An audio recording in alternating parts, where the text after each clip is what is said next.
Morning, everybody. Morning, Leslie. It's Chrissy here.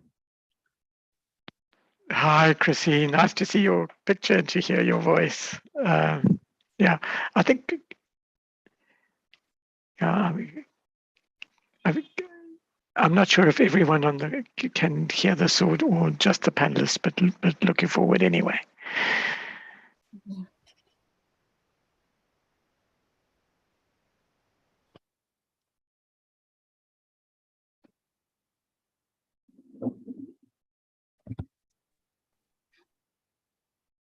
Good morning, Leslie. Good morning, Christy.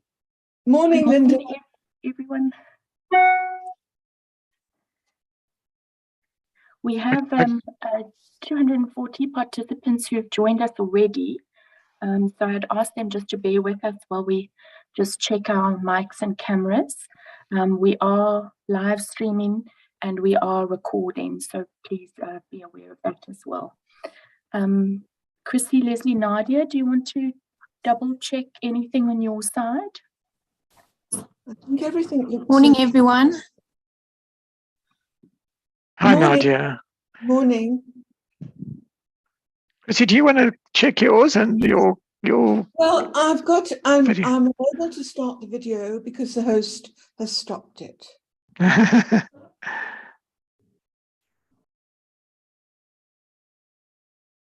Good morning, colleagues. Morning, Louise. Good morning, Louise. Morning. Morning. Just so a sound test for me. Everyone can hear me? Yes. Okay, and just Oh, there you are. that's good. Should we try our videos? Let me try again. No, I No, can't yet. I can't. Yeah.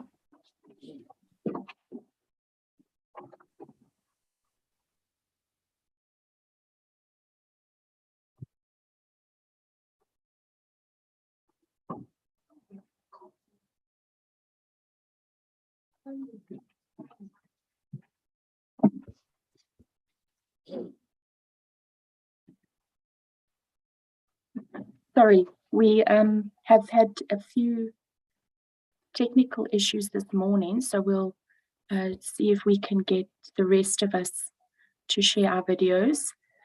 Not that I think anybody wants to look at me, but Exactly.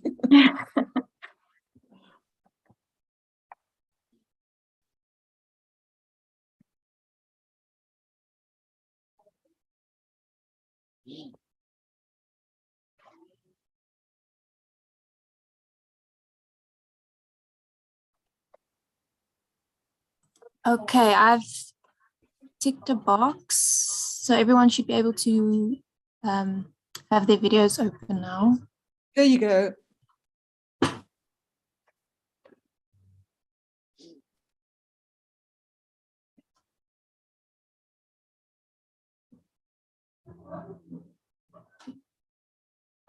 Leslie, you muted.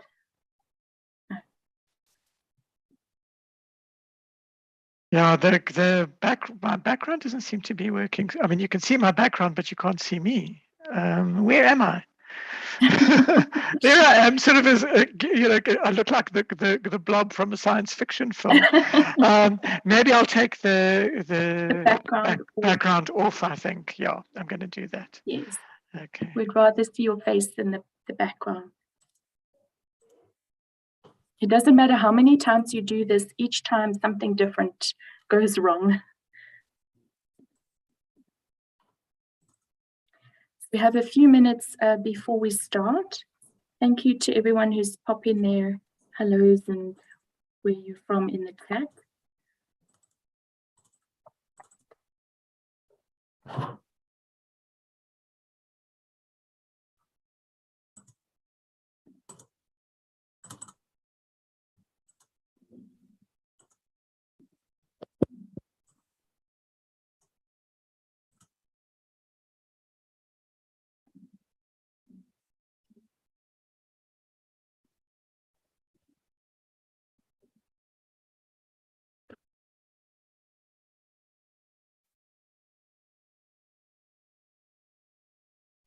think people can see me better now without the background. Yeah. Okay. Yeah, it's just the sun's coming and I'll try and sort of move, but that's better.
Morning all, we will be starting shortly. I see somebody has their hand raised. We won't be able to take questions from the chat.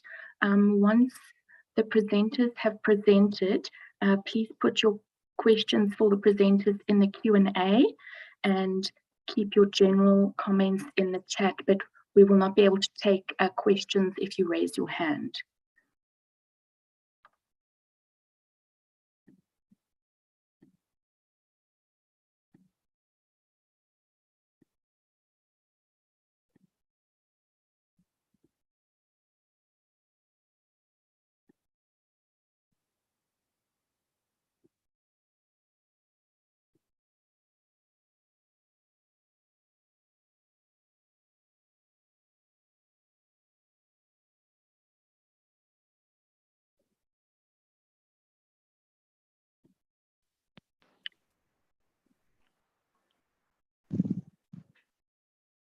Good morning again to all our participants today. We're just under 500 people, so it's great to see so many of you could join us early in the morning.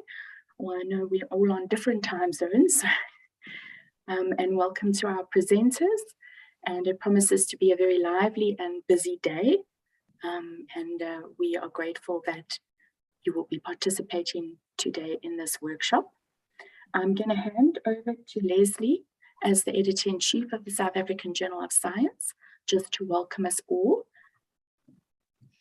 Thank you. Well, thank you very much to everybody who has signed up, and to I believe people are on YouTube or our YouTube channel as well. So I never knew I would be speaking to so many people. It's quite wonderful. As Linda has mentioned, I'm the editor-in-chief of the South African Journal of Science. Linda will be doing the main chairing of the meeting. Linda's our Dr. Linda Fick is the managing editor, and she's ready to be thanked for doing all the hard work of putting this meeting together, as are all of our speakers. Just to say welcome to everybody. This is the second annual meeting of this kind. We had a meeting like this last year, and the South African Journal of Science is committed to really trying to develop science scholarship in Africa, and this is part of our commitment. In addition to this webinar, we do have monthly meetings. We're not having one this month because this is replacing our monthly meeting, which are open Q&A sessions, which Dr. Fick will talk about, I'm sure, at the end. And we're always looking for ways to support African writers to publish in good journals. This is not a session just about the South African Journal of Science, although it's the journal that all of us know, most of the presenters know best.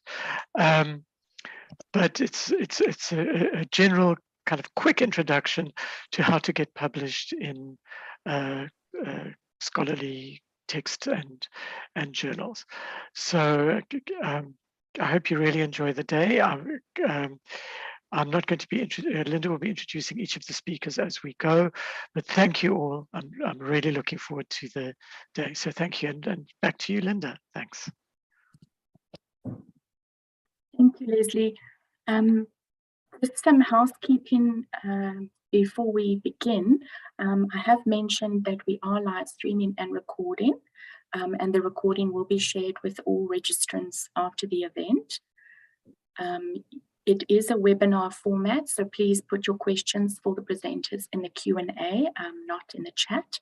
If you are watching us via YouTube, you can put your questions in the chat. Louise, who is one of our panelists, is monitoring the questions in the chat, so you will be able to still ask questions. And yes, thank you again for joining us. And I am pleased to introduce our first speaker, who is Professor Christy Bowie. She is an Emeritus Professor of the Center for Postgraduate Studies at Rhodes University. She's also the Associate Editor of the South African Journal of Science for Social Sciences and Education.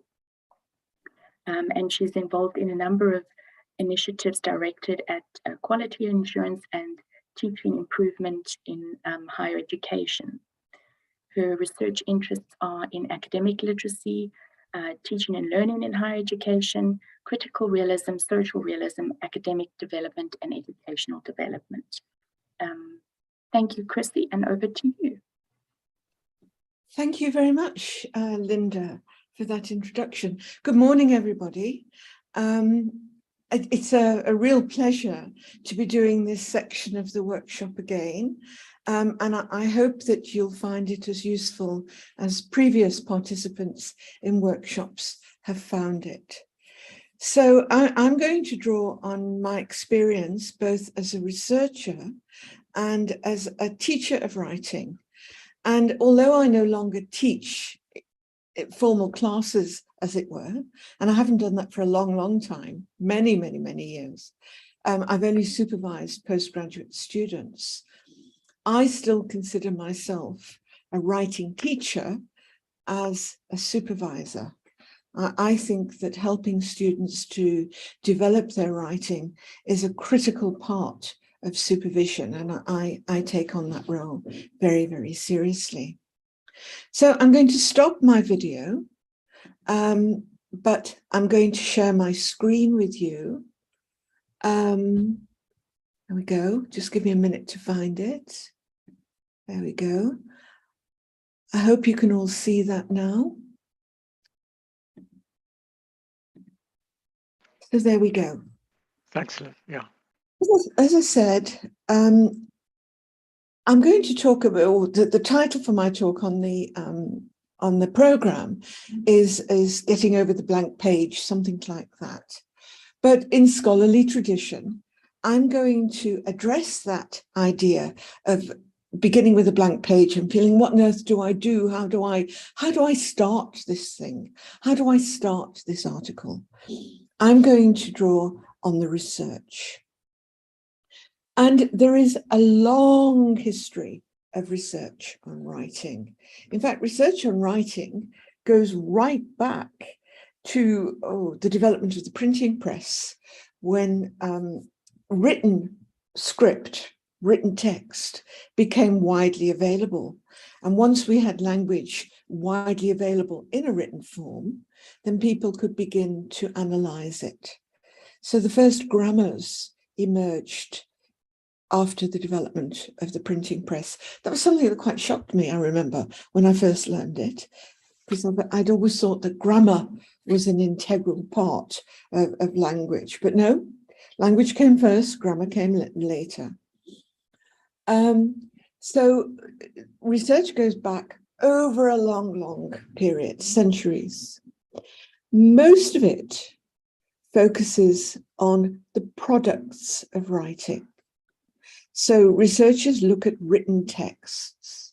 They have a piece of writing in front of them, and they bring some kind of framework to it.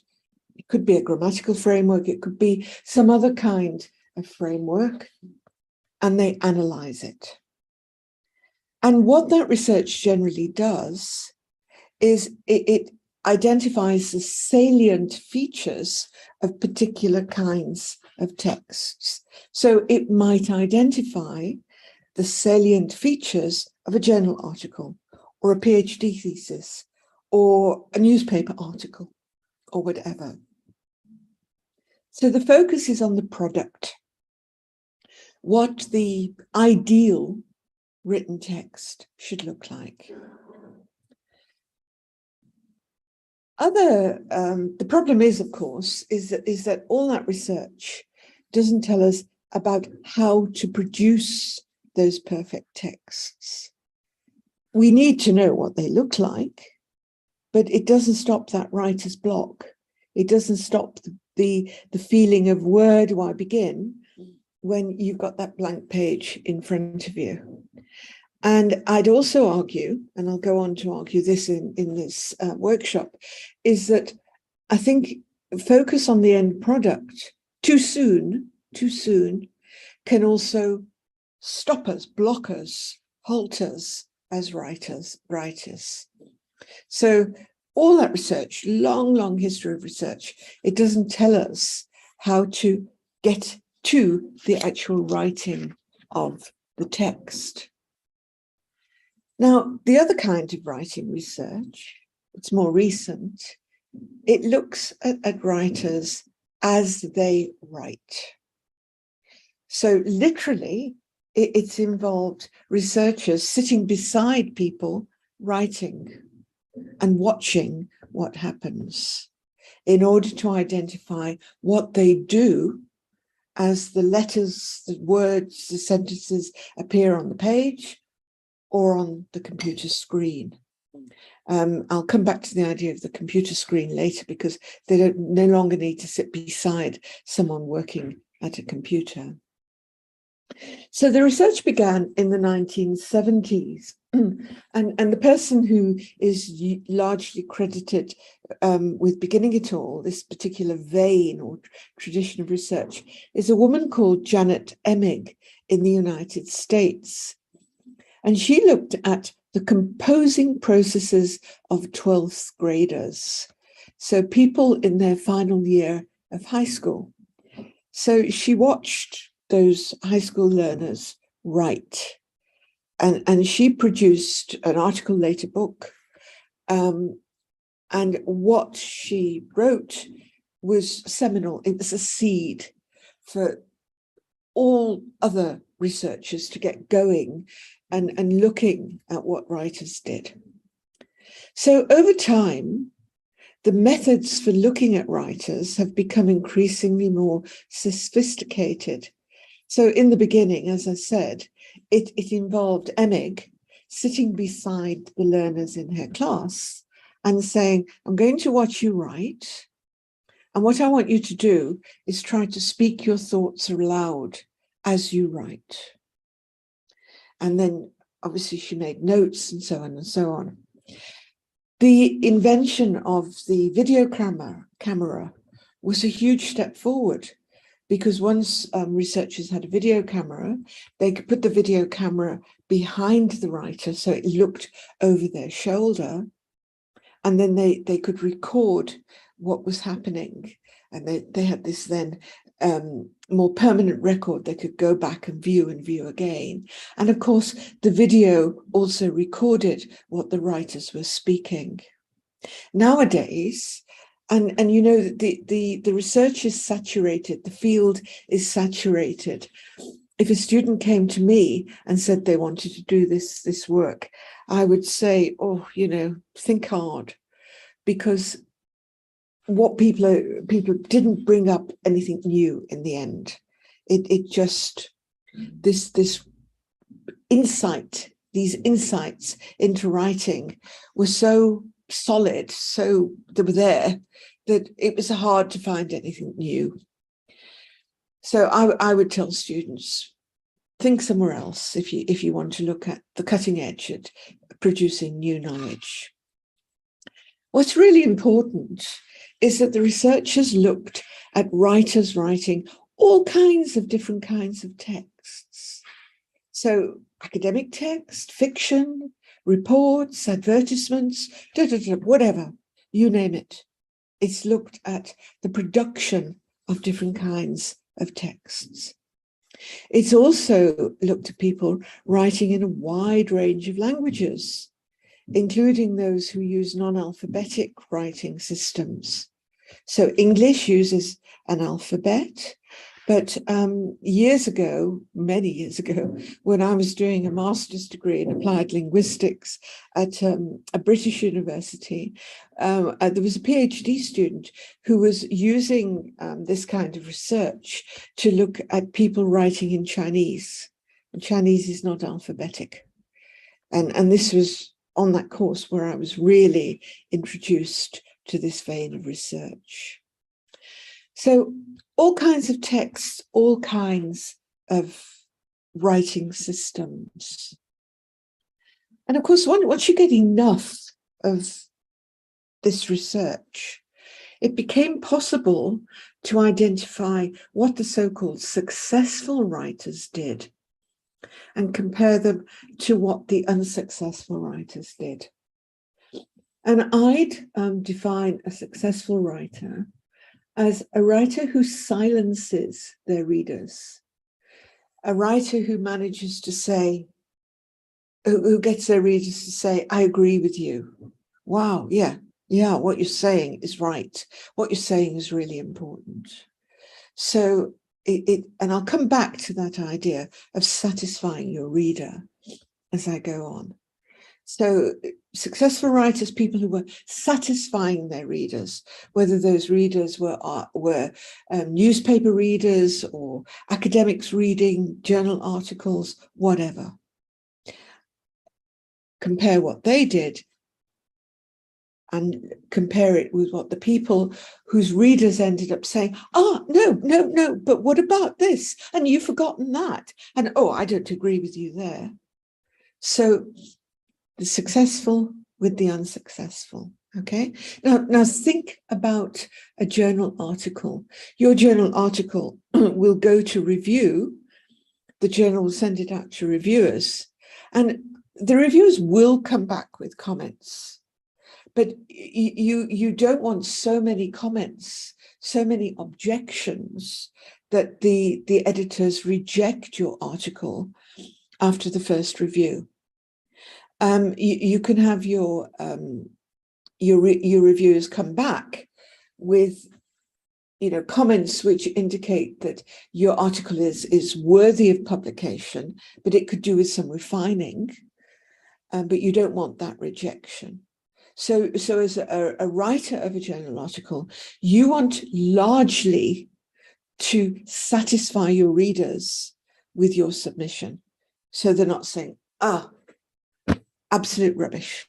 I don't agree with this. I don't find it satisfies these criteria or those criteria. And Leslie will talk more about that later. But once we were able to identify what the successful writers did and compare those with those who were less successful, we were then able to identify a list of successful writing strategies, writing behaviors, the things that those writers did that were able to satisfy their readers. And the strategies were then developed into an approach to writing. And I'll be talking about that. Okay. So, and I'm very sorry, but there are some workmen outside. I hope they won't be banging for very long. And if not, I'll have to go out and ask them to stop. I didn't know they were going to do this. So I'm sure the question in all your minds is, what did the successful writers do? Well, the key thing is that they wrote for themselves first to find out what they wanted to say. What they wanted to say. So that's a really key idea, finding out what you wanted to say. The point I would make here is that you shouldn't actually start to write the journal article as an article until you found out what you wanted to say. And I'll explain why I think that's really, really important as I go on. So the good writers then, the successful writers, wrote for themselves first to find out what they wanted to say. And the other important insight was they used what are called informal writing strategies. And I've given you some examples, and I'll explain those examples as I go on. They used informal writing strategies to find those ideas and to link those ideas together.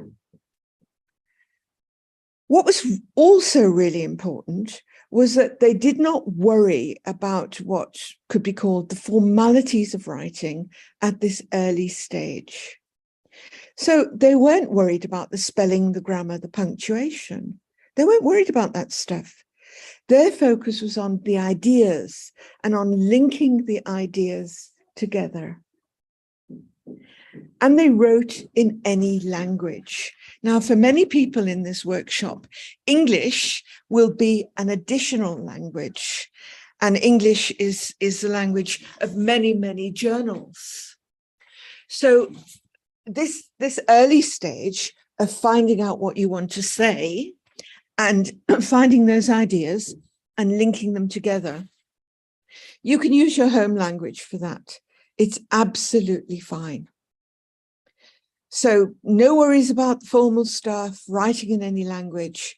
And what researchers eventually saw was that these successful writers were using writing as a tool for learning.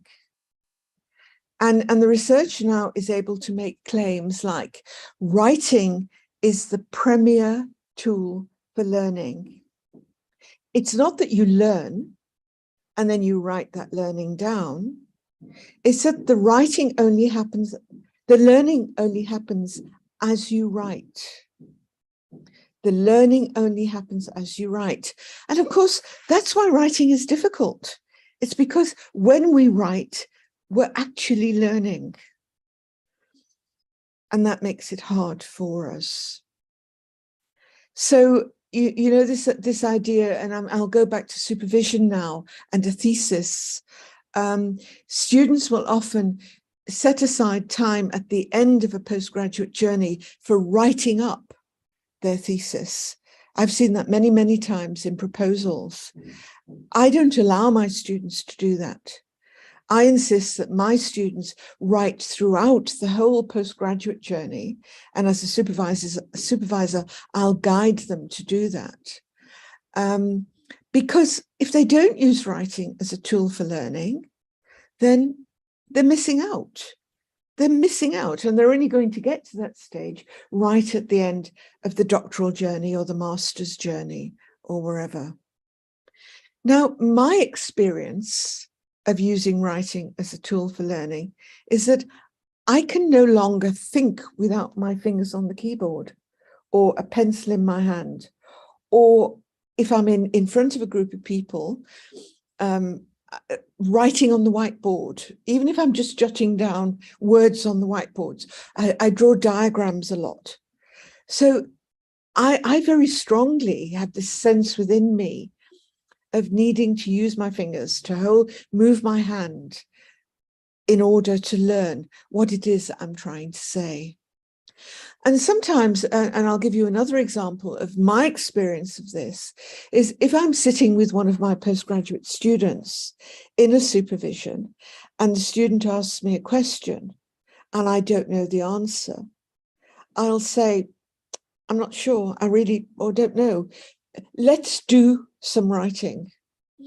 And with my student, we then do, and I'll come back and explain this, a 3-minute or 5-minute free write around the question. And when the time is up, we say, okay, so what have you got? What have you got? And I've never failed to come out of that little exercise with the student herself not being able to say, oh yeah, okay, well, I'm now thinking this, and for us to have a more fruitful discussion. So hold on to that idea that writing is this premier tool for learning. And if you go back to the journal article, if you haven't learned, if you don't know what you want to say, how can you actually start formally writing this journal article? Now, I want to focus more on academic writing in order to think about learning and what you need to say. I'd argue that in academic writing, finding out what you mean to say means identifying your knowledge claims. Now, a knowledge claim is a statement about what you believe to be true, a statement about what you, the writer, believes to be true. And all academic text is organized around a series of knowledge claims. If you go to a lecture, an undergraduate lecture, you can find knowledge claims. If you recorded it, you could find knowledge claims in the lecture. As you're listening, you can identify the knowledge claims. You can analyze a journal article for knowledge claims. And one of the exercises that we do at Rhodes University in the Centre for Postgraduate Studies, where I'm now located, is that we run a workshop where we ask everybody to bring along a journal article from their own field and 2 highlighters. And then we say, okay, on the first page or the first couple of paragraphs, identify the knowledge claims and highlight them with 1 color. Okay? So a knowledge claim is a statement about what you believe to be true. But what's important is that a knowledge claim is always supported by evidence in the academic world. You can't just make claims, a sort of, oh, I think claim. You can do that in the street, as it were, outside the university, but that's not the way academic knowledge making works. You need evidence for your claim. So in an article, and I'll go back to that workshop we run for postgraduate students.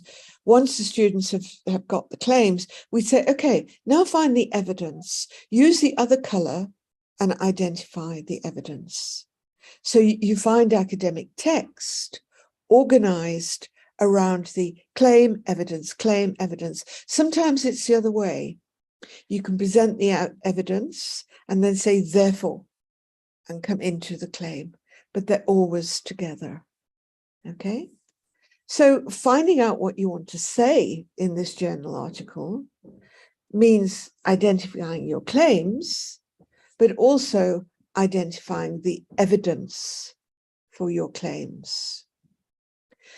One last point on evidence is that in the early parts of an article, the evidence will probably come from the literature. And that's another important point. So as academics, we read the literature, we engage with the literature, and we often talk about the need to be critical readers of the literature. But what does that mean? Well, it means, for example, we could look at 2 journal articles that disagree with each other, but we can come to our own opinion on which one we believe, which one we accept. So that's the criticality. You look at the claims made and you weigh up the evidence and you decide which side you're on. So if we write, for example, a literature review, that's what we need to do. We need to survey the literature, look at the literature. There will be disagreements within it. Some people will believe one thing, some people will believe the other thing, but we need to come to a position, and the literature then supports the position we hold. The literature serves as the evidence for the knowledge claims that we're making in the early parts of the review of the article. So, if there are big opposing positions, you might also present those, particularly in the social sciences. There are differences in disciplines, the way they'll go about it. But typically you might say, give a series of knowledge claims, support them with the evidence, but then you balance that by saying, although. So this is true, although it has also been argued that, and then you'd combat, you'd fight against the it has also been argued that. So hold on to that idea. When you write the literature review of your article, you're looking to make knowledge claims, statements about what you believe to be true, based on the research of others. And the research of others in the form of references comes from the literature. And what we often find when we run that workshop with postgraduate students at Rhodes University is that the students suddenly have this aha moment about the literature itself and their role in relation to the literature. So that's the early part of a journal article, or the early part of a thesis. In the latter parts of an article, of course, your evidence will come from the data. So you have your knowledge claims and the evidence comes from the data. And holding on to that the idea of a knowledge claim and then the data supporting your knowledge claim is quite important, because some people can end up, especially novice researchers, can end up describing the data rather than analyzing the data. Analyzing the data means coming to identify these knowledge claims and which of my data supports it. Okay, so hold on to that idea of knowledge claims and evidence as a way of structuring your academic writing, because it's really, really important.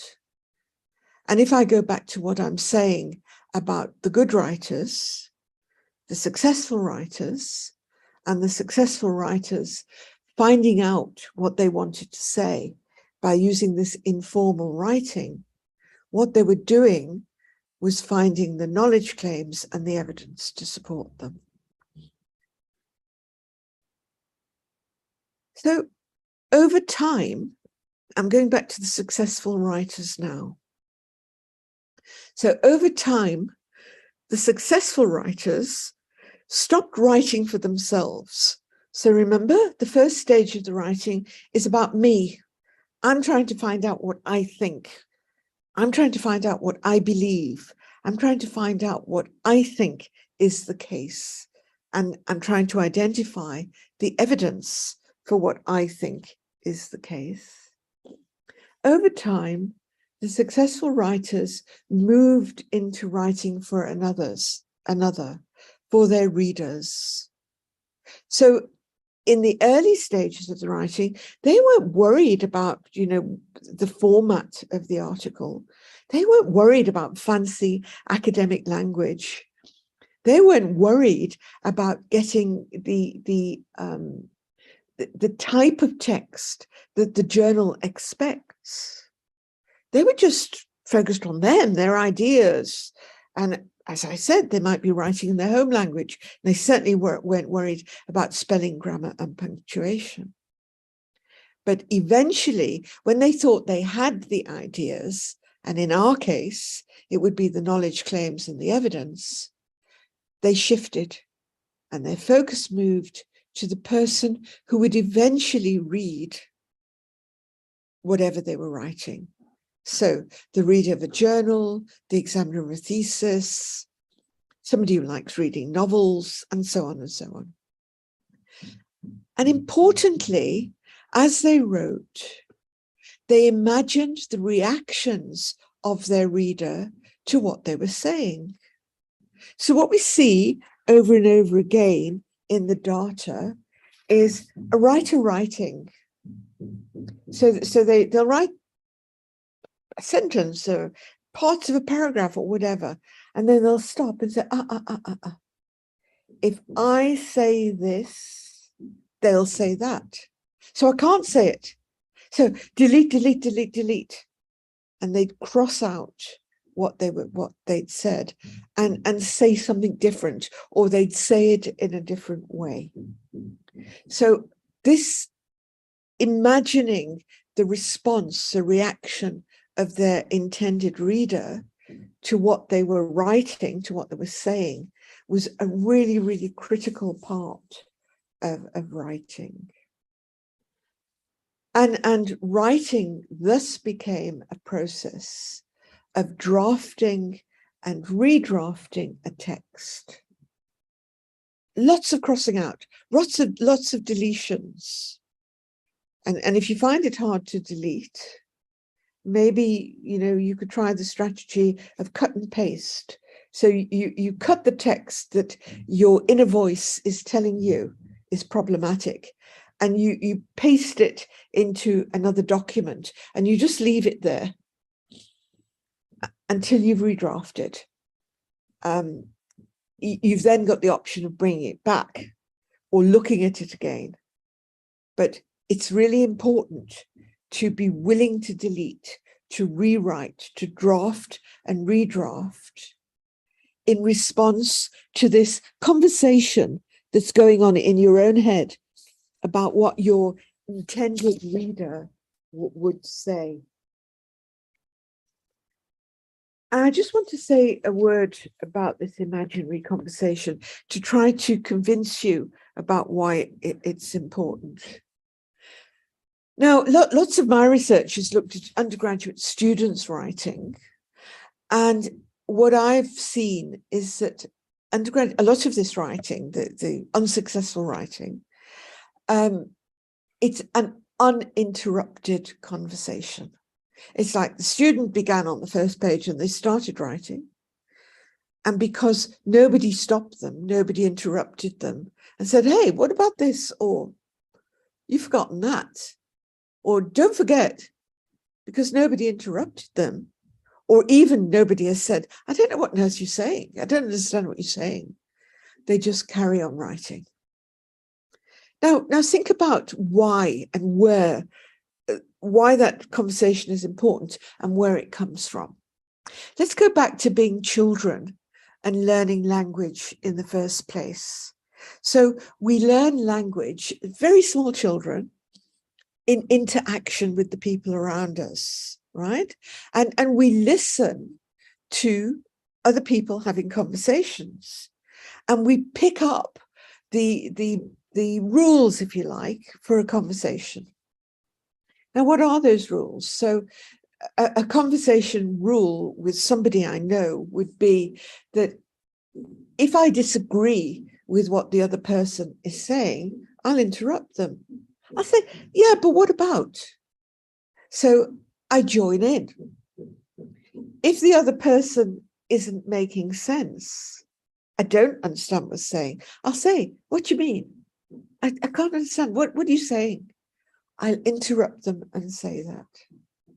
And equally, if I agree with the person in the conversation, but I can think of a way of elaborating or expanding, adding to what they'll say, again, I'll interrupt and I'll say, yes, yes, yes, and of course, and I'll bring in my bit.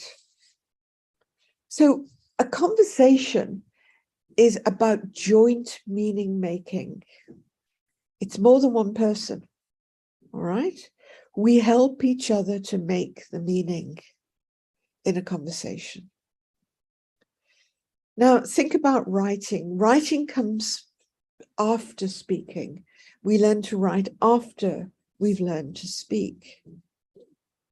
And what the successful writers did was they drew on what they knew about making conversation, and they used those strategies and brought them into writing.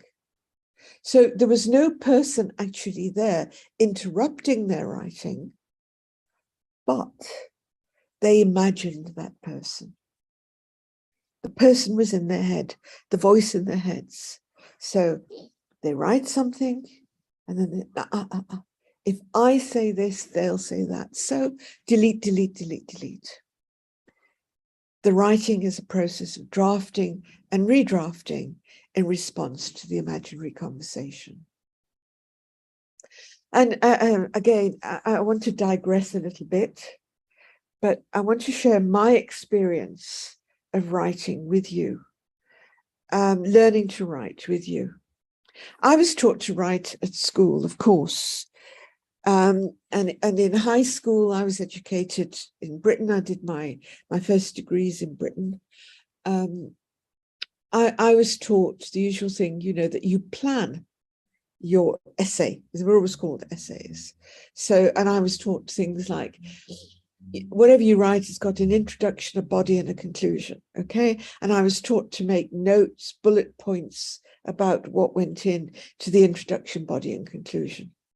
Now, when I was doing my undergraduate degree, I used that strategy. So I would be given an essay to write, and I would do the reading. I was a conscientious student. I would do the reading. I would do all the so-called research for my assignment.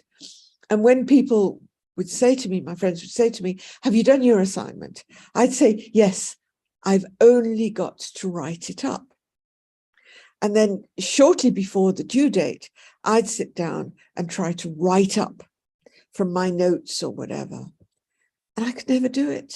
I could never do it. And inevitably, I'd end up knocking on my lecturer's door and asking for an extension. Eventually, I'd write this assignment, and I did well in my undergraduate degree, but I was the extension queen, forever knocking on people's doors. I never enjoyed writing, though. I thought I was a poor writer. I struggled. I didn't enjoy it. I found it an anxious time to write. But I continued, and I went through, and I actually wrote a master's degree, master's thesis like this. And I did my first degree in English literature, first degrees in English literature. And then later I went back and I did another master's degree in applied linguistics. And it was only when I did this degree in applied linguistics that I realized what had been happening in my own writing journey. Instinctively, I was using the strategies of the successful writers. When I was trying to write up my notes, they weren't satisfactory. They weren't satisfactory. So I kept having to go back and go back and go back. Eventually I get there, but I only got there with an extension. What reading the research allowed me to see was that instinctively, I'd actually had the potential to be a successful writer, a happy writer, a person who wasn't anxious about their writing. But all the stuff I've been taught in school about making a plan, keeping to the plan, that was actually stopping me. And it was an aha moment. It was a moment of enormous, oh, wow, what a relief, what a relief. And from then onwards, I started using the strategies of the successful writers, all the informal writing first, all the drafting and redrafting. And I came to love writing. It's one of my favorite things to do now, to sit and write. Yet at one time, I hated it. So there's my story with this. So just to recap, the successful writers began by writing for themselves. They found out what they wanted to say by writing for themselves. And in the case of academic text, that was about writing to find the knowledge claims and the evidence and linking them together. Over time, wasn't abrupt necessarily, they moved into writing for a prospective reader, for their intended reader. But when they were writing for their reader, they had this conversation. If I say this, she'll say that, so I can't say this. I'll delete and I'll say it in another way, or I'll say something different. So they engaged in this drafting and redrafting. What was really important, though, was that if they got stuck when they were writing for the reader, they moved back into the less formal generative writing. That's the word that's used for it in the literature, because it generates your ideas. They moved back into the less formal generative writing that they'd used to find out what they wanted to say in the first place. So it's back and forth between the informal writing, if they're stuck, and then they'll go back into the writing to satisfy their reader, the more formal writer, where they're actually thinking of the format of what a journal article will look like in the end. So that idea of moving backwards and forwards, not getting stuck. Don't allow yourself to get stuck. Stand up, walk about, have a cup of coffee, and then go back and do a free piece of free writing or something, and then see what comes out. Remember, writing is a process of discovery. It's a process of learning what it is you want to say. Another important point is that even at the drafting stage, the successful writers didn't pay a great deal of attention to the form of the writing. They were writing for the reader, so that their focus was on silencing the reader. Remember the conversation? You want to be able to allow to speak without anybody interrupting you. So they focused on silencing their reader, the imaginary reader in their head. But again, the focus is on the strength of the claims and the evidence, and the way those claims and evidence build up into the argument that the article presents. That's not to say that the formal stuff, the grammar, the spelling, the punctuation, and so on, isn't important, but that you delay it until the end. Delaying it in the end. So finally, when they thought that they'd satisfied or silenced their reader, they moved into the last stage of the writing, which is what the research calls editing. So they edited their text. And editing involves the process of polishing the text to ensure it's technically perfect and stylistically appropriate. So editing comes at the end of a writing process. Now, unfortunately, and my research has shown this, many of the poor writers at our universities, certainly in South Africa, at undergraduate level, and my students, my postgraduate students do it, they worry about the formal stuff too early.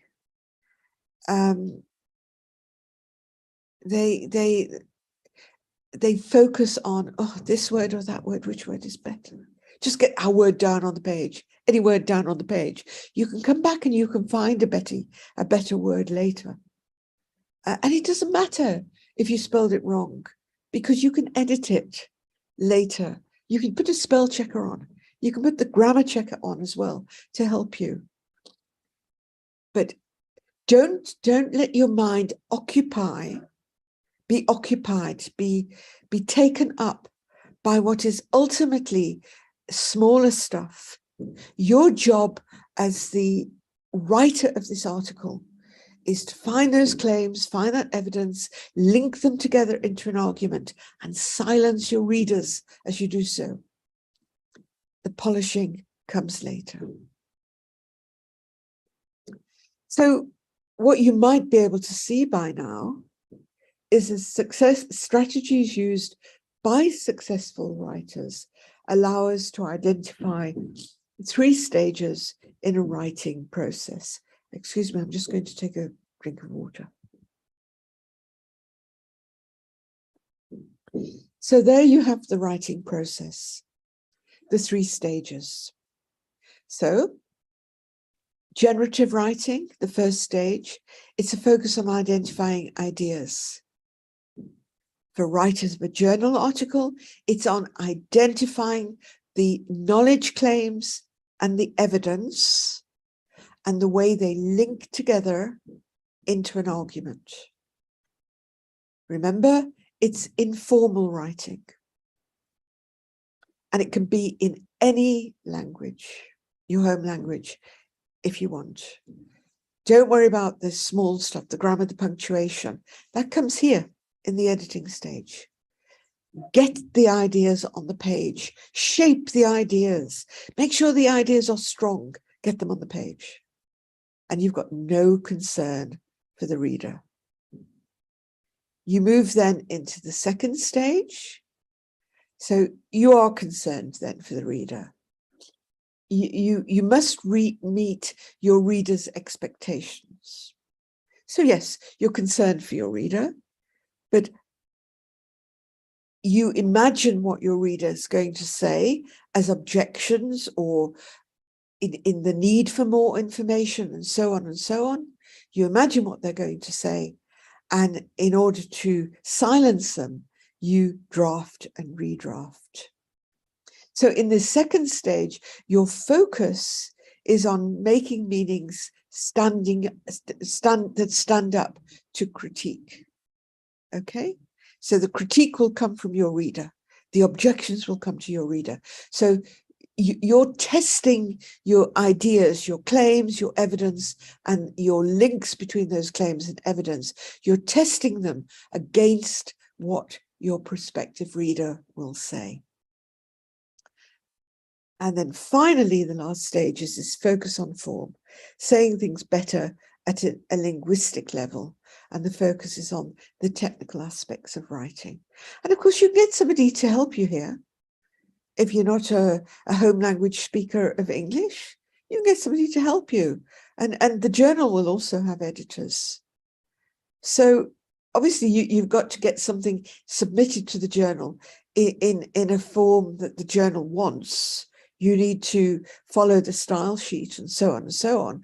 And you need acceptable linguistic forms. But you'll still get extra editing assistance after that. But you can also get somebody to help you here. You can get a language editor. Those people exist. What language editors can't do is help you with these 2 stages, because they're not experts in the discipline. They're experts in language. They're not experts in the discipline. And remember, movement between the 3 stages, it isn't linear. Writers began with generative writing. They moved into drafting. But if they got stuck, they went back to this generative writing. They went back to this first stage. So you see a lot of movement between those 2 stages. You even saw some movement back when they got here. So it's a reiterative process between those stages. It's not stage 1, stage 2, stage 3, finished. It's not like that. It's movement between the stages, but it helps to have the 3 stages to keep you going. Importantly, the successful writers didn't let themselves get stuck. They didn't have that awful feeling of, oh, I'm going to give this up because I can't do it. I don't know what to say. I'm stuck. They didn't let themselves get to that position, because they went back into playing with ideas in informal writing. And as I've tried to indicate throughout this, many writers ignore the generative writing. So they ignore that first stage. And what they do is they move straight into writing for an audience. And if they're writing for a journal, what that would typically mean is beginning with the style sheet. I would look at the style sheet. I mean, I'd know the kind of articles that the journal publishes. I'd think about the kind of people who read the journal, but I wouldn't begin with the style sheet. That would not be my starting point. And even worse, the less successful writers combine writing for an audience with editing. So at this stage, and we're quite a way through, and I don't have much more to say, but because I want time for questions, is that I hope I've convinced you, especially of the need for this generative writing. And I'm going to give you some generative writing strategies, some things to do to actually get going on this generative writing. And they are free writing and keeping a reading journal. There's just two. If you look at writing handbooks that use this approach to writing, you'll find others. But anyway, let's begin with free writing. Okay. Now, the rule for free writing is that you begin with a question and you identify the question. So I've given you a few examples. What's the relationship of X to Y? Or what does this really mean? If you're trying to define a term, if you're trying to explain something. And you write that question down on a piece of paper or at the top of a file on your computer. The next thing you do is you set a time limit. And the beautiful thing about free writing is that the time limit is short. 3, 5, 7 minutes at most. Don't go above 7 minutes.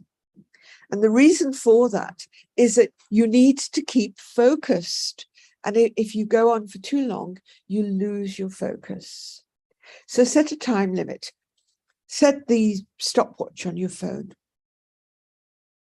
What you then do is you write without stopping in response to the question for the entire time. If it's 3 minutes, you write for 3 minutes. If it's 5 minutes, you write for 5 minutes. And as you write, you don't worry about spelling, grammar, or punctuation. You can write in any language. And what you're trying to do is empty your head onto the page. Literally get everything out of your head. Any ideas, however they come, in whatever order they come in, you're trying to get them out and onto the page. Now, remember I said that writing has been identified as the premier tool for learning, that we don't learn and then we write down what we've learned. It's that the learning happens as we write. Well, some of the reasons for that, for writing being a tool for learning, is that writing slows down thought, right? Think about if you just sit there thinking, it's like, psh, psh, and the thoughts go through your head at a furious pace, and they're gone. So writing slows down the thought. And secondly, it captures it. It's there on the paper. It's on the screen. It's recorded. So you can go back and revisit it. And you can go back and interrogate it. So the free writing will, first of all, slow down your thoughts and it will capture them. So when the stopwatch rings, beep, okay, you stop. You take your fingers off the keyboard. Even if you haven't finished, do it, because you will lose focus if you don't. Take your fingers off the keyboard, stop, You can go back and do another one. But what you then do is you read what came out. And as you read what came out, you will identify questions. You can then start highlighting or circling things or whatever that you think might be important. But what you will find is that the free writing has captured and has germinated, if you like, a whole lot of other thinking, a whole lot of other ideas, or the way you can link things together, or you found suddenly the way you need to explain something, and so on, which has taken you forward in your writing. You don't need to read immediately. You can do a piece of free writing and you can walk away and then you can come back to it. But the important thing is you do read your free writing and that you use your free writing as a basis for more free writing. And eventually, as you go on doing this, you'll see you are now at the stage where you're ready to get those ideas, those knowledge claims, the evidence down in a way that will satisfy your reader, which will start to be ready to write for your reader. So you'll feel it when you're ready to write for your reader. And of course, because it's so short, because you don't have to read it immediately, you could use free writing in all sorts of odd minutes that you have. You know, if you're waiting for somebody, wherever, you can fit in these bits of free writing. So all I can ask you is to try it. It doesn't hurt to try it. So please, please do have a go. And I'll just share a story of a participant at a workshop that I once ran some years ago. And the workshop was for PhD students. It was at another university. And I could see as I was running the workshop that this participant, she was a woman, was upset. I could see that, but I didn't want to make a fuss, but I could see that there was anxiety going on. Anyway, I finished my contribution to the workshop, and it was a 3-day thing. The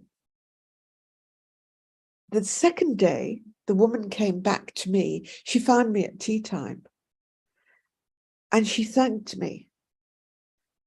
And she said that she had been so stuck with her PhD, she'd been thinking of giving up. But she'd come along, she got a space on this workshop, she'd come along. And what she'd done the previous evening was she'd thought, oh, well, it's either give up or at least have a go at what that woman was saying. And she'd started to do some free writing. And she'd ended up writing for more than 3 hours the previous evening. And she said, I feel as though I've broken through. So that was just one experience. I've had other students say very, very positive things to me about free writing. There was one student who I could see she was visibly upset, and she found this really, really helped her. So I truly hope that you'll at least have a go. The other strategy is something called a reading journal. And as a postgraduate supervisor, I insist that my students keep a journal. For when they come, when we start, I insist they keep a journal. I say for 6 months, I want you to keep a journal.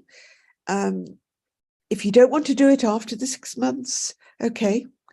But I want you to know that you're keeping a journal. I've never had a student not keep a journal throughout the whole process, incidentally. So let's think about reading. So typically what you do as a reader is you highlight, underline, and make notes. You sit at a table, right?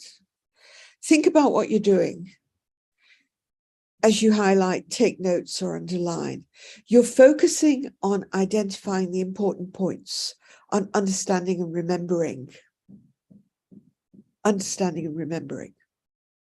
But academic writing, as I've argued, requires us to make these things called knowledge claims statements about what we believe are true, and to support them with evidence. Claim evidence, claim evidence. And this is particularly true of the literature review section. Scientists, in particular, if you look at the literature review sections of science articles, natural sciences, they go boom, boom, boom, boom, boom. Claim evidence. And the evidence is usually in a set of brackets, which will contain a list of references. It goes boom, boom, boom, boom. In the social sciences, the humanities, the literature review can be more discursive. It can discuss things more. It can elaborate more. But the scientists are hard-hitting with their claim evidence sections, structure. So the question I have is, how does highlighting, underlining, and making notes allow you to identify those knowledge claims? Because your focus is on understanding and remembering. So this is where the reading journal comes in. So what you need to do is open a folder on your computer, or you buy a notebook. You write a complete reference for everything you read at the top of a new file or a new page. You sit somewhere comfortable, because you're not going to highlight, take notes, or underline. You're not going to do that. You're going to do that to do the writing later. You're not going to have a pen in your hand. Sit on your hands if necessary. You then read without taking notes, highlighting or underlining. No pens allowed, no pencils allowed. And your focus is on what the author is saying, what claims they are making, and what the evidence is for those claims. And really focus on those things. And then when you've finished reading, you write an entry in your journal. So what you write, and it's informal. It's this loose writing for you. I tell my students to keep a journal, but I don't read it. It's theirs. I want them to tell me to bring it to a supervision, but I'm not going to read it. It's theirs. So you're going to write in this informal way. You can write in any language, but some of the things some of the questions that could prompt you to write in your journal would be, how does this text, this article, agree or disagree with other texts I've read? Remember, in a literature review, you need to point out the different positions in a field. So writing in response to that question will help you to do that. How does it relate to my article or my study? So what's its significance to what I'm doing, to what I'm trying to write about in my article? A loose question, what's interesting about it? And another very important question could be, what do I agree or what do I disagree with? Because remember, your journal article is structured around these knowledge claims, statements that you believe to be the case. So what you agree with, what you would disagree with, is central to you being able to make these claims in a literature review. So you keep that you write the diary entry, and when you next read something, when you next read another article, you might find that article does remind you of something that you've read previously, in which case you could flick back through your journal and read that. And you'll start to see through keeping the journal that you are able to make these links across the literature, and that you're able to then come to these knowledge claims that you need to make in your literature review. And what you have in the literature is the evidence for those claims. So there's two strategies for the first stage. Remember the generative writing. So let's now think about your audience. Remember, you're going to write to silence the audience. You want to get them into a corner where they say, okay, I agree with you. Give up, I agree. That's what you want to do to the reviewers. So other sessions in this workshop will help you to know your audience better. And I think Leslie in particular will help you with that. But as you draft, you can ask questions like, what do my readers know? So what don't I need to tell them? You can ask, what don't they need to know? Therefore, what do I need to tell them? Critically, bullet 3, what objections can they make? What's the problem with what I'm saying here? How does the evidence support the claim I'm making? What's missing? Think of that claim evidence hard. Sometimes you need more evidence. Sometimes you may need to limit the claim or change the claim, adapt the claim in some way. Sometimes you might need to abandon the claim because it just won't work. But ask those questions as you're drafting, and your aim is to silence your reader. And when you're listening to Leslie later on, what he says about a journal article, that would be really, really important in knowing how to satisfy your audience and silence your reader. I'm really coming to the end now, so we should have lots of time for questions. So, editing, I'll give you a couple of strategies. Sit alone in a closed room and read your text aloud to yourself. Might seem a strange thing to do, but you will often hear things that you can't see. If you read aloud, you'll often find you're getting breathless. If you're getting breathless, that will be an indication that maybe you need to break your sentences up. Okay? You'll spot all sorts of things when you read aloud. It's like you literally can't see them because you've been looking at this journal article for so long. You can't see them, but you'll hear them. And you'll sense this breathlessness, which is an indication to you that you could look at your sentences, you could look at your paragraph and think about breaking it up in some other way. Of course, we now have things like the spell checker, the grammar checker, programs like Grammarly.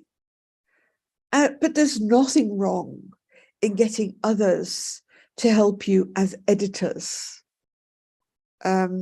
Nothing wrong with that.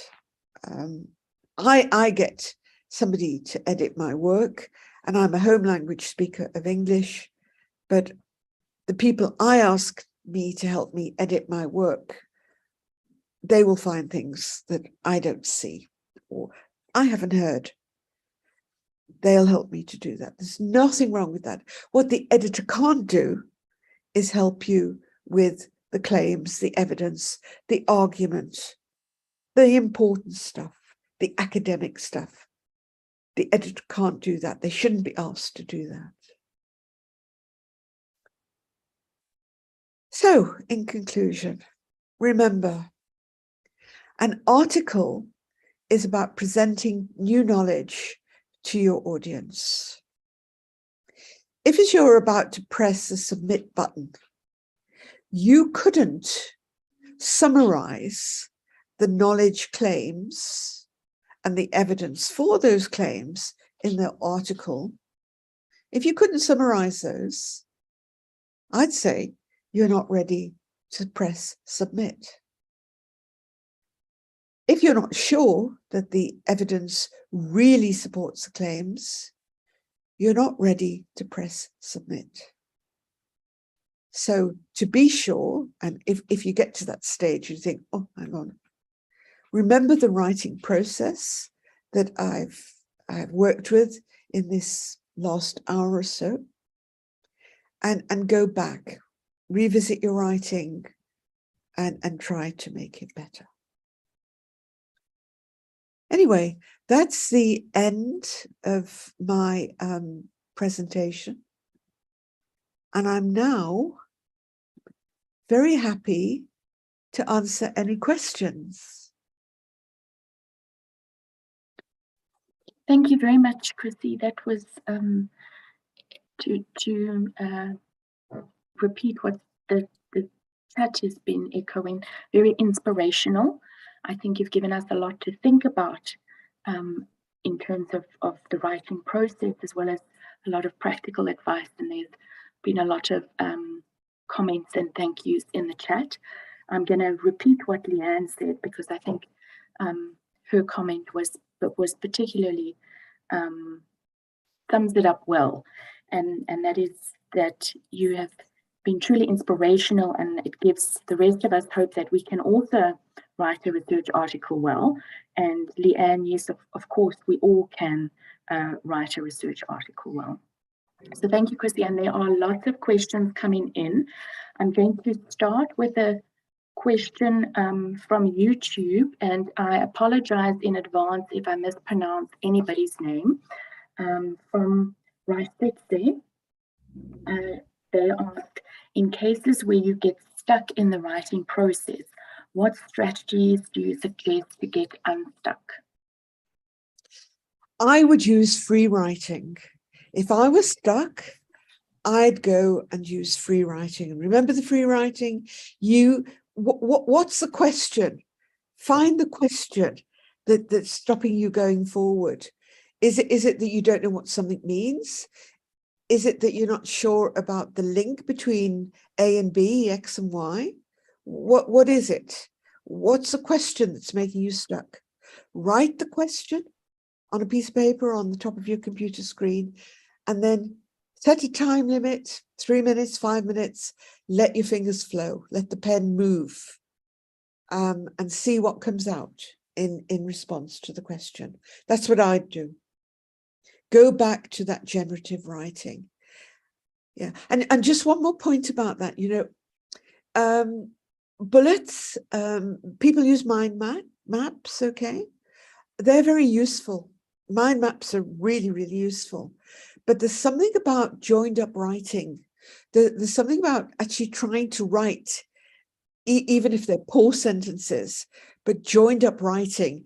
There's something about that which is better able to allow you to see what it is you're trying to say.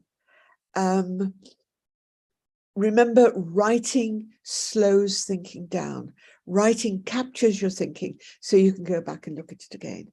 So if you're stuck, my very, very strong advice would be to try this free writing.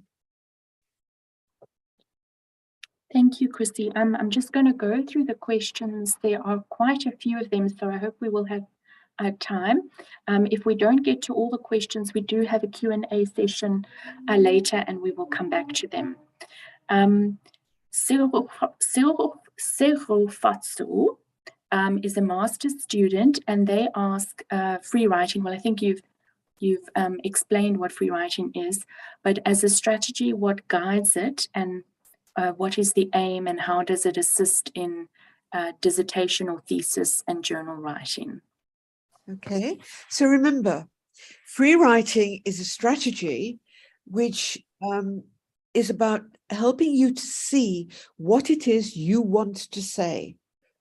So if you're a student, if you're a master's student or a doctoral student, you need to write this thesis, and your thesis will be structured around these knowledge claims and evidence, right?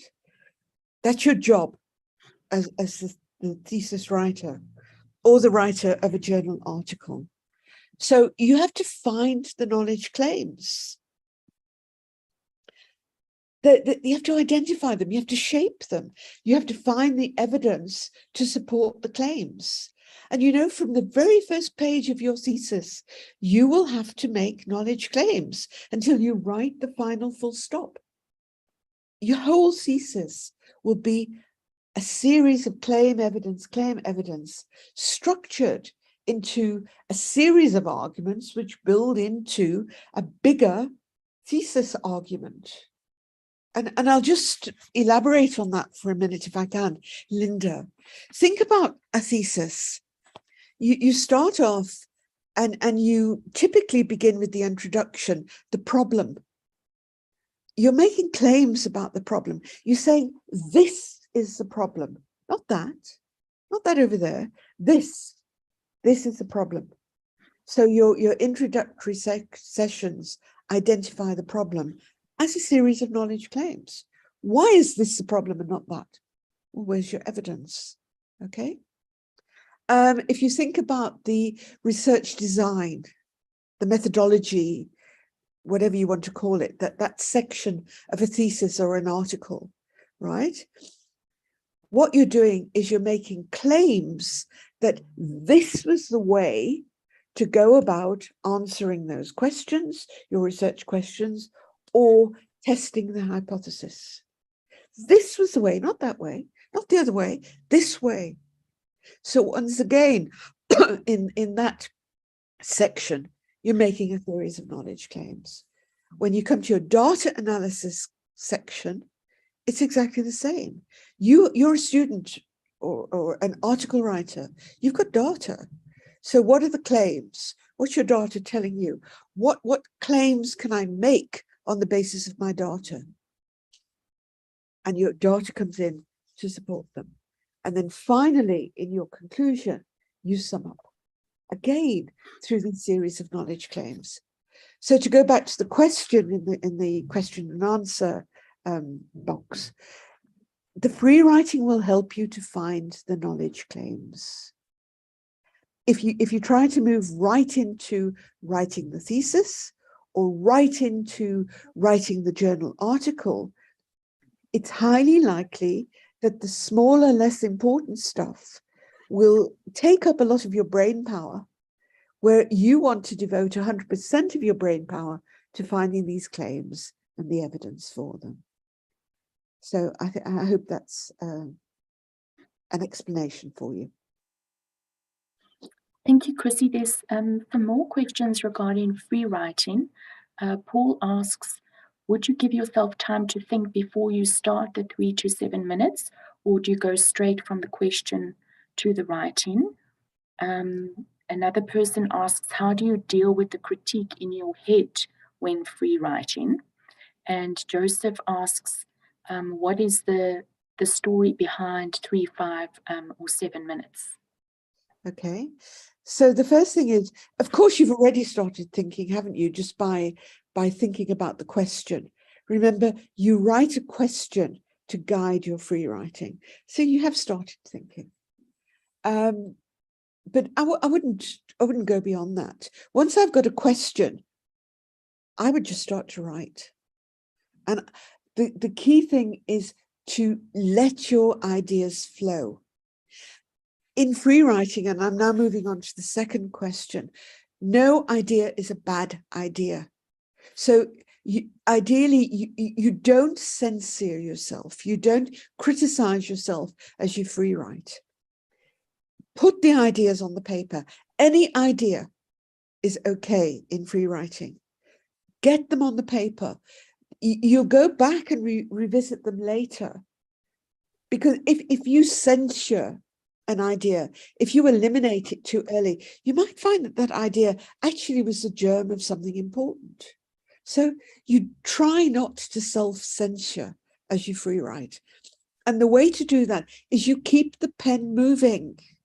You don't stop and think. You force yourself to keep the fingers on the keyboard or the pen moving on the page. And some of the books which talk about free writing will say, even if you have to, you say, I don't want to write, I don't want to write. And it keeps on going like that. So you must not self-censure. And then the final thing is the 3, 5, 7 minutes. It's about keeping focus. Free writing is short, sharp bits of writing that are highly, highly focused on a question. Okay?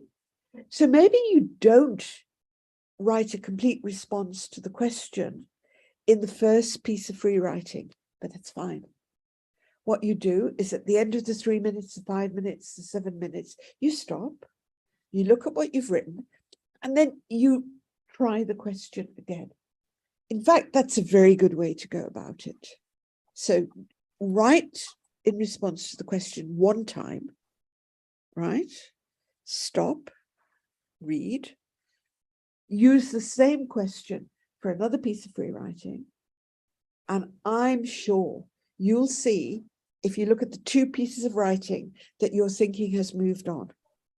You'll see your thinking develop. So the idea between the short time is to keep yourself focused. Focus is really important. Let the ideas flow. Let them move onto the page, onto the screen, no matter what they look like, how weak you think they are. Just don't, they're not weak, just get them on the page. That's the idea of free writing. You can revisit them later. Thank you, Christy. We have quite a number of questions, and I'm not sure we're going to get through all of them, but we'll try to address them throughout the workshop. Jawad asks if writing for the prospective reader doesn't distort the facts when you are actually meant to be communicating the facts as they are.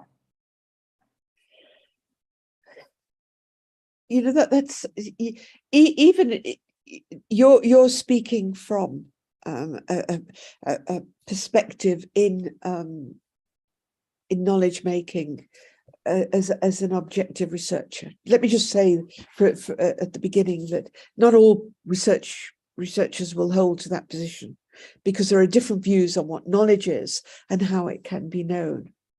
But even if you are, you know, a pure scientist who holds this position, you still have to satisfy other pure scientists.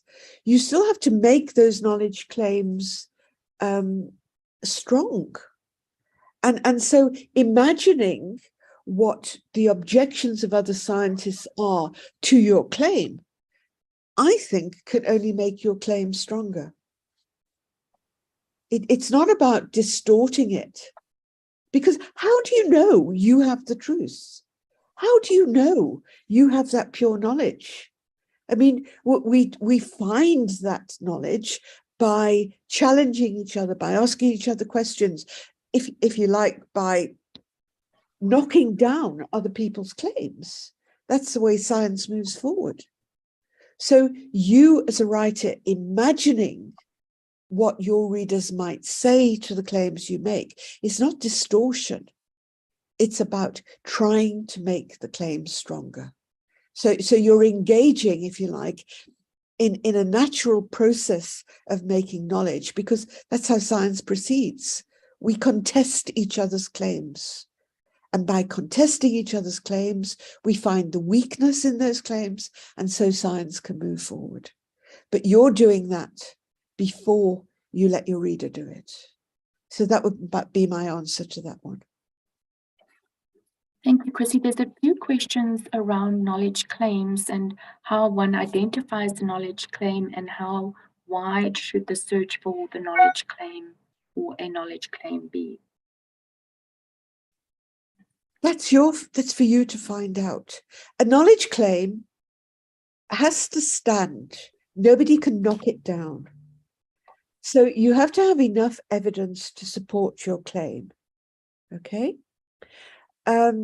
If you don't have enough evidence, you're either going to have to narrow your claim, and typically you'd narrow your claim by limiting it, by making it apply to a smaller population, or to a smaller group of reference. Or the other thing you might do is you might, the technical word is hedge your claim. So you will make the claim more tentative.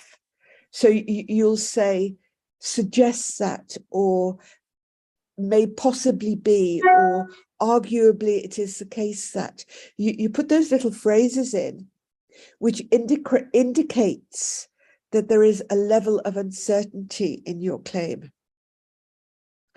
And those little phrases, may, might, possibly, appears, that suggests that it could be the case that arguably, those little phrases are indicators of uncertainty. And actually that they're used to limit a claim. So you have to have enough evidence to support the claim. That's rule one. If your evidence, the question there would be, what does my evidence support? So you're interrogating the claim. Do I need to limit it? Do I need to make it refer to less? Or do I need to be more tentative in making my claim? And academic writing is full of those hedges. When later today, go and look at a journal article and you do that exercise of finding the claims.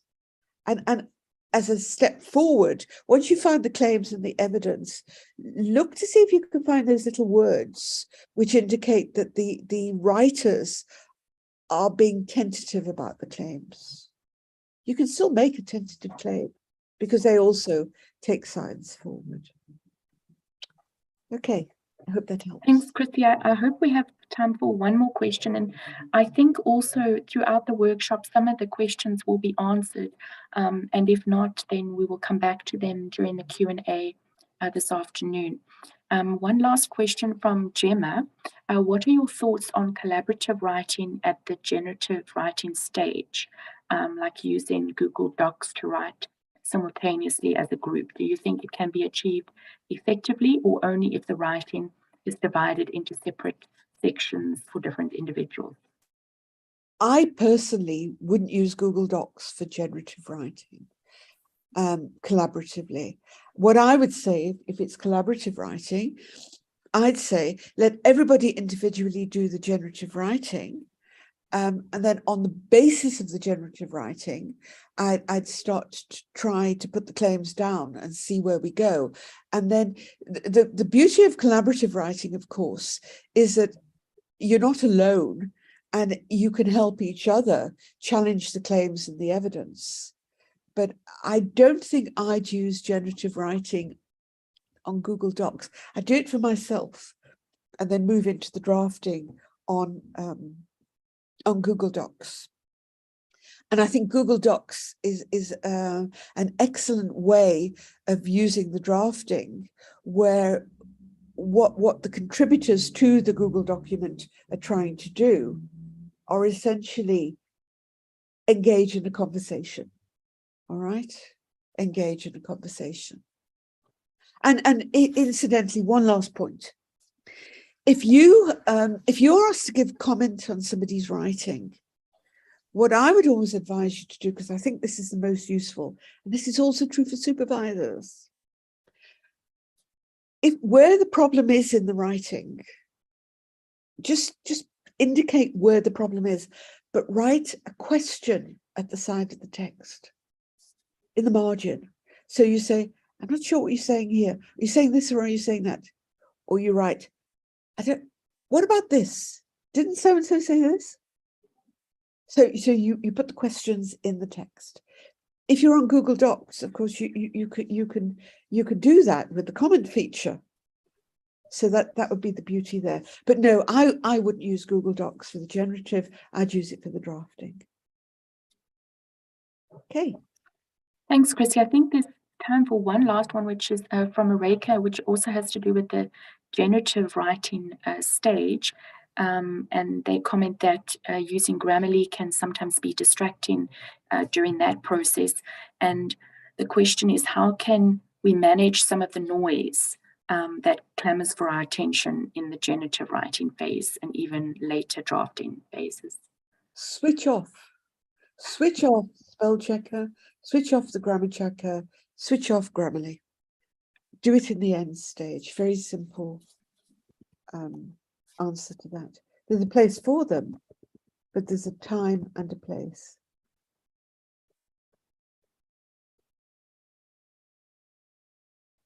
Thank you. Then I don't know if it's a question or a comment from JD Mostert. If I ask myself what the reader will be asked, can you suggest that I should not write that or then to rephrase the statement? Should we not be answering the reader's question in the following text? And in this way have more of a conversation with the reader? I think sometimes you need the questions that a reader might have are such that you have to adapt your text. Yeah, if your claim won't stand, if you can't make the claim stand, then you're going to have to change the claim or the evidence. I think maybe what you're referring to there is where there is another position. So you lay out one position, claim evidence, and then later on you could say, however, and you can lay out an opposing position or an opposing objection. But sometimes the critique or the questions, the objections from a reader mean, and these might be in your head, mean you have to actually change what you're writing. Thank you, Chrissy. We do have a lot more questions, but I'm sure that some of them will be answered during the course of the workshop. And I thank you again for a very inspiring presentation, and I think we can all take something forward and improve our writing. We have a short 5-minute comfort break, so we will see everyone back in 5 minutes. Thank you. Thank you, everyone. Go well.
Welcome back, everyone. I hope you got a chance to stretch your legs during that short break. It seemed very short. Our next speaker is Professor Leslie Swartz. Leslie, as I have said, is the editor-in-chief of the South African Journal of Science. He is also a professor of psychology at Stellenbosch University. His research focuses on disability rights and mental health issues in Southern Africa. And he has a particular interest, which is why he's here today, in developing academic writing skills and increasing access to academic publishing. Leslie, welcome, and over to you. Thank you. You're muted, Leslie. A great start. Thanks very much, Linda, and thank you to Chrissy and to all of you for your attention. Talk about a hard act to follow. Linda, also, as you know, I'm terrible at timekeeping, so please just sort of interrupt and tell me to stop and so on. I'm going to turn off my video and share my screen if I can.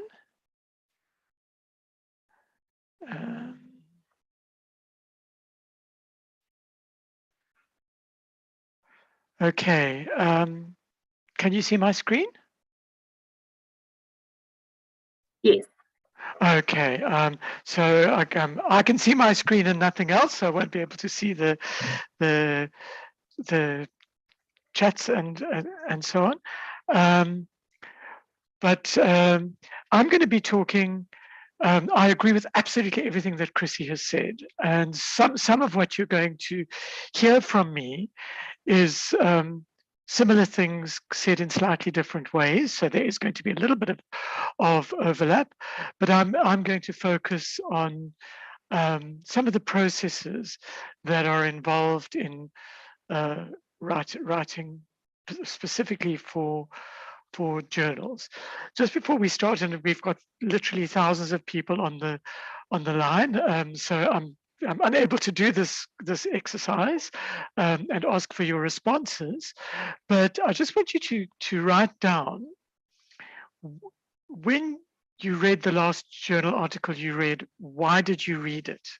We're going to come back to that, and then a slightly more funny one, but we're going to come back to this as well, is can you ride a bicycle? And if you can ride a bicycle, please think about how you learned to ride a bicycle. And these things will become clear through the presentation. And I'm going to start with what actually a number of people have been talking about in their responses to Chrissy, as it happens.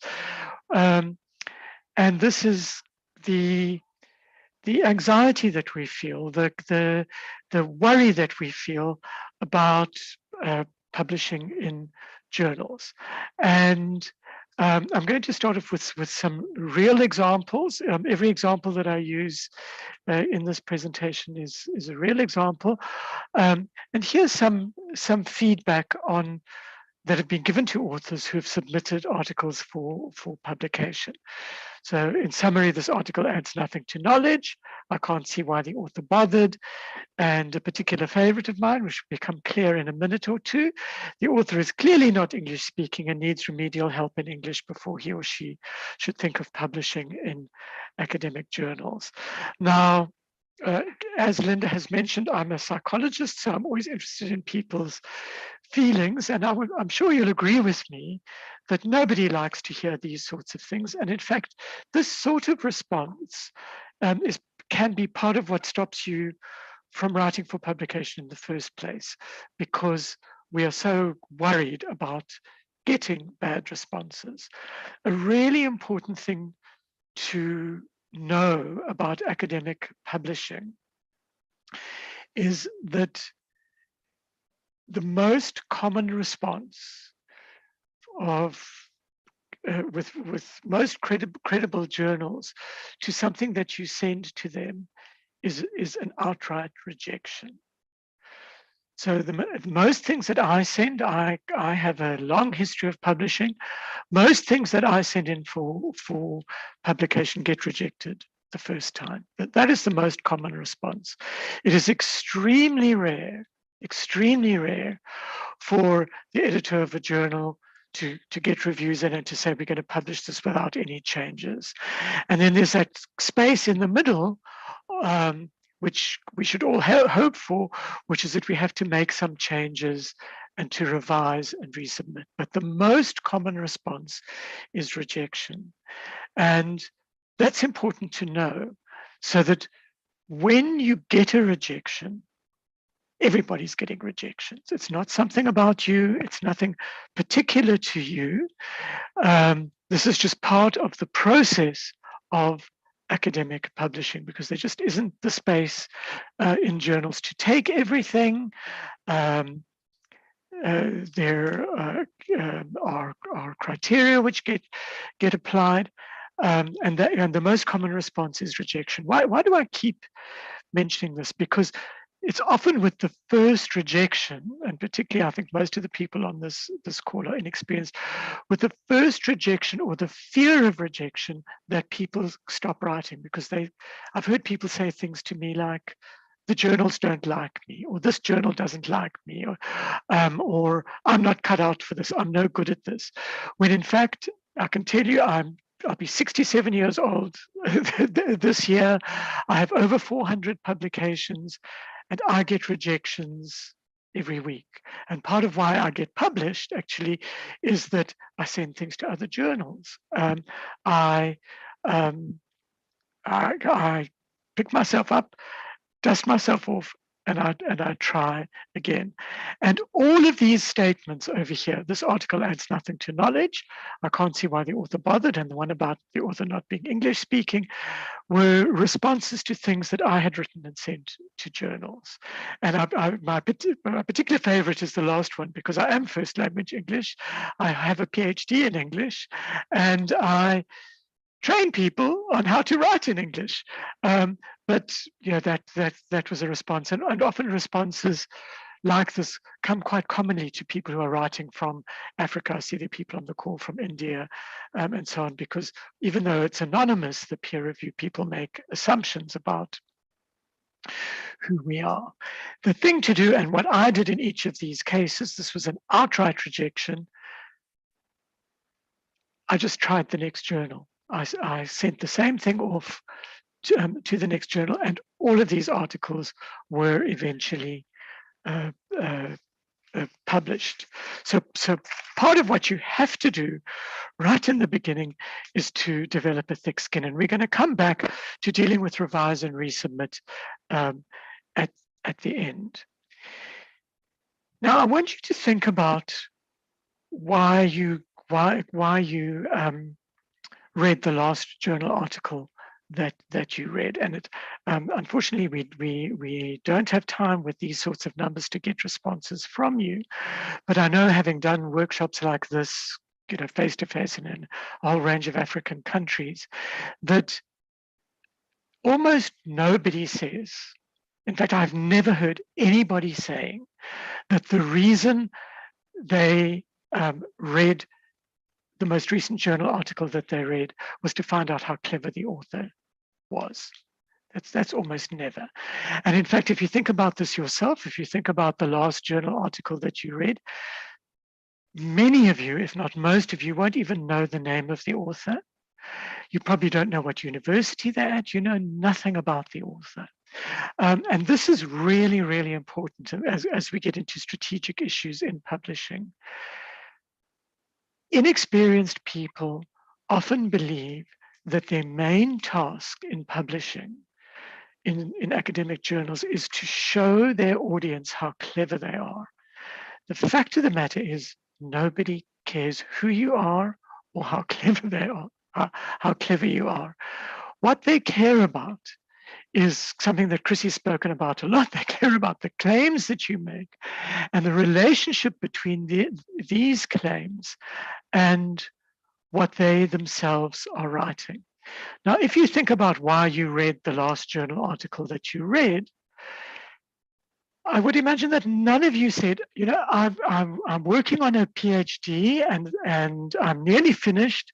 And the reason I read the last journal article that I read was I wanted it to be so original that it would take the carpet out from under me and force me to start off with my PhD all over again. It would upend everything. That's not why academics read things.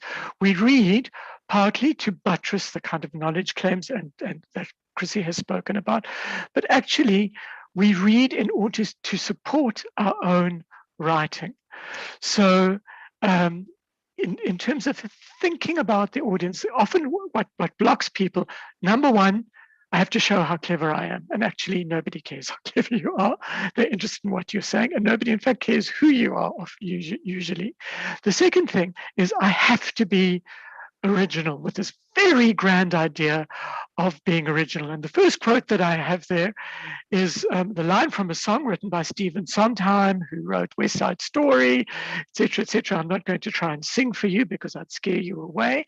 But what he's talking about there is trying to sell a new Broadway show to producers. And what he says is all they ever want is repetition. All they ever like is what they know. And to some extent, this is true of academic readers. They don't want exactly repetition, and I'm going to show you how they don't want that. But what they want is something that is going to help them with what they already know. They don't want their world to be turned upside down. And the other mistake that new writers think is, I've got to show how clever I am, so I've got to pack this journal article full of every idea I've ever had in the whole world. And Peter Collett, who was the editor of a very good journal, used to make a joke. He used to say a good journal article should have one idea and preferably fewer. Now, I mean, that's a joke. Obviously, a journal article should have one idea. It doesn't have no ideas in it.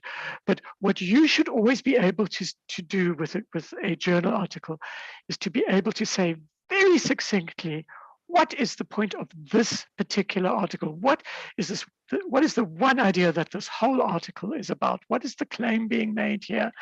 And how is this one idea being expressed and supported through my methods and so on? And how do we do that? Well, when I was a schoolboy, I had to read a book by Vance Packard on advertising, and he spoke about advertisements, and he spoke about particularly about advertisements for beauty products. And I need to say here that I'm not being sexist, because if you think about beauty magazines, certainly in South Africa, one of the best-selling beauty magazines in South Africa is called Men's Health. They're trying to sell products so that men look beautiful, but you're not going to sell a product to somebody by positioning them as an expert. So if you want to sell a beauty product, you're not going to say, look, you're terribly ugly, but if you buy my lipstick or this particular muscle building product, you might look a little better. That's insulting. Similarly, we made this mistake in HIV. What we would say to people initially with HIV messaging is, you're going to die, but if you follow these sorts of things, maybe things will be better for you. Nobody's interested in messages like that. And have a look, if you look at magazines or look at TV advertising, what advertisers have learned to do is they set you up as an expert. So you always knew, for example, that washing your hair regularly makes it look better, but you didn't know that with our special shampoo with this added ingredient, your hair is going to be even better looking. What you're doing is you are setting up your audience as an expert, and then you're showing what can you add. And how does this work in academic writing? Well, one of the most important things that you have to be able to do, and this relates to some of the questions for Chrissy, is we are always in conversation with other people. We are making claims, but we do have to think about where the readers are. And I just want to give an example. One of the areas that I've worked on in my time is HIV/AIDS vaccine research. And I've had to be in conferences that are very multidisciplinary, and I know nothing. There are going to be people on this call who know about microbiology. I know nothing. And I was at a conference where it was very interdisciplinary. We were all dealing with different aspects of HIV vaccine research. So I was dealing with behavioral issues. And there were 3 presentations by microbiologists, and they were talking about polls and gags. And I happened to be sitting next, which I don't know what they are. I happened to be sitting next to a friend of mine who is a microbiologist. And I was able to say to her, having listened to these 3 presentations, you know, that first group of scientists who presented their work were okay. The second group, really, they don't know what they're talking about. But the third group, they really, really understand the field. And she said to me, Leslie, how did you know that? You must really understand microbiology. I don't understand microbiology, but what I understood was I could hear the tune. I wasn't listening to the words. I could see through the structure of the way that they put their paper in the conference, which group was better. And I'm going to talk about how to structure an academic paper, but the structure of your argument is very important. Now, I'm a psychologist, and part of what psychologists deal with is a disorder called attention deficit disorder. Some of you may know about this, but essentially, for the purposes of this presentation, attention deficit disorder is a disorder where children struggle to keep attention and are very distractible. And if you take a child with attention deficit disorder to a park, and let's assume that in this park there are swings and there are ducks and there are roundabouts, and you let that child just run off, and they'll run first to the ducks, and then they'll lose their attention, and they'll run off then to the swings.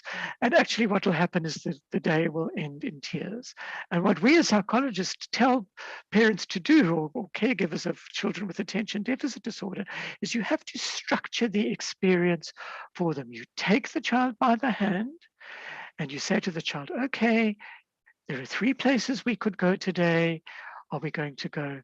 There's the ducks, there's the swings, there's the roundabout, whatever it is. Oh, you want to go to the swings. Okay, we're on our way to the swings. As you're going to the swings, the child is saying, but what about the duck?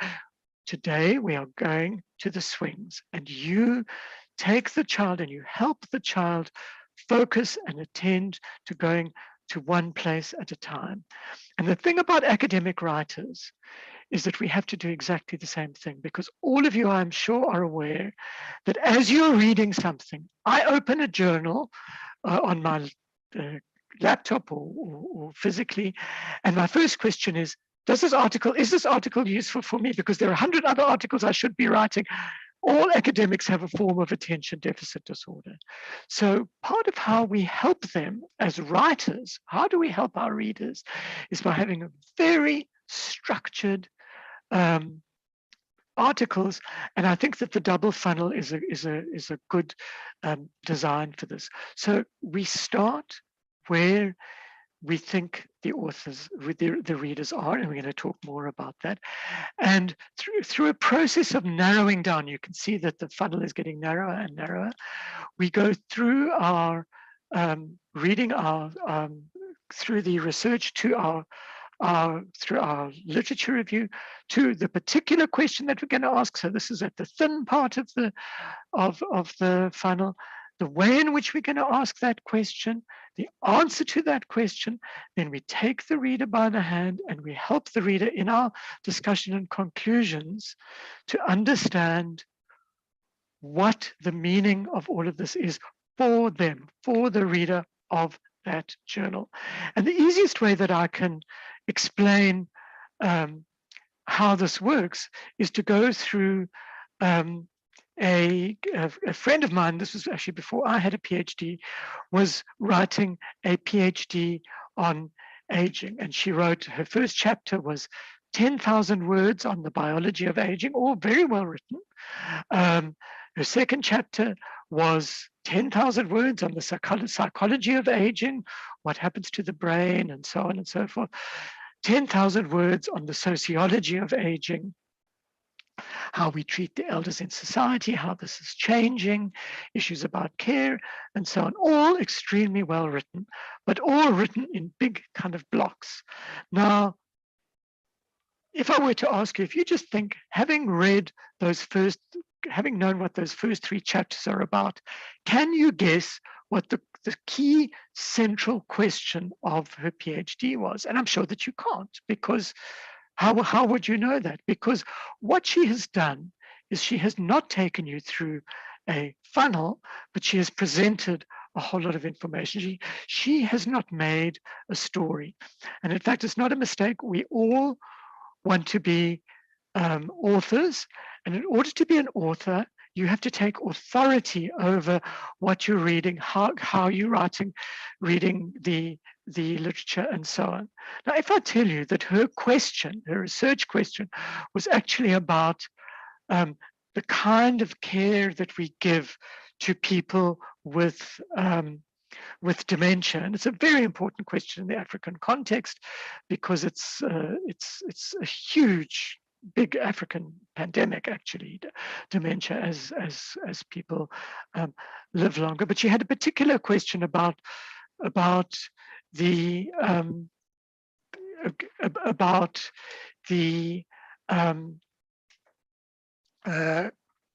sorry, somebody's just come into my, sorry, I'm just busy giving a talk. Thank you so much. Sorry about that.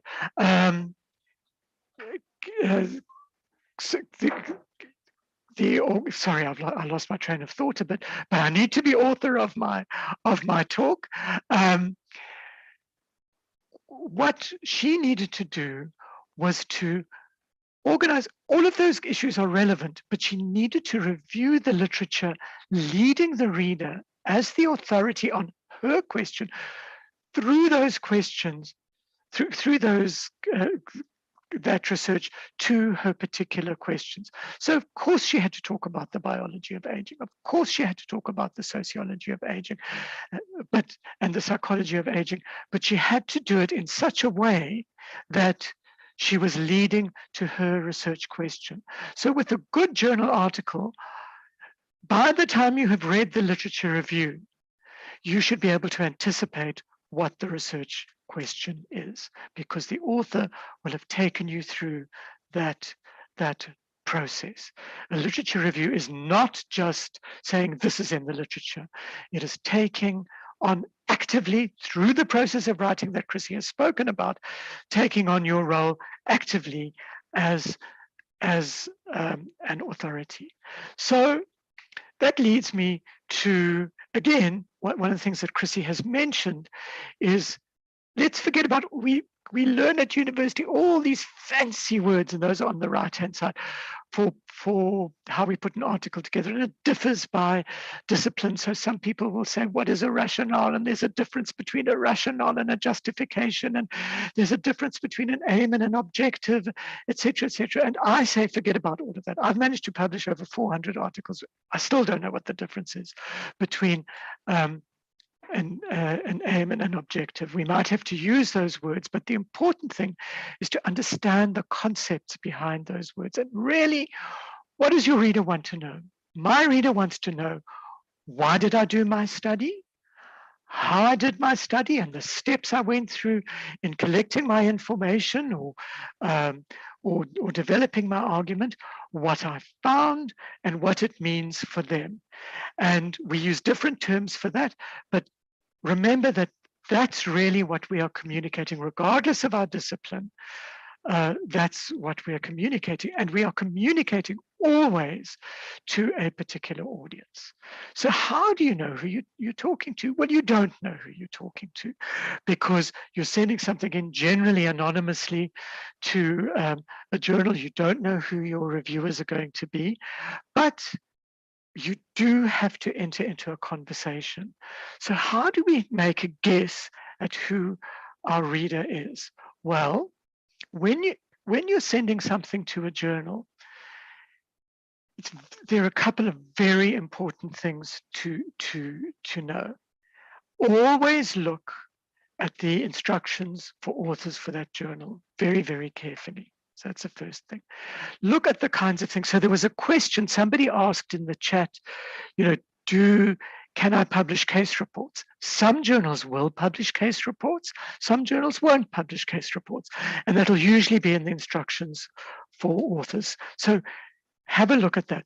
Think about, where is your journal situated? So if you're writing for a journal, if you're writing from Africa for a journal that is published from the United States, for example, you may have to explain things about Africa to that readership that you won't have to explain for an African journal, okay?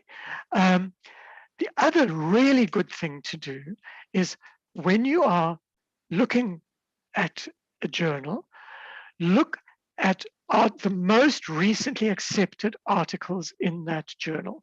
Because if you want to know, how do I get into this journal? Well, it's a good thing to look at the people who have succeeded to get into that journal and who have succeeded recently to get into that journal. And if you're really clever, here is a tip which is both, which is strategic, but also quite helpful. You should try in your literature review to cite very recently accepted articles in that journal to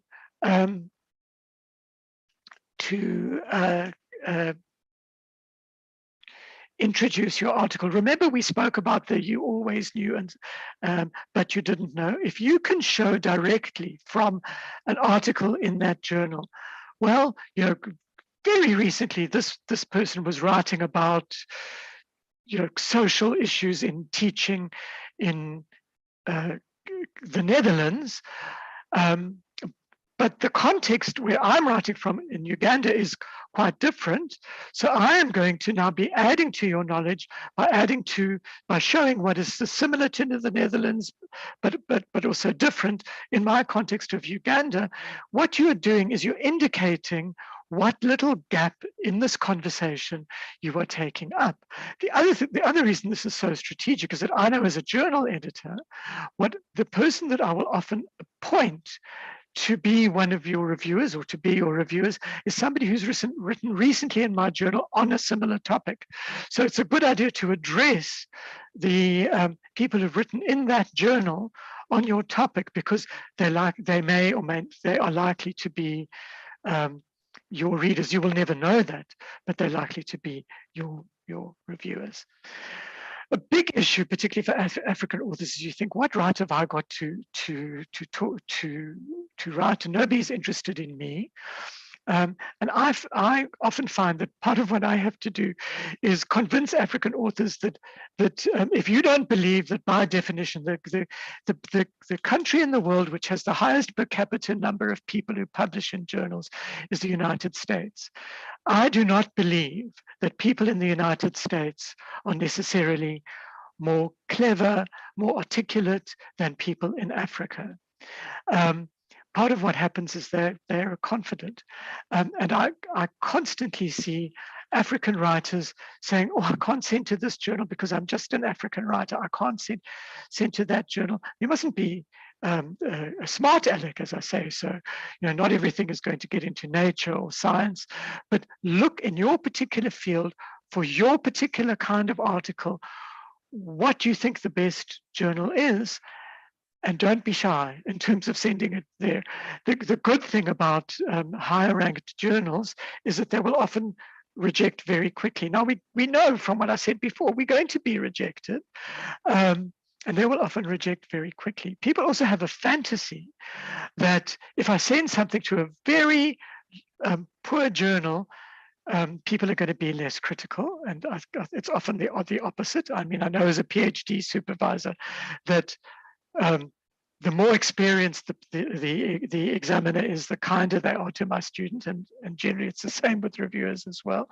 But also that somehow these lower tier journals are going to be quicker. There's no evidence that they're going to be quicker with their responses. So be realistic, but don't be shy to engage with who you feel you should be engaging with in your field, wherever they may be in the world. I apologize to journalists on this call, but I do need to make a point about this. One of the strange things about writing for academic audiences, and Chrissy has actually spoken about this as well, that differs from the stereotype about journalism, is that when we think about journalists, and this is not true of good journalists, but we often think about journalists making a mountain out of a molehill. So one thing, one person will say that they're not happy with the government, and the headline will be widespread dissatisfaction with the government, and they're about to be toppled in the next election. Often they'll be making a mountain out of a molehill. A good academic writer needs to understand that what impresses your readership as an academic writer is exactly the opposite, is how modest you can be about what you're saying. So I always say it's our job to be very clear, particularly at the end of an article where we're saying what our article means about the limitations of what we are saying, and what we can and can't say. And often inexperienced authors feel that they have to say, look at me, look how wonderful my writing, look at all the brilliant things that I've found. In fact, that is exactly what you shouldn't be doing. What you should be doing is showing that you understand both what you can say, but also what you can't say from your work. And I was told a joke. I studied mathematics as an undergraduate, and I'm going to update the joke a bit, but this is what my maths lecturer told me, was that there were three friends, and the one was a mathematician, and one was a physicist, and one was an applied mathematician, and they went on a walking holiday in Scotland, and silhouetted against the sky, they on a hill through the mists, sideways on, they saw this sheep with lovely black wool. And the physicist said, oh, so the sheep in Scotland are black. And the applied mathematician said, no, you need to provide evidence for things. You can't say that. All we know from seeing this is that some of the sheep in Scotland are black. And the mathematician said, no, we've got to be much more precise than that. What do we know from seeing this sheep over there? All we know is that in Scotland, there is at least one sheep, at least one side of which is black, because they hadn't seen the other side of the sheep. That's the end of the joke. But the important thing is that what that mathematician was doing was that mathematician was being very clear about what the evidence in front of her and her colleagues could and couldn't tell them, and you've got to be like that. Now, just a little bit about writing. I mean, Chrissy has spoken a lot about the importance of being able to write simply. Unfortunately, when we read academic journals, we often read really appalling writing. And here are some examples which should never have got published, but here they are. And the problem is that we then think, I've got to write like this. I mean, this is terrible writing. 50% of the 4 subjects were approached by the investigator and were requested. Remember, Chrissy said about taking breaths for their participation under the auspices of the current study. The easy way to say that was we approached 2 of the 4 participants and asked them to be in our study. Much clearer. I'm going to leave the middle one. Then you get things like this, notwithstanding the heretofore mentioned in pursuance of the ultimate goal of statistical significance, etc., etc. I don't know what that means either. You read that in journals, you think, oh, I've got to write like that. Nobody should be writing like that. And my particular favorite is, it is believed. And I'll tell you why. This is what's known as an agentless passive. And often writers who are not confident, instead of saying what they think, they will hide away behind saying it is believed. Now, lots of things are believed. So I can write anything. I can say, it is believed that the world is flat.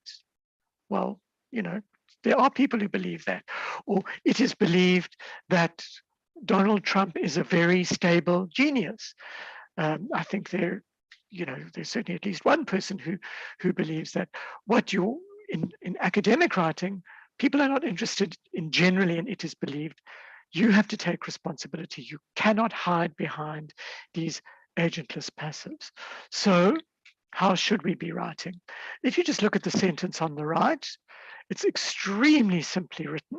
The blow catches him from the right, sharp and surprising and painful like a bolt of electricity, lifting him up off the bicycle. This happens to have been written by J.M. Coetzee, a former South African author who won the Nobel Prize for Literature. And if anybody wants to know how to write, simply read his novels. How does he write? Very short sentences. Does not use the passive voice. It is not more scientific to say this talk is being given by Leslie than for me to say at the moment, I am giving this talk. You sometimes have to use jargon in your field, but always try and write as simply as you possibly can. When you have finished your argument, stop. So if a journal says we will take a maximum of 6,000 words, I promise you as a journal editor, we will be delighted if you only give us 4,000 words, because it leaves us more space in our journal. Just, do not carry on writing just in order to pad. It's what all of our students do, but don't do that. If your journal allows it, and I've done a survey across the sciences, including engineering, increasingly journals are allowing you to say, as researchers, we did this, I did that, and so on, but check whether the journal allows it, but it actually makes for much clearer writing. South African Journal of Science certainly encourages you to use the first person. Signposting. People forget about this. If you're going to be taking your reader by the hand, as I've said, it's really helpful to say, in this section, I'm going to be dealing with 3 things. And then you have little subheadings and you deal with each of those 3 things. Help your reader through your writing. Always try and write as simply as possible. Inexperienced writers think that things have to be complicated. The best academic writing is the clearest academic writing, and you get an example after the next comfort break of that. But simplify things as much as you possibly can. And please remember that one idea, or preferably fewer. You do not have to say everything that you know. This is not your life's work. I promise you, the first article I ever published was in 1982, and I'm still writing, and I will never be finished. This is not your life's work. I rather like this that somebody sent me. Great writing is when the subject matter is complex and the average sentence is easy to understand. Typical writing is when the subject matter is complex and the average sentence is hard to understand. If the subject matter is simple and the average sentence is easy to understand, that's honest writing. But beware, I'm afraid social scientists like me are particularly bad at this, where we write long, difficult sentences and they're actually, the subject matter is pretty simple. And unfortunately, excuse me for quoting here, that's probably just bullshit. So what we need to aim for is simple writing. Now, I want to support what Chrissy said about, she spoke about free writing. Just get words onto a page and do not edit. I mean, this is, people have spoken about the block, and this is what Augusto Boal, who's a theater writer from South America, talks about. Get the cop out of the head. Write, if you can, every single day. So Sylvia, who's a psychologist who writes a lot, has written a very good book called How to Write a Lot for Academics, says the secret is regularity. Lizette Raber, who's professor of journalism at my university, talks about the ABC approach, which is the art of applying the bottom to the chair. You've got to sit and you've got to write. People who teach creative writing often talk about what they call morning pages.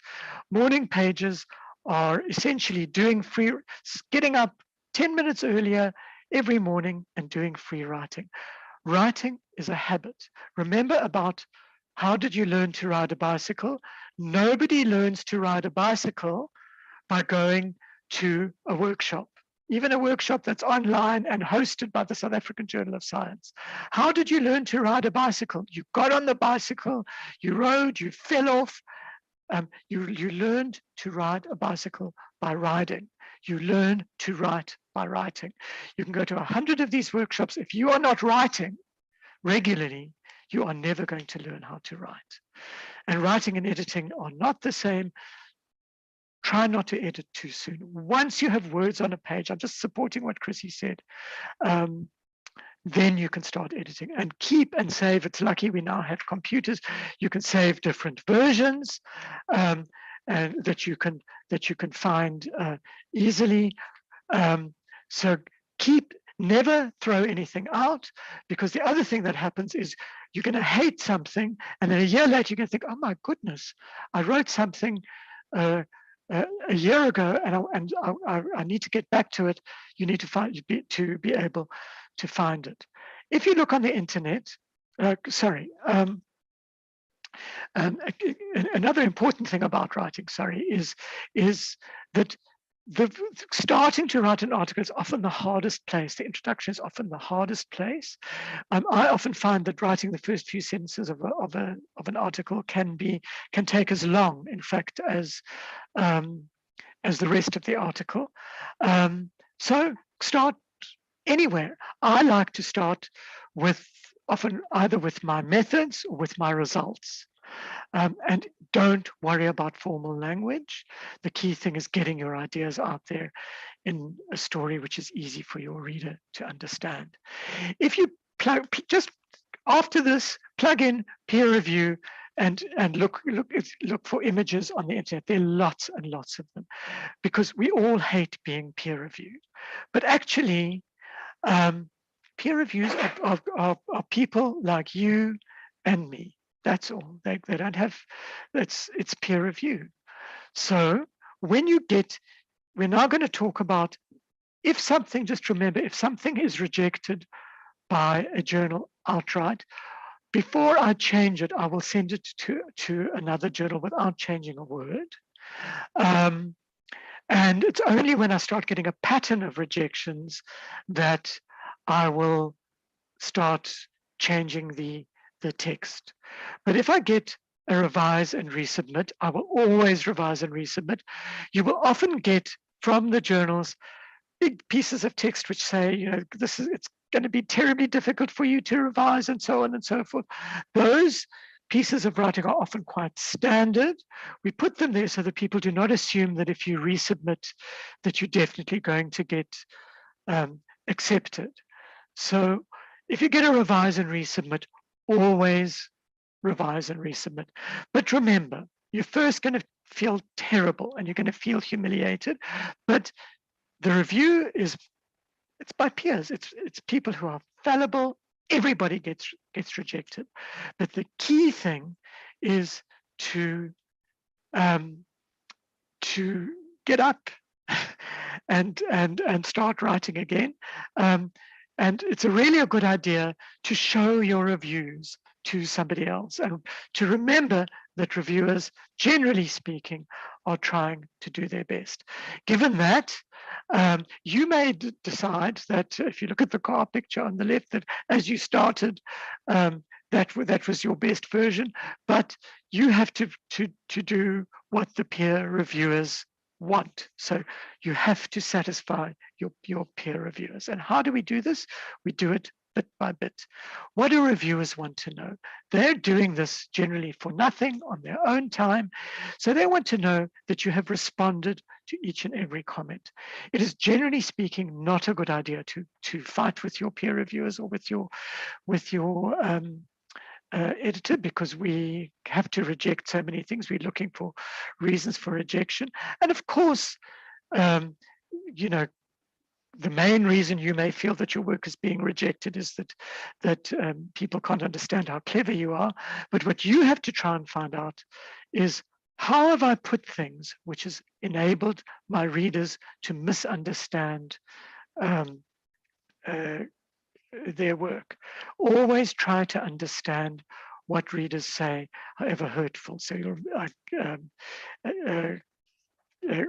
try and be like Polonius responding to Hamlet. Try and understand what your reviewers are saying. And what I always do, not with out any feelings of difficulty, is I'm always as polite as I can. I will say thank you to my reviewers. I'll be as clear as you can. It is natural. Reviewers are people just like you and me. If one reviewer says, I want more of X, and the other reviewer says, I want less of it, explain why you've gone with this reviewer rather than that reviewer. If your reviewer is wrong, it's not a good idea to say you're wrong. And reviewers will sometimes, miss things. And say a reviewer missed something. All you need to say is, you will now find it on page such and such. You don't have to say, you silly idiot, why didn't you see? I don't think it's a good idea to complain to journals, generally speaking. Remember, generally speaking, editors and reviewers are working for nothing. And try and be a nice and constructive and helpful reviewer yourself next time.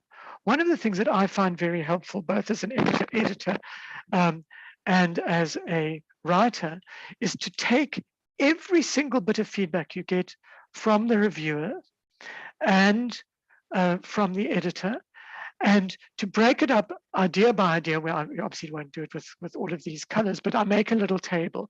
And sometimes I'll even break up in the middle of a sentence. So if you look on the left there, the reviewer said, this is an interesting paper on an important topic, comma, but fails to articulate its premises clearly. So I've put those in separate blocks because they're saying different things, but I show the reviewer responses to everything. So what's my response to the first comment as an author? Thank you very much, but fails to work together. And then I say what I've done. Thank you for this comment on pages 2 of the revised manuscript. This is what we've done, etc., etc. It's lovely when you get a comment like this, and made me laugh, but I was shocked that the brilliant work of Swartz was not cited. And then you say, I apologize, we agree, this is what we've done. So you can very quickly, your reviewer can see they've read everything that I've said to them, they've taken note of it, and this is how they've done it. I would have liked to have seen more discussion of this. Thank you. Reviewer B suggested that we omit any mention of this. We've decided to do this to follow reviewer B because, and this is a very important thing, is that when you don't do what a reviewer wants, always offer to reconsider. And often that'll make the reviewer say, no, that's fine. But always offer to reconsider. I've never had a situation where I've said to a reviewer, if you want me to go back to this, I will, when they've actually asked me to do this. As a journal editor, these are the most common reasons for rejection. I'm nearly finished, Linda, so I'm 2 minutes over. This is why the most common reasons why we reject is plagiarism. Obviously pasted from a thesis, you have to recraft into a journal article, too much irrelevant detail, conclusions not following from the data. The data may be irrelevant to the conclusions, no idea of the field, so you haven't done your homework, overgrand claims to originality. You're never the first person to be working in a field, and wrong journal, wrong audience. So do not send to a journal that deals with disability, for example, an article that doesn't deal with disability at all. I don't know if any of you have seen a film called Adaptation, but it's a film about writing. I just want to say, and you can see how old the film is because there's a typewriter there. I know nobody, including myself, who has not been very good at avoiding writing. So in this particular scene, Nicolas Cage sits down and he's about to write and he thinks, well, after I've written a bit, I'll go and get a coffee. Coffee would help me think. And what does he do? He gets up, goes and gets a coffee and a muffin, and never returns to his writing for the day. All of us have done that. Don't do that. Remember, keep your bottom on the seat, keep writing, because that's the only way to learn to write. And that in a nutshell is my ideas, and I'm happy to take some questions, and my apologies for going on a little bit longer than I'd intended. Thank you. Thank you very much, Leslie. That was very informative. And I know when I'm writing, I can think of absolutely everything that needs to be done before I sit down and get to it. So yeah, absolutely, absolutely. We have quite a few questions, and we've got 10 minutes. So the first question just for encouragement, they want to know what is the maximum number of rejections you have received for one article? This is so embarrassing, but I think that I have had, I think it's 12, and eventually it has got published. I've changed it along the way and so on. But you know, if I can just say, the other thing is there are many reasons for things to get rejected, and we don't have time to talk about that. But often on big projects of mine, the pieces of research which are sort of quite everyday and ordinary get accepted very quickly. And the ones that are slightly unusual and therefore much more interesting to me as an author are the ones that I struggle to place. But I've had more rejections than any of you have had hot breakfasts. So don't worry. There's a few questions around choosing a journal. Jamie's asking, how do you know which is a reputable journal? And that's something that Susanne is going to tell us after lunch. So hang on to that question, Jamie. And then there's a question from Tracy from YouTube. Do you recommend starting with an idea and then finding a journal that's interested in your idea, or selecting the journal first and developing the idea from there? Okay, both and in some ways. I mean, for me as a writer, and a lot of what I do is I work individually with inexperienced authors, and you have to have your idea quite clear, and that is part of what Chrissy has been speaking about. So before you're thinking about journals and so on, you've got to know is what is the one idea that I'm going to communicate, and that you do the work that Chrissy has been speaking about. But when you start thinking, okay, now I'm ready to put something together for a journal, I think the most useful thing to do is before you've gone too far, start thinking about your audience, because you are going to present the literature in different ways. You may present different literature, particularly if I'm sitting here in Stellenbosch. If I write a lot for journals in America.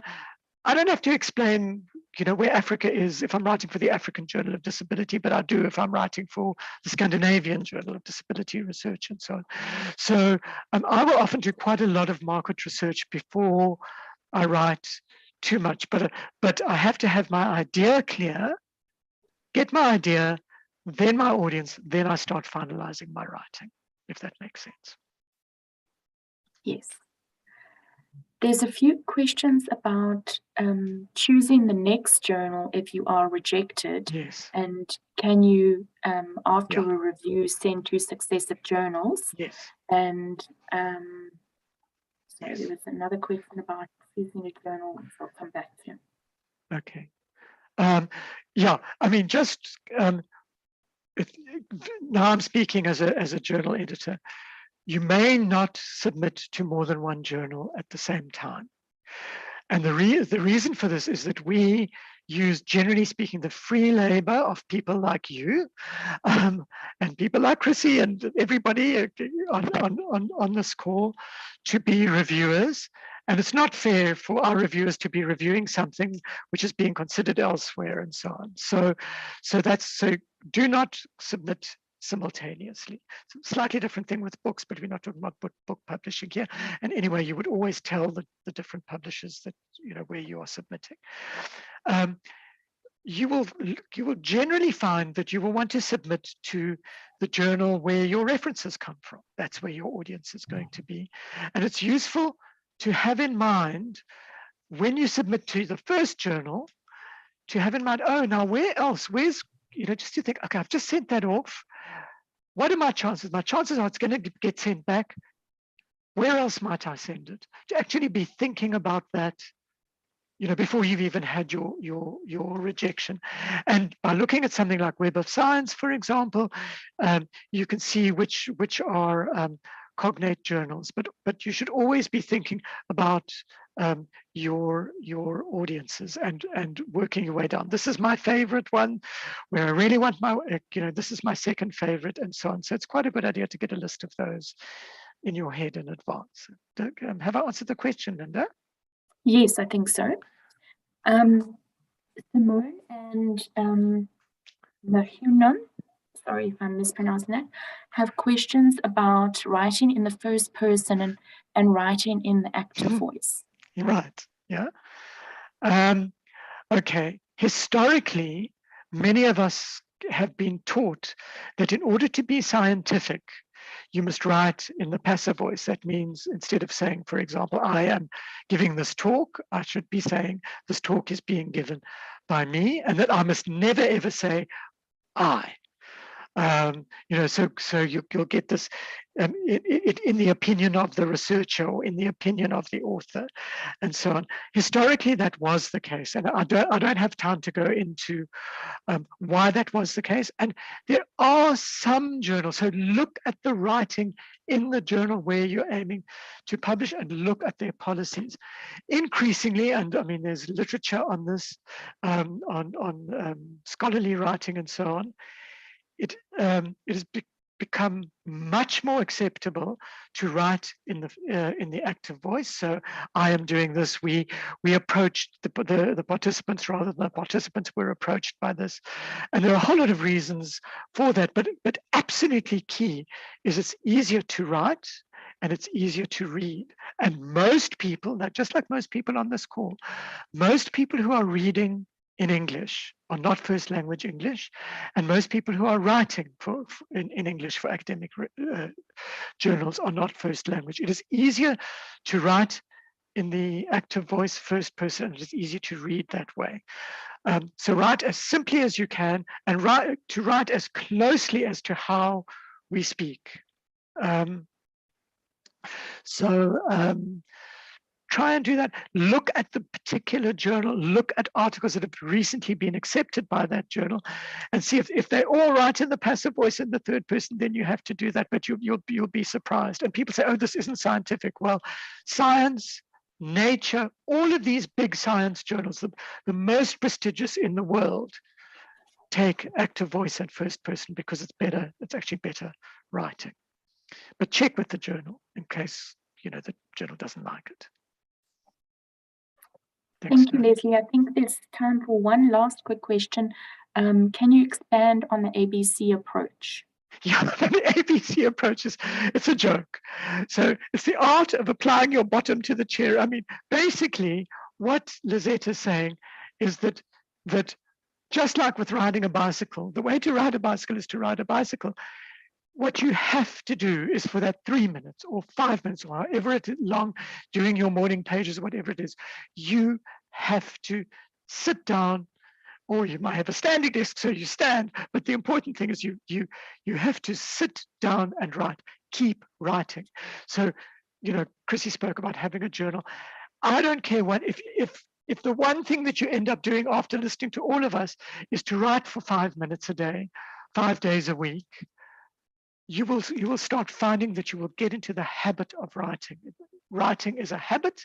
It is a skill like learning ballet or anything, and you have to sort of turn it in some ways into.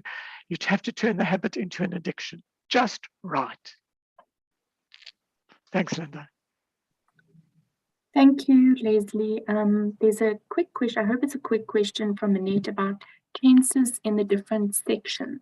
Yes, yeah, it's a difficult one. I would follow the this is journal by journal. Have a look at the conventions that have been used in the different section. And part of what, I mean, just for other people, it's a fantastic question, because some journals, when you are reviewing literature, like you to use what's called the historic present. So, people in the field believe this and that, and then you give a reference from 1970 or something like that. And some people like you to use the historic past.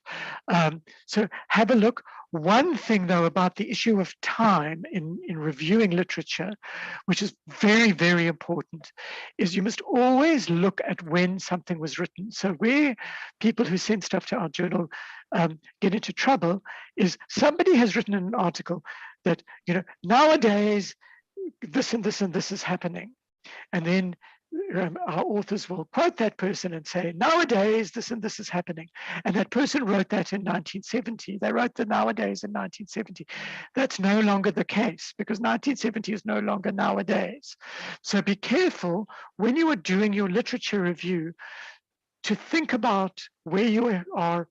I know this wasn't your question, but it's just a tip, how you are situating the literature historically, so that to say, the latest thinking on such and such, when you're quoting something from 1982, that's not the latest thinking. It was the latest thinking in 1982. But we are dealing with fields that are changing all of the time. So it's important to historicize what you're reading. Thanks, Linda.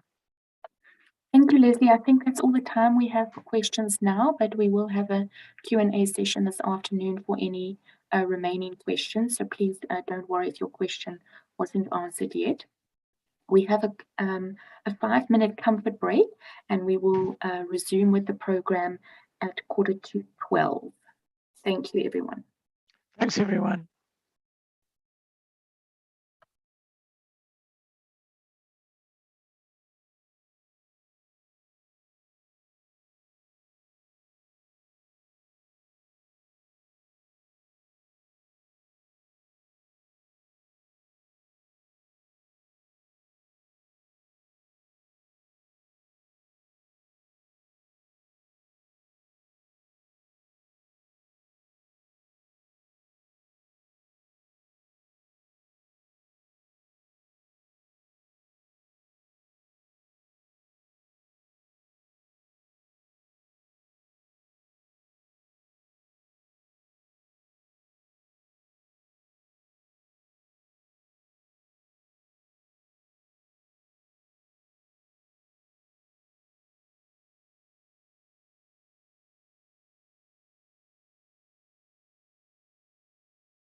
Welcome back, everyone. I hope you had a chance to do what you needed to do in that short break. The next speaker in our program is Professor Ines Bordy. She is an associate professor in geology at the University of Cape Town. She is also an executive editor at Geological Magazine, which is an academic journal with a focus on how earth science principles and observational geology. She is also the recipient of the South African Journal of Science Outstanding Article Award for 2021. And she is passionate about mentoring the next generation of earth scientists. Thank you, Ines, and over to you. Thank you very much, Linda, for that introduction. I'm really honored to be invited to speak to you all about how to write for non-specialist audiences, but of course in academic context. So I'm going to switch off my video now and share my screen, so bear with me.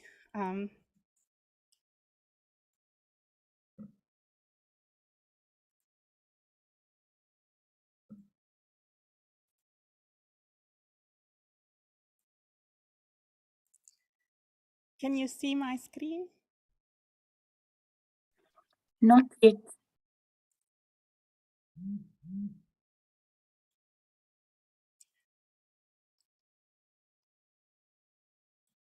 Can you see my screen now? No.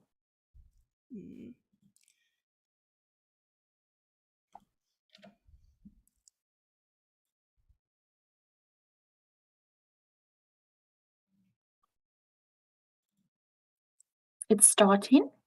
Okay, lovely. Okay. You're gonna get there.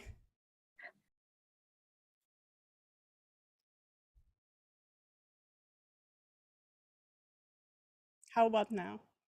We can see it. I think you just need to go into presentation mode. Yes.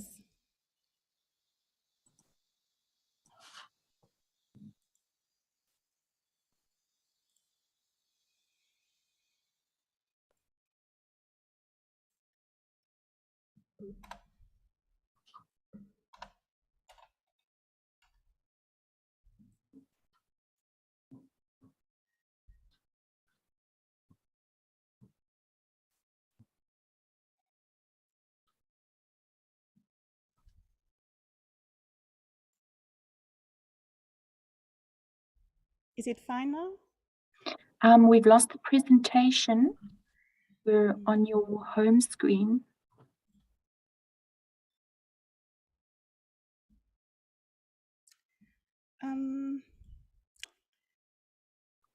Just bear with me for a second.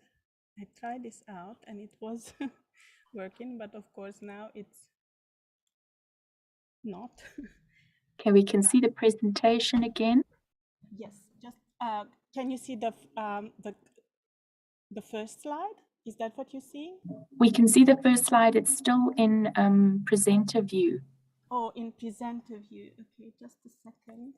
I'm not quite sure myself how you get out of the presenter view. If anybody else knows, please jump in.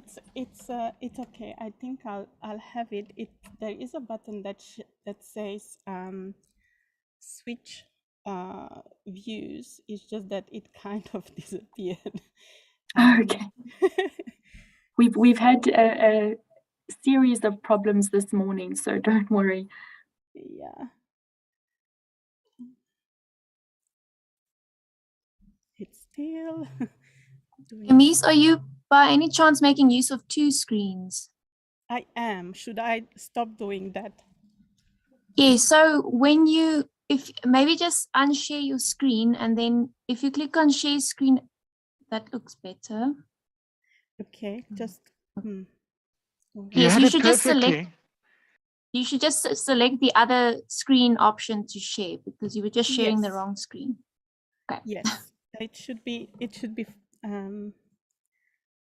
How about now? Yes, that looks great. Perfect. Thank you.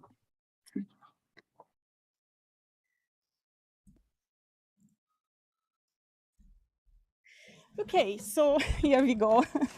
Yes, I was using 2 screens because I'm doing this from home. There were some problems at UCT and I dared not to go in. So because of that, I had to do it from the garden. That's the quietest place. So I'm sorry about the technical difficulties, but here we go, finally. We are now starting. So thank you very much again, Linda, for that introduction. My aim for today is to try to tell you that good writing serves you well beyond your specialist journals too, and that good writing is indeed a journey. And I hope that with this presentation, I'm also going to contribute to demystifying the process of writing, which is a process. It's not a destination, as I said, probably it's a cliche, but it is definitely a journey, a writing journey. And when we write for broad audiences, the same basic principles apply, as Chrissy talked about, and also Professor Leslie. So really what I would like to do is to share a few ideas that worked for me and for my postgraduate students who tend to be my regular co-authors. So a few words about me, you could probably already see from the introduction that I'm a geologist, and also, I mean, the starting image too, I just couldn't not show this because it has rocks and landscapes and things that I'm passionate about.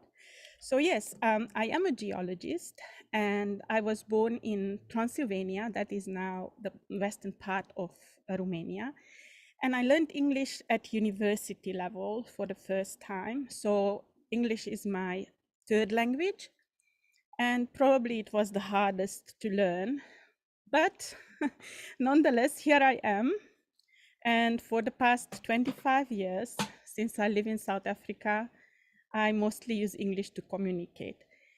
I'm also not a writer, but I do enjoy the challenge of writing. And yeah, so this is also a shout out to all those people who are listening and whose home language is not English. It's a little bit harder to write academically in English. So yeah, what is my aim for today? My aim is to give you a road map that will help you along your scientific writing adventures for these broad, non-specialist audiences, irrespective whether you are a postgraduate student or an early career researcher.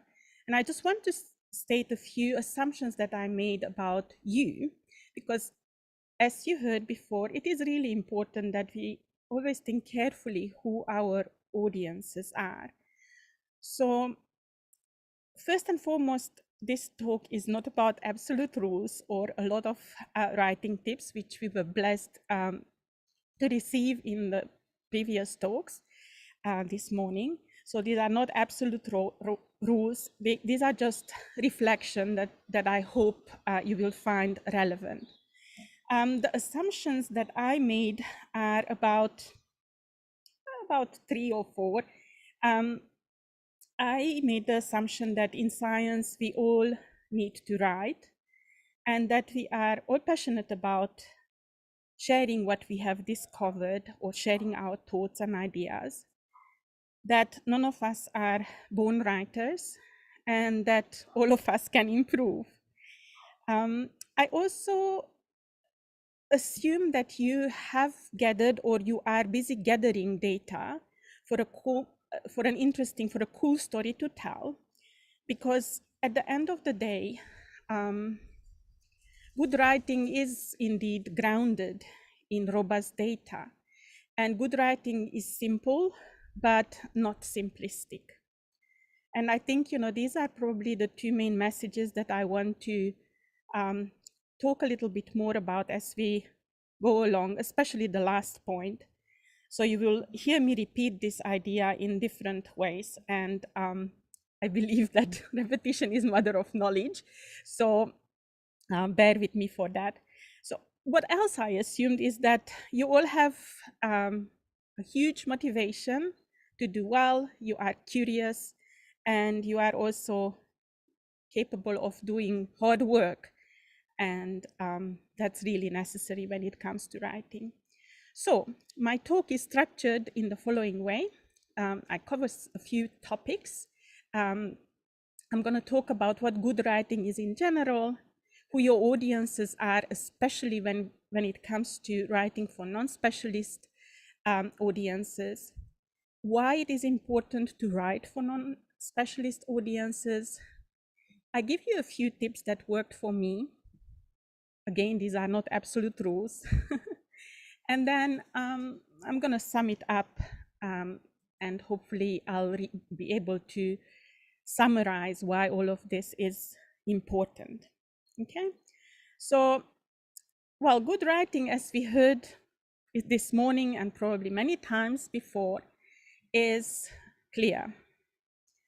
It requires that we have lucid ideas, and once we have that, once we thought carefully about what we want to write or what we want to share, not necessarily what we want to write, but what we want to share with the world, those lucid thoughts, in my experience, lead to better writing, to clearer writing. This idea is particularly important when you write for broad audiences. You must really make sure that your audience is not struggling to grasp the ideas, that what you wrote is readily understandable. So in essence, you need to do, what you need to do is to make it a little bit easy on your audience, to try to do the heavy lifting for them in shaping an idea that you want to present, to make it elegant and accessible to other readers. Another important point is that, and it feeds back to kind of the first point, is that your writing needs to be, especially in scientific writing, it has to be concise, and it also has to be informative and coherent. It has to be well structured, and that's really something that comes, as you heard earlier today, through a process that repeats itself. You write, you revise, you write, you revise more, you revise yet more. So you need to be very, very resilient when it comes to giving structure to that concise and informative writing. And all of this is important because you need to be audience-centered. In other words, once again, you need to make it easy for the readers. You need to make the reading painless.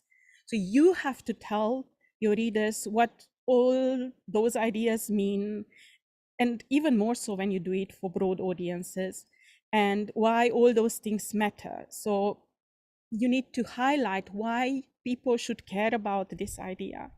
So, of course, you need to assume that your audience is an intelligent crowd, but you really do need to assume too that they know very little, almost nothing. That doesn't mean that they are not intelligent. The two things are different, right? So being reader-centered or being audience-centered makes the writing, I think, more humane, and I think I'll touch on this a little later. And then finally, good writing is, of course, not a singular action. It's a process, like I put it in the first slide or second slide. I want to think of it as a creative journey, a creative travel. And it's not really about the destination, but it's about, along the journey, you keep on improving and learn the rigor to rewrite and polish your writing, to perfect your writing, but not perfect the sentence, because just like Chrissy said, if you do that, you get stuck, and then it's very difficult to get unstuck, to move on. So, of course, this talks to the point about most of us being well motivated and capable of doing hard work. And we often confuse that with perfectionism. So you can fall into the trap of continuously perfecting your craft, but never actually submitting. And that's also very dangerous. So I read it somewhere that perfectionism is crippling our productivity, and we need to aim good enough, because a good enough paper that got submitted has a chance to be published, whereas the paper that has infinite numbers of perfections or that has undergone a limitless number of perfectioning might not ever be published. It might not exist. That perfect paper might not exist at all. So bottom line, ingredients to good science are the ones that have been mentioned. You shouldn't ignore the obvious. Good data and robust analysis, good illustrations and figures. At least in earth sciences, we're very big on them. But the bottom line is, I think the 4 main points, at least for me, are the one that I have on this slide. So having said all of this, let's now focus on who our readers are and why is this important? Well, especially when it comes to these broad audiences. So it is important to think about and be sensitive to the fact that our readers are who our readers are, because only then we can be relevant.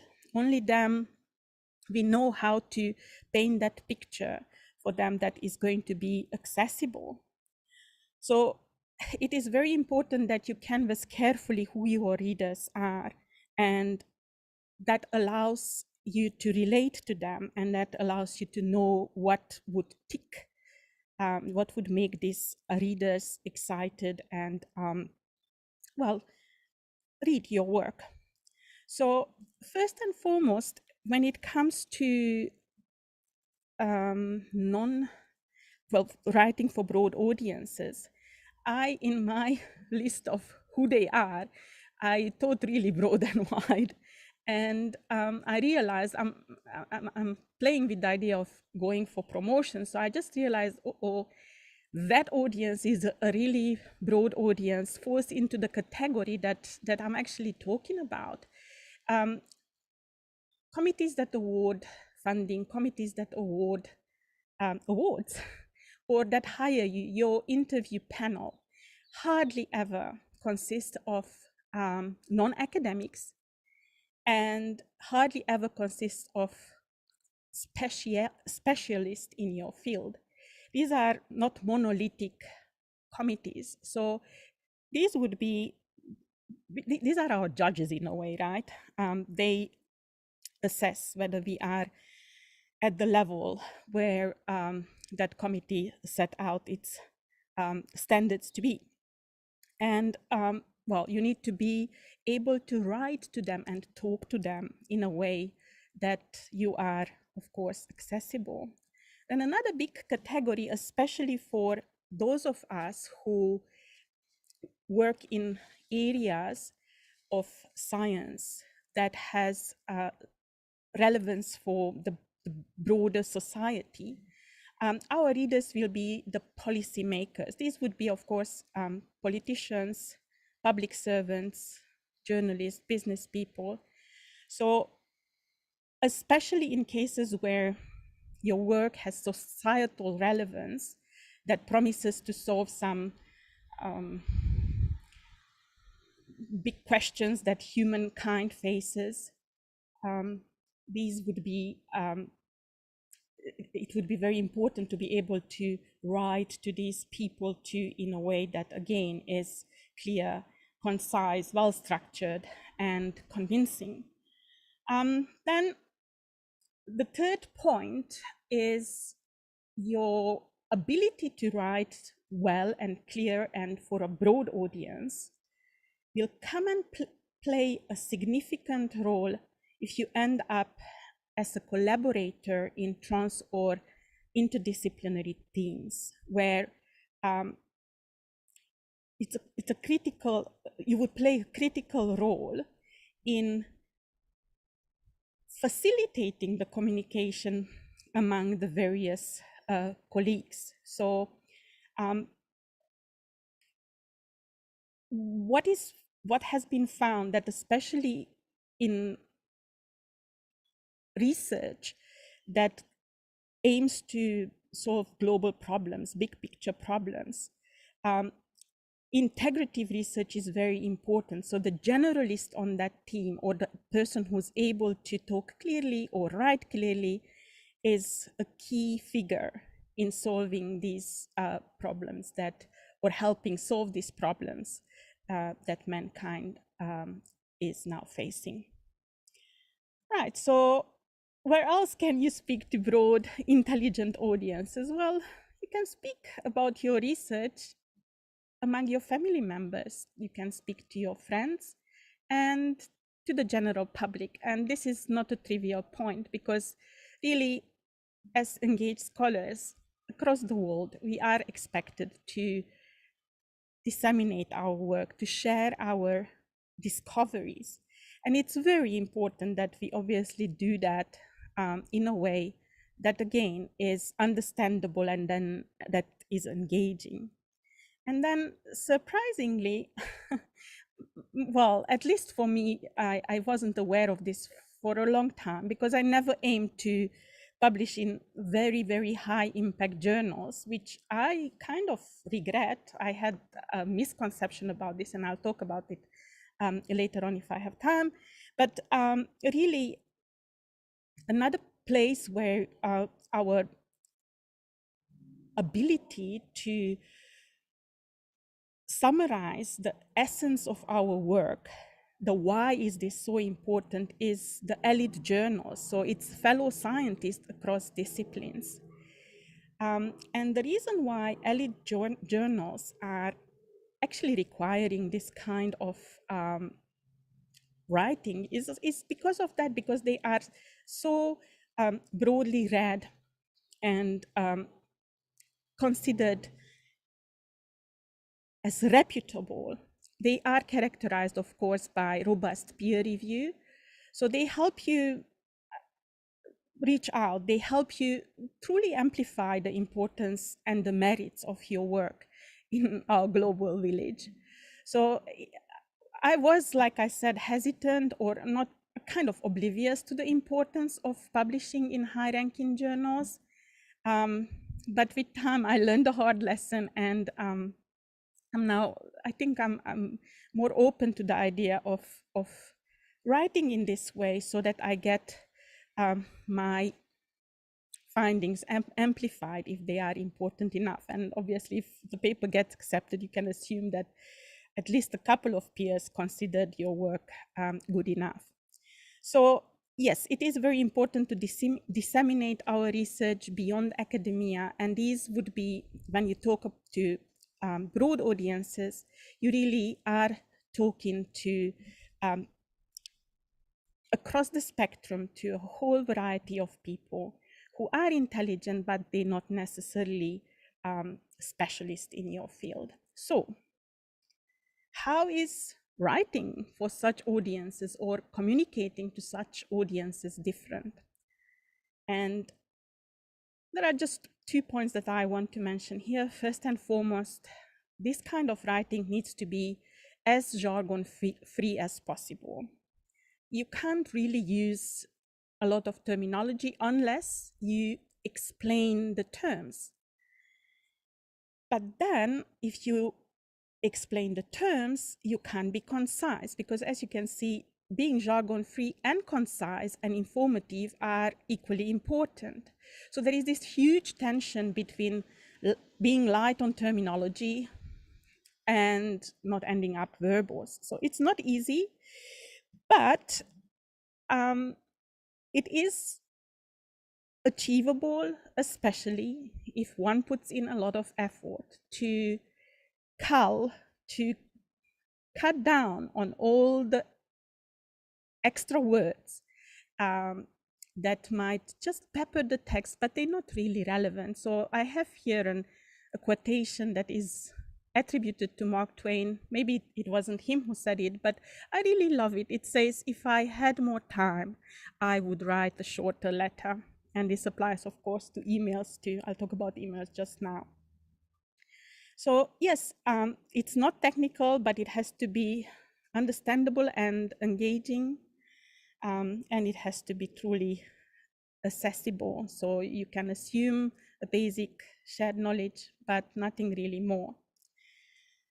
And then the second point is, yes, feeds back to the first one, is that this type of writing has to be meticulously crafted. It's like a piece of artwork that you do. Because it was actually Mark Twain, apparently, who also said that it goes somehow like this: writing is easy. All you have to do is cross out the wrong words. So that crossing out is the part that is really energy consuming and time consuming. But we have to do it, because remember, when we write for broad audiences, especially when we write for broad audiences, we want to be reader-centered.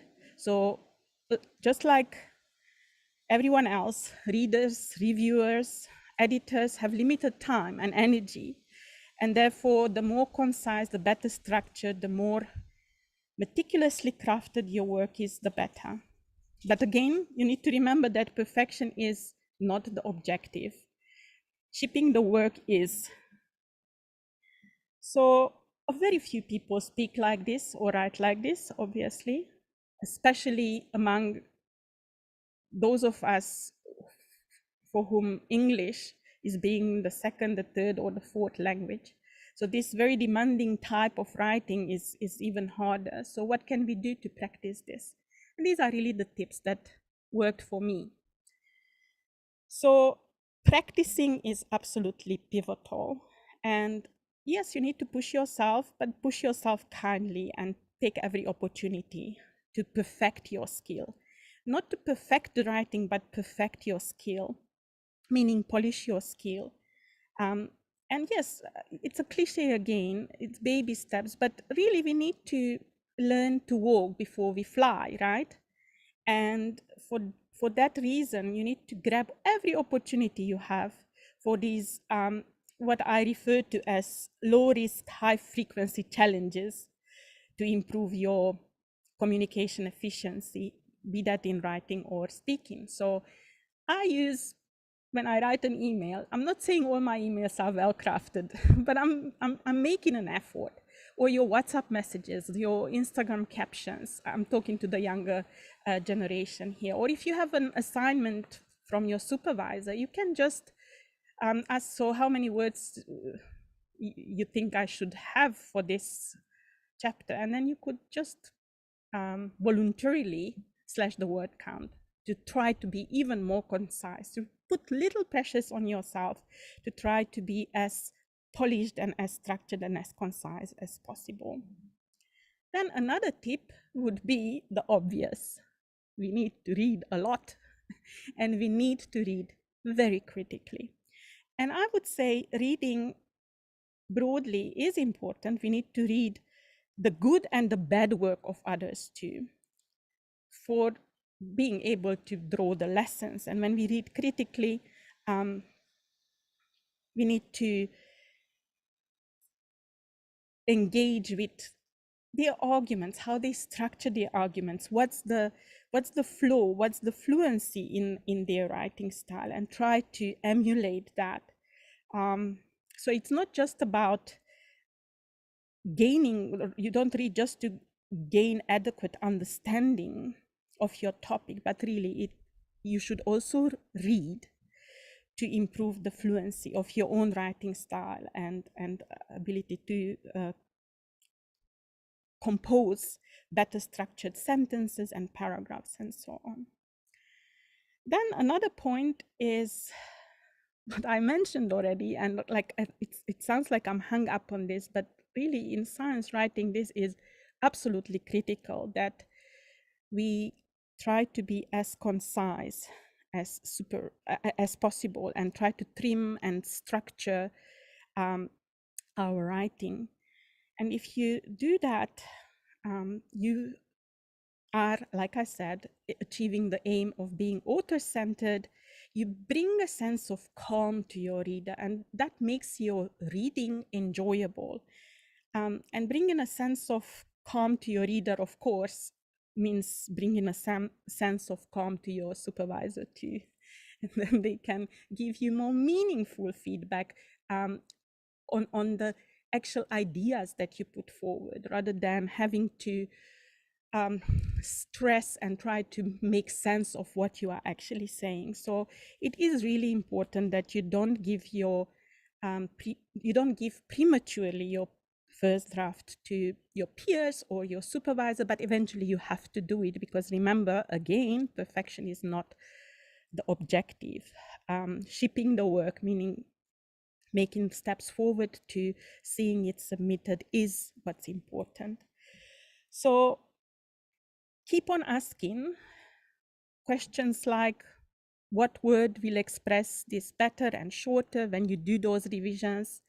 So yes, you need to write, no doubt about that, but you need to go back and reflect and be rigorous in your self-revising and learn to shave those extra words out.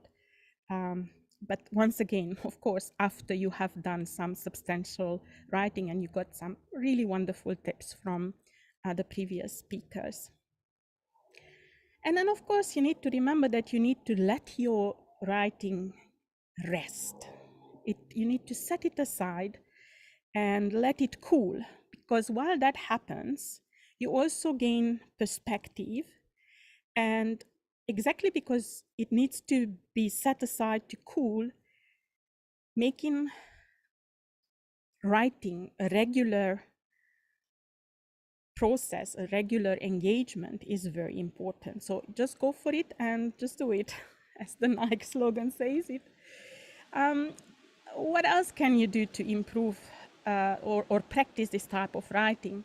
Well, you can form peer feedback teams with, first and foremost, as the expression says, with your peers, the peers who are your friends, your fellow students or fellow emerging researchers, because they have, all of us can make, if we engage with that writing, can make suggestions to improve the presentation and the readability of that product.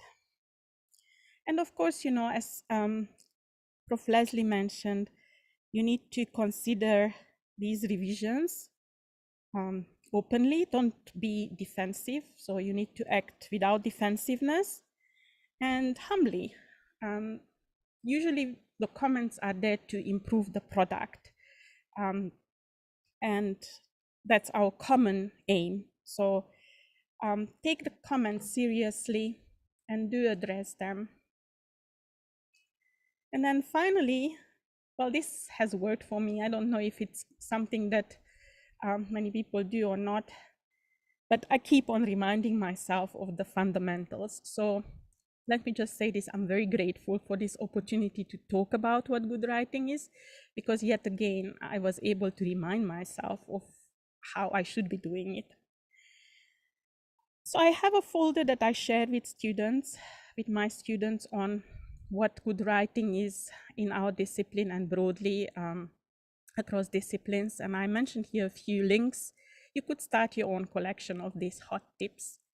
There was mention of style guides before, both by Chrissy and Leslie. And I would say, from a geologist's point of view or an earth scientist point of view, examining the style guides is quite important, and reading editorials of the journal of that you're targeting. Remember, this could be scientific journals, but of broad scope, these elitist journals. So it's very important that you engage with them, I would say, at the very beginning, because it sets the scene. You need to know what the word count is, you need to know what kind of topics they are accepting, and so on and on, so that your product is fit for the journal. But obviously, you shouldn't be stressing too much about these style guides at the very beginning, before the majority of the writing is done. But I would say engaging with them at the beginning is important, once again, to set the scene, and then after that you write, you revise, and then visit them again and see if you are able to meet the expectations of those editors and the style guides, which usually come about after many years of reading to people's work by the various editors who work for that journal. So it's not a document that was dreamed up overnight. It is a document that has a long history. So it's really worth engaging with those, and your chances of being accepted for these broad scope journals, scientific journals too, is going to be so much higher. So this is the summary of my list in very short. I won't be reading them out, but really, if I sum it up in one sentence, attempting to be concise here, I would say staying rigorous to become even more concise and informative should be your number one aim when you write for broad audiences. Right, so this final slide is just a summary of why writing well is important. It's a skill. We can therefore, it's something we learn. It can be improved. And the few points that are important here, of course, it's communicating clearly. This is going to be the paper. This is the basis of your roadmap, the paper on which your roadmap to success is printed. Writing well helps you come across more credibly and improves your performance. That skill of making it easy for all and explaining why this subject matters, both for specialist and non-specialist audiences, is really, really important. And then, broad scope journals like the Journal of South African Science gives you global exposure, gives your research a global exposure, and it helps you not to be ignored. Because at the end of the day, being a researcher is a highly competitive profession, and you want to be able to tap into that global exposure that these publications would allow you. You also want to be part of collaborative networks, because ultimately those are the best ways to improve your craft, your science. So yeah, that's essentially what I wanted to say. And I hope that you are now more ready for your journey, for your writing journey. And just remember that good writing is ultimately dependent on your robust data, on your robust ideas. And while it is simple, it's certainly not simplistic. Thank you. Thank you very much, Janice. I think that sums it up entirely. Simple, but not simplistic.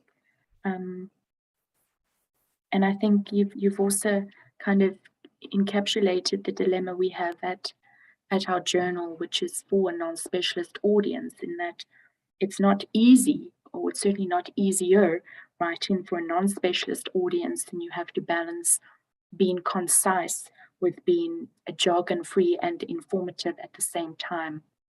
And that's what the challenge is for authors. So thank you for all the tips and advice you've provided. And also for pointing out the importance of making that choice to write for a non-specialist audience and being able to further disseminate your research that way beyond your peers. And that's why we publish what we publish. So I hope that message was taken on board. We have a few questions and a little bit of time. Julia asks if you can explain why you regret not publishing in high impact journals.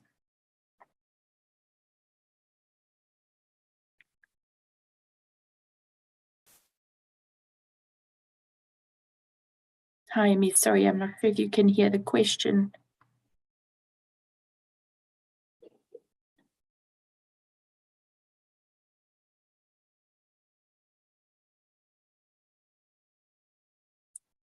Are you with us?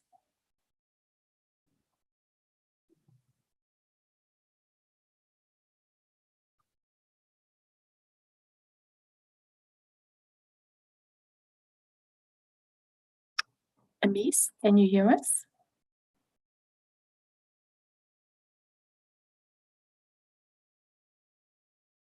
Sorry, I'm not sure if there's a sound problem. Maybe you can type the answer in the chat if that would be better.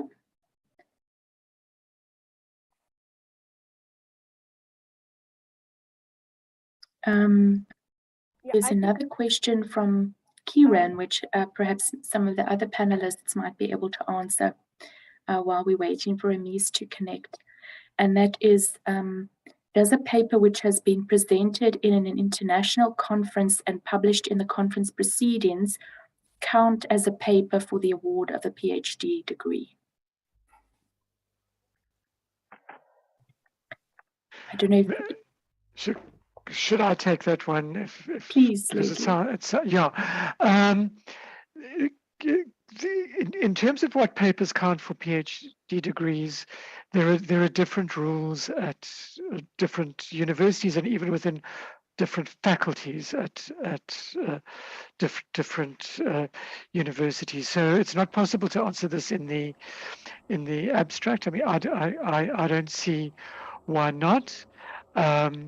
But there are some universities and some faculties within universities which have particular requirements. So this is something, there isn't a general rule about this. Please ask your university. And if Amis is not on, I can also answer I can try and address the question of high impact journals briefly, but there may be other questions. Yeah, well, there's I think perhaps a related question from Bertrand. Can a scientific journal publish an article addressed to a non-specialist audience because the topic must be scientific? Okay, well, I'm so sorry that Amis is not here because she was our award-winning. South Africa Journal of Science is a good example of this. We are an interdisciplinary science journal and we interpret science very broadly: economics, language, engineering, climate, psychology, everything. And ours is we are a recognized scientific journal. We have a high impact factor, and it is in fact a requirement that our authors write in such a way that people who are not specialists in the particular field are able to understand. That is a skill in itself. So it depends on the journal. There are some very specific journals. There's a particular journal that focuses only on materials engineering. But there are other journals with a different kind of remit, like ours. So it also depends on what you're talking about when you term a non-specialist audience. And to come back to Amis's last point about it must be simple, but not simplify. We are aimed, and so it's not for a general audience who are everyday members of the public, but for a general educated audience, there is certainly a place for scientific writing like that in journals like the South African Journal of Science. Thanks. I think I'm back. Thanks, I don't know if you can hear me. Yes. Would you like to add anything, Amis? Thank you so much. And I'm very, very sorry for the technical problems. I really apologize. I don't even know what happened. My apologies again.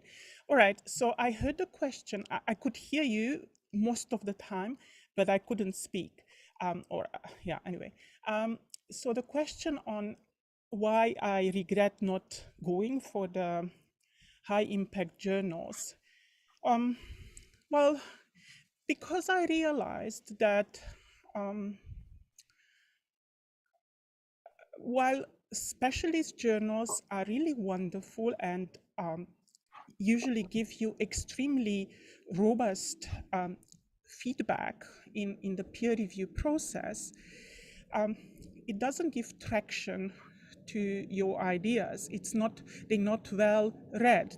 Especially in a field like mine. So I'm a geologist, but within geology, I specialize in sedimentology, and within that, in continental sedimentology, meaning I'm not very into marine processes. I focus on processes that happen on the land surface. And in addition to that, I'm particularly interested in looking at the interaction between organisms, animals and plants and their environment. So I, in essence, do what is referred to as paleoecology. Our field is very little. It's a very specialist area. So if I write in these special journals, well, often, you know, papers that I think they were one of the best papers of my not so long career get hardly ever cited, whereas other papers that are, I think, you know, they're not bad, but, you know, they get picked up because they are published in these broader audience journals. So I feel like, you know, I'm a mid-career scientist, and obviously, you know, productivity and bibliometrics count for young researchers and count for mid-career researchers too. And I feel like, you know, I really missed out on that. And I have nobody to blame but myself, because there were some people in my field who said, well, aim higher. But I said, no, I wasn't arrogant. I didn't say, you know, my work is good enough, it will be discovered anyway. But I just like, it's okay, it's fine. And it wasn't fine. So you really, as Leslie said, try to aim high. And then if you see you getting rejections, and the rejections are around the fact that, you know, this is not meeting the scope of the journal, yes, you need to look for another one. And the next one should be obviously a lower impact journal, or it's usually the case. Okay, so that's my long rambling explanation.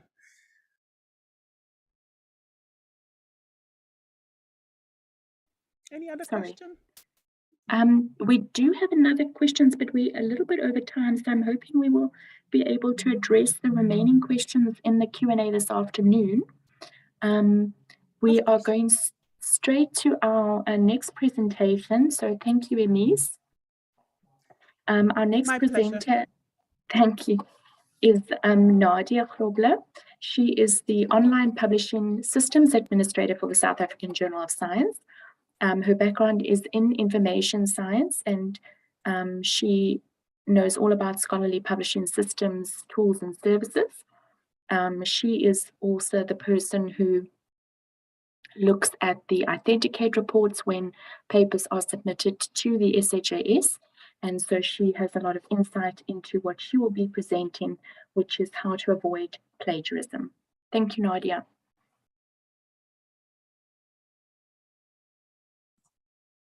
Thank you, Linda. I'm just going to briefly switch on my video so that I can at least show everyone what I look like. I don't have a nice picture as the other presenters, but I'm also just going to switch it off to keep pressure off the connectivity, as we are a lot of people online.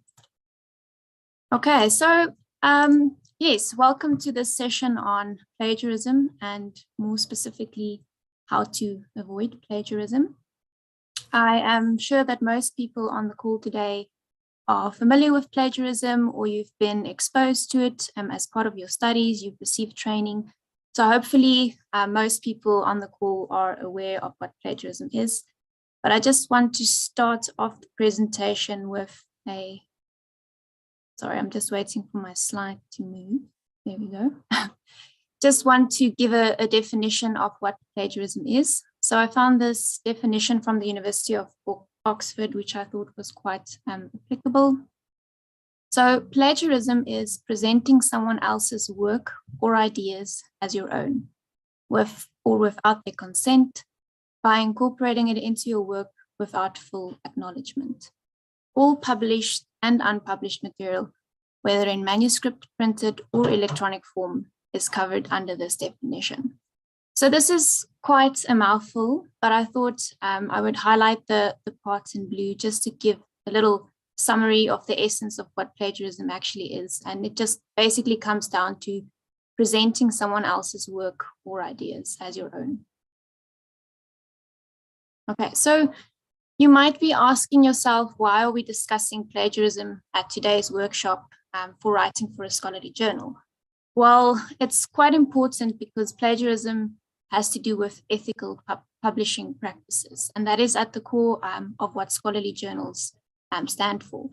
So it's important to know that when you submit a manuscript to a journal, that your manuscript will be screened for potential plagiarism. So journals do this by means of similarity detection software.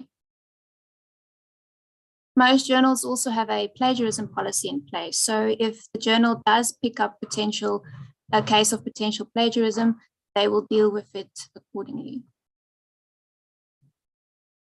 So plagiarism policies will vary from one journal to another, but in severe cases, the consequences could be as follows.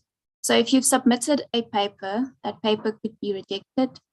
If it's published, so if the plagiarism has been identified retrospectively, that article could be retracted. The author's institution can also be informed, and then the institution will deal with that internally. And the journal can also impose sanctions on the author, which will ban them from ever submitting to that journal again. So I just wanted to note the consequences of plagiarism here today, because I wanted you to know that as you are preparing your writing process and as you are preparing to submit to a journal, make sure that you've also kept plagiarism at the back of your mind and try to avoid it as far as possible. So there's also varying types of plagiarism, and as I've mentioned, in very severe cases, the consequences could be as we just discussed.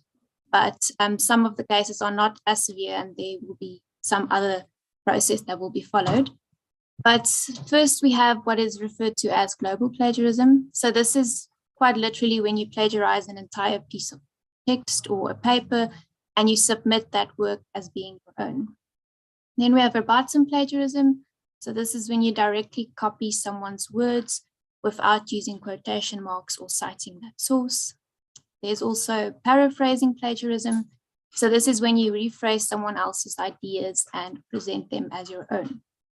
Patchwork plagiarism. This is copying phrases, passages, and ideas from different sources and then compiling them into a new text.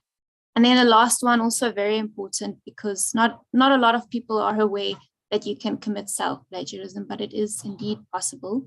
So when you recycle previous work that you've already submitted or published and also don't give proper acknowledgement, you can commit self-plagiarism. Okay, so now that we know what plagiarism is and also that the consequences could be severe if you do commit plagiarism, we'll be focusing on some steps or ways that you can try and avoid committing plagiarism. So there are many resources out there and many tips and tricks. So I've just tried to highlight some of those that I thought could be useful. And I've identified these 6, and we'll be going through each of these steps in a bit more detail in the slides to follow. But I just want to list them briefly to show you the kind of flow or the process to follow. So the first step is to have a proper note-taking system in place and to keep track of your sources. The second step is to outline your first draft based on your original ideas. The third step is to identify ideas and details from your source notes for those things that support your original ideas. The fourth step is to decide which details to paraphrase or quote from your sources. The fifth step is then to credit the original author within your paper itself, and this is done by means of a citation and a reference. And then lastly, also making use of similarity detection software. Okay, so let's go straight to step 1, which is, sorry, I just want to move this off from my screen.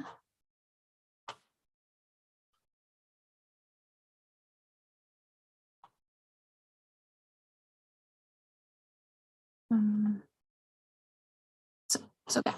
Okay. So the first step is to have a proper note-taking system in place. Okay, there we go. And it's important to do this as you are conducting your research and also in your pre-writing processes. Try to keep a list of all the sources you consult, even if at this stage you're not sure you're going to use them in your final copy. I just want to highlight that sources can include anything from a research paper to a website to multimedia such as videos and images. Okay, so now that you're going to keep a list of your sources, what type of information should you keep about that list? So there are a few key points of information to keep on your list, and this is because you'll need it further down the line if you're going to compile your reference list to give the full source information. So the first thing to capture is the author, the institution, or the publisher of the source, the title of the source, the publication date, page numbers of specific quotes or passages that you used or referred to, the URL or the DOI for online sources, and then also very importantly, the access date for online sources. And this is very important because it's difficult to determine this retrospectively. Okay. So the second step is then to create an outline of your first draft. And this should consist only of your original thesis statement and main ideas. This will help to ensure that you've not substituted others' ideas or words for your own. So this will just ensure that the core of your paper or the structure is based around your original work and ideas. And then once you have done that, you can move over to step 3. So it's only at this stage where you identify ideas and details from your source notes. And these ideas and details should be purposefully selected from credible and relevant sources to support your thesis statement and main ideas. So you'll note I've highlighted original in step 2 and 3 in step 3. So it's just try to do it in that order. Try to write down as much of your own ideas and your own work in your first draft, and then only after that go and see how you could supplement that with sources. Okay, step 4. So now that you've looked at your sources and you've decided what you would like to include or incorporate in your text, there's 2 ways that you can go about doing this. So you can do it either via paraphrasing or by means of quoting. So I'll be telling you a bit more about each of these options. I'll give you a description and also when would be the best scenario case to use it. So paraphrasing is putting another person's ideas in your own words. When is it a good scenario or a good place to use this? This is when you would like the reader to understand or be exposed to the argument of another author in order to understand your argument. It also allows you to clarify a message. You can make the content more relevant to your audience, or you can give it greater impact within the context of your article. Okay. And moving on to quotes. What is a quote? It is when you copy the author's exact words, and this is usually indicated in a piece of text by using quotation marks. So when is a good time to make use of a quote? So it's good to make use of a quote if the meaning of a thought or an idea will get lost through paraphrasing, if the author's exact words make a strong impact, if the language is perhaps too technical to easily paraphrase, if you would like to give textual evidence, and if you would like to analyze language. So just a tip for both of these options. When it comes to paraphrasing, it's not sufficient to just switch a few of the words around or to replace certain of the words and think that you have properly paraphrased. That could still be seen as plagiarism. You really have to take an idea or a passage from a source and put it down in your own words. So a good way of achieving this is by taking that passage or that paragraph that you want to use, read through it a few times, and then close that source or put it away and try to recap the essential details of what that author was trying to say, and then put it into your own words. So by doing this, you will ensure you make use of your own words, your own terminology, and not that of the author. Another tip is that there's also some online paraphrasing tools available that you can play around with. but this should be obviously at the end of the day still be used with your own discretion. And then for quotes, just a tip is to really only quote when necessary. Quoting shouldn't be seen as an easy way to, or a workaround with regards to plagiarism. So only use it when absolutely necessary. And then also another tip is just when you do add a quote into your paper, make sure that you add your quotation marks, because it might be very difficult further down the line if you want to distinguish between your own work and what you've taken from sources. It might be difficult to distinguish between your own words and that of another author.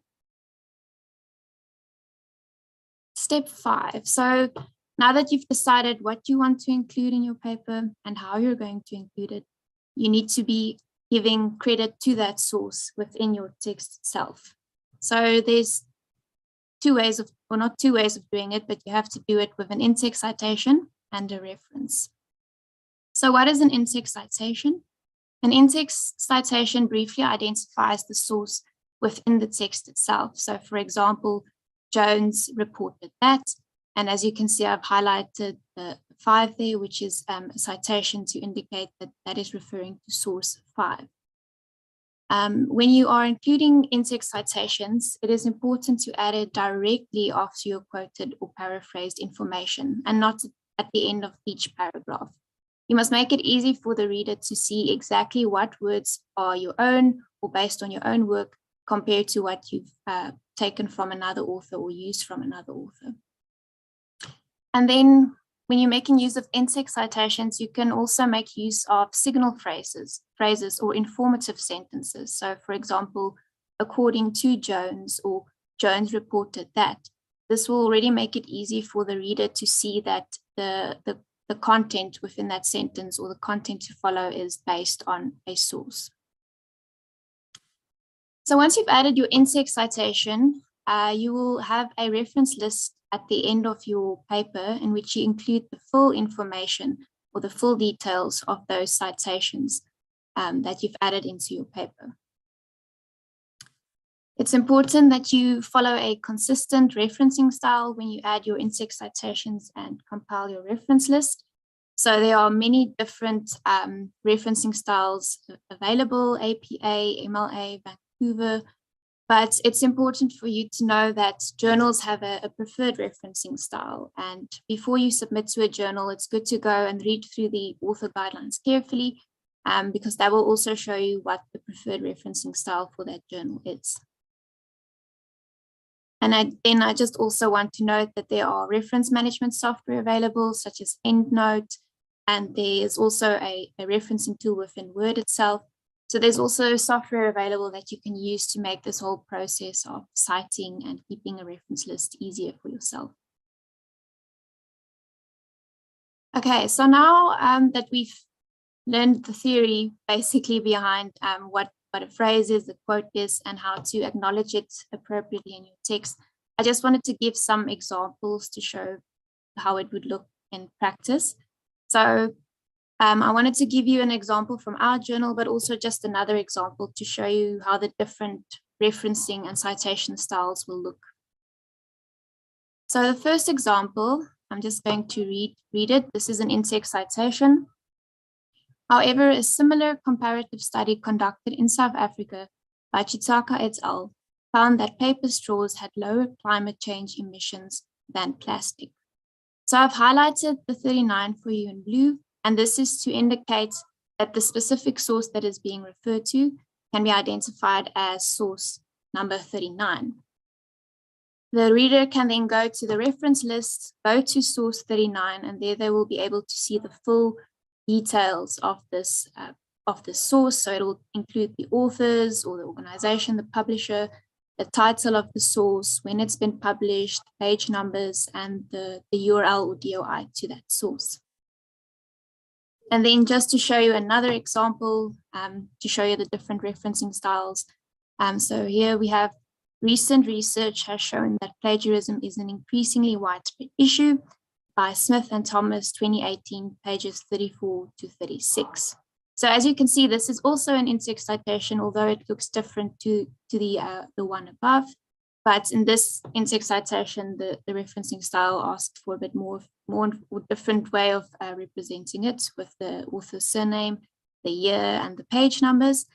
And then also within the reference list, the reader will be able to go to Smith and Thomas, and they'll be able to read up the full details of that specific source. Okay, now moving on to some examples for when you go the method of using a quote. There are two different types of quotes. So I would like to show you first what a short quote looks like. So a short quote is a sentence, a phrase, or a part of a sentence from the text, which is reproduced exactly. So this also varies in terms of the referencing and citation style that you use, but it's usually less than 40 words that you've taken from a source. So just an example, South Africa's National Biodiversity Assessment of 2018 considers the coast as including all terrestrial and marine ecosystem types with strong coastal affinities. So in blue, I've highlighted the quotation marks for you. So you can see they've opened the quotation mark, and then within that will be the direct text that they've taken from the source. They close the quotation marks, and then the source is identified as being source 18. So once again, your reader will be able to go to the reference list, go to source 18, and find the full details for that source. Another option or another type of quote is a block quote. So this is a longer quote, which is indented and formatted differently from your own text to identify that it is taken from the original source. So this is usually used if you're quoting more than 40 words. So as an example, here's an example of a block quote. This author specifically wanted to use this definition of what rent seeking is according to a specific source. As you can see, it's indented and it's italicized, so you can clearly see that it is different from the rest of the text. And then at the bottom in green, I've highlighted the citation, which identifies this as being source 7. So once again, the reader can go to the reference list and view the full details of that source. Okay, so now we've discussed ways to cite, and then there's also the question, when should you not cite, or when is it not necessary to cite? So you don't have to cite if you're writing about your own experiences, observations, thoughts, or conclusions about the subject. If you're writing up your own results that you obtained through lab or field experiments. If you're incorporating or including your own media, such as photographs or videos or audio. If you're referring to common knowledge, so this is facts that everyone knows or accepts, and perhaps also common knowledge in a specific field. This one could be a bit tricky because it depends on the audience of the journal. So for example, for our journal, we have a very broad and a wide audience, so it might not always be common knowledge to it might not be common knowledge to some of those readers, and it would be better to cite it in that case. And then just, at the end, when in doubt, cite. So it's best to, if you're unsure, rather include a citation to make sure you are not committing plagiarism. Okay, and then step 6 is to make use of similarity detection software. So this is good to use when you already have quite a complete manuscript in place. And before you submit to a journal, you could also make use of this. So what similarity detection software does is that it compares your document to a database of sources, and then it identifies any similarity or overlap from your manuscript with other sources. It's important when you look at these types of reports that the software will generate to look at it in context. Just because something is picked up for similarity doesn't necessarily mean it's plagiarism. So it's important to read through it and make your own, or use your own discretion as well. There are many free online similarity detection software available that you can use. Just always important to note their terms and conditions and how your data could be used, or how your manuscript that you've uploaded could be used. And then also there are good paid products available, such as Authenticate and Turnitin, which I think most people are familiar with. Also, a good thing is that most academic institutions are subscribed to these products, so their staff or students should be able to have access to this for free. So on this slide, I've just added an example of what such a report from such a similarity detection software would look like. So on the left-hand side, we have your manuscript that you've uploaded, and then the software will highlight any parts within your manuscript that it's picked similarity up for. And then on the right-hand side, it will give you a list of each of those sources that similarity has been picked up for, as well as a percentage of the similarity. So if you have a higher percentage, that means more similarity was picked up for that specific source. It also gives you a combined total. But as I've mentioned earlier, it's something that you should use your own discretion with, work through it, and see if there are any potential areas that you need to attend to or fix. Okay. Another thing, just kind of as a side note, but that is very important, is to raise the issue of copyright, because plagiarism and copyright, there's quite a bit of overlap, but there's also a clear difference. So I just wanted to give you a brief description of each, the differences, and how to prevent either case. So for plagiarism, as we've discussed, it's presenting someone else's work or ideas as your own. Whereas when you're committing copyright infringement, that is the unfair or unregulated use of someone's property and the violation of their rights over it. So what are the differences? Plagiarism is an ethical issue. You can plagiarize someone else's work regardless of the copyright status of that work. Whereas with copyright, that's a legal issue, and it depends on whether the work is protected by copyright or not, and also the specifics of that copyright. So how do you prevent plagiarism? Well, we've discussed this already, but basically just by providing a proper citation and acknowledgement to the original source within your work. With copyrights, it's not as easy.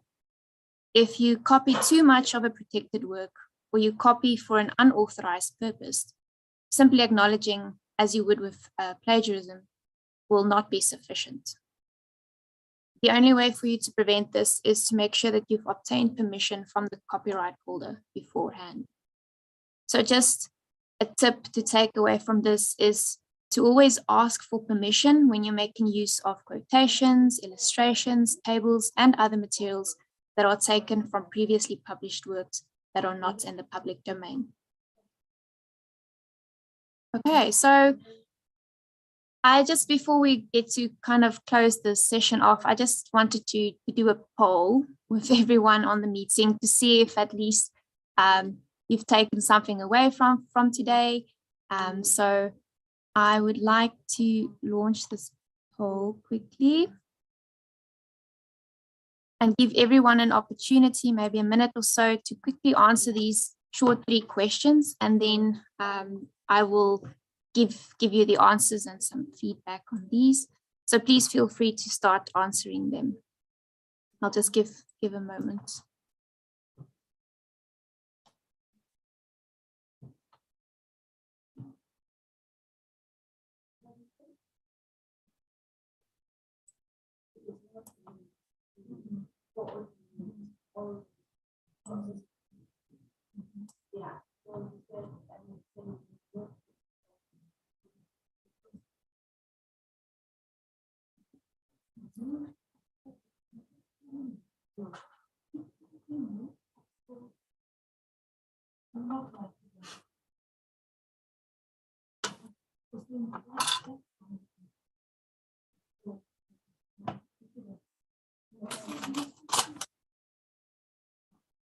I'm just going to give a few more seconds, maybe.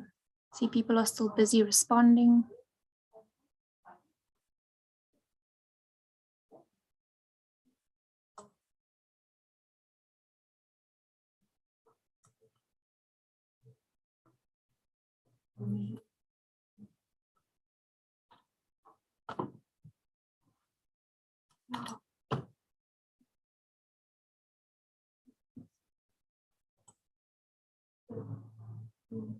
Okay, Okay, I see 47% of the participants responded. So I think we're getting there.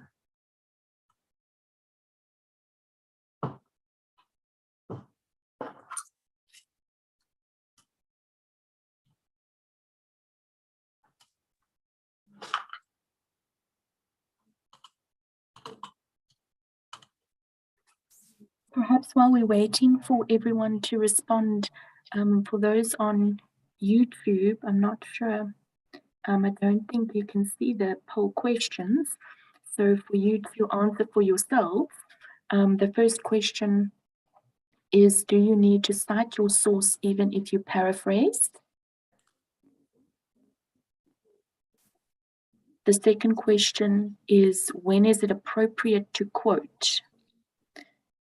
And the options are, if you want to make the reader aware of supporting information, if the language is too technical to easily paraphrase, or if the meaning of a thought or idea will get lost if otherwise changed.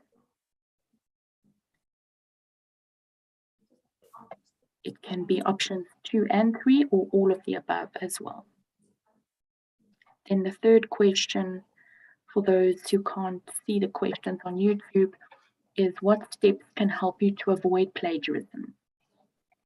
Keep track of your sources, paraphrase or quote from your sources, credit the original author, and use similarity detection software.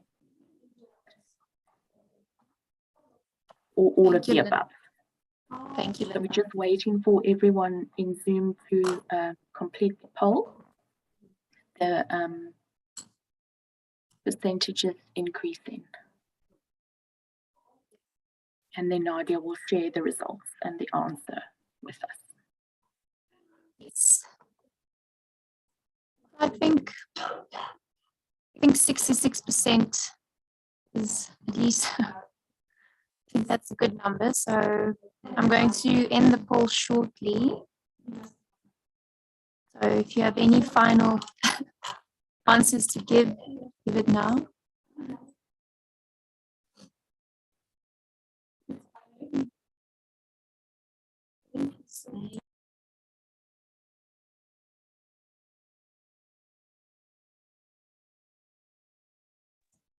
Okay, thank you. I think I'm going to end the poll for now. So I just have a final slide to also share with everyone. So just to share the results with everyone quickly. Sorry, and I'll show it on the, I'll share it on the slides as well. So then everyone on YouTube will also be able to see the answers and the questions. So, but for the first question, I see most people said yes, which I'm very happy they did. Even if you put someone else's words or ideas into your own words, it doesn't mean that you must not acknowledge that. You must still add a citation. Number 2, when is it appropriate to quote? This one was a bit tricky, and I can see that options 2 and 3 and all of the above would, I was expecting that. The answer I was actually looking for was options 2 and 3, because you should only quote unless or when it's absolutely necessary. If you want to make readers aware of your supporting arguments, that is something that you can do by paraphrasing it as well. And then answer question 3. What steps can help you to avoid plagiarism? None of these are wrong, but all of the above is what I was looking for. So all of these, if you start to implement this as part of your processes, you should be able to avoid plagiarism successfully. Okay. So just to show everyone on YouTube then as well. So the question was, do you need to cite your source even if you paraphrased? And the answer is yes. Sorry, I think there's a bit of a delay when I click, then nothing happens. So, okay, there we go. So the answer is yes. When is it appropriate to quote? If you want to make the reader aware of supporting arguments, if the language is too technical to easily paraphrase, meaning of a thought or idea will get lost if otherwise stated, options 2 and 3, or all of the above. So as I've already mentioned, I was looking for option 4, which is options 2 and 3.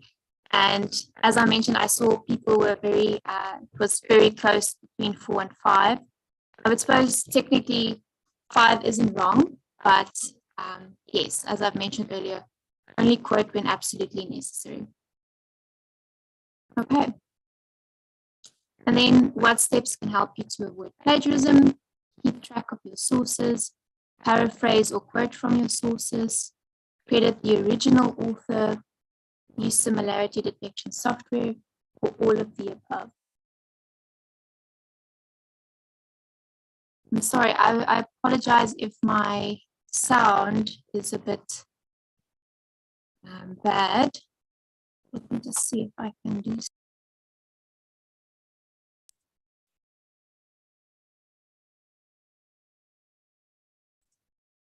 Linda, is it better? Not? Okay. Okay, well, let's just push through for now, for time's sake.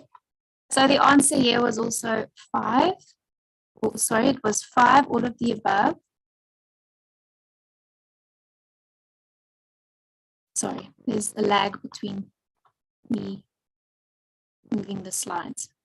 Okay. So just some closing remarks in terms of plagiarism. The first one is to allow enough time for writing and revision. And the reason I say this is because plagiarism mostly happens because authors don't set out enough time for writing, and it's easier to just copy and paste rather than reading sources, divulging it, and putting it into your own words. Increase your vocabulary by reading on a variety of topics. So yes, this is obvious. If you read a lot, then your vocabulary will increase, and this will especially help you when you have to paraphrase or perhaps summarize things from other sources.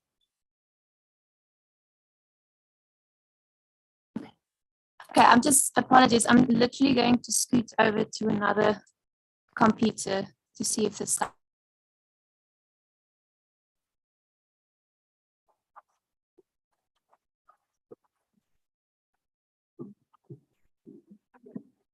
Okay, I am talking as Linda now. So, yes, where was I? Okay, the original. The bulk of the work should be your own and not previously published. As I've mentioned, only use quotes when absolutely necessary. It's not a way to bypass plagiarism. If you had to look it up, you should probably cite it. And then lastly, make use of the resources available to you. There are a vast amount of resources. If you go onto Google, you just click plagiarism, how to avoid plagiarism, and you will find many resources available that you can refer to. Make use of similarity detection software, especially before you submit to a journal. Make sure there aren't any issues, and if there are, attend to those beforehand. And then make sure of the site, or make use of citation software and reference managers. Those types of tools are available to make life a bit easier for yourself. And that is it from my side. Thank you.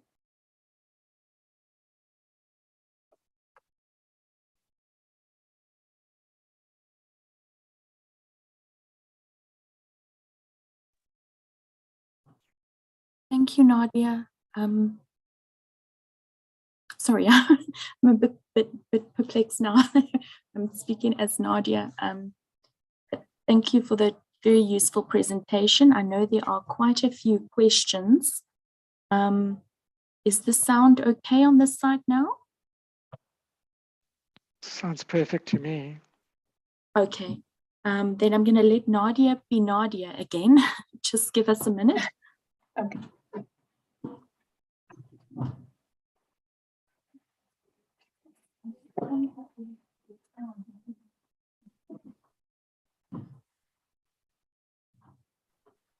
Thanks everyone for bearing with us there.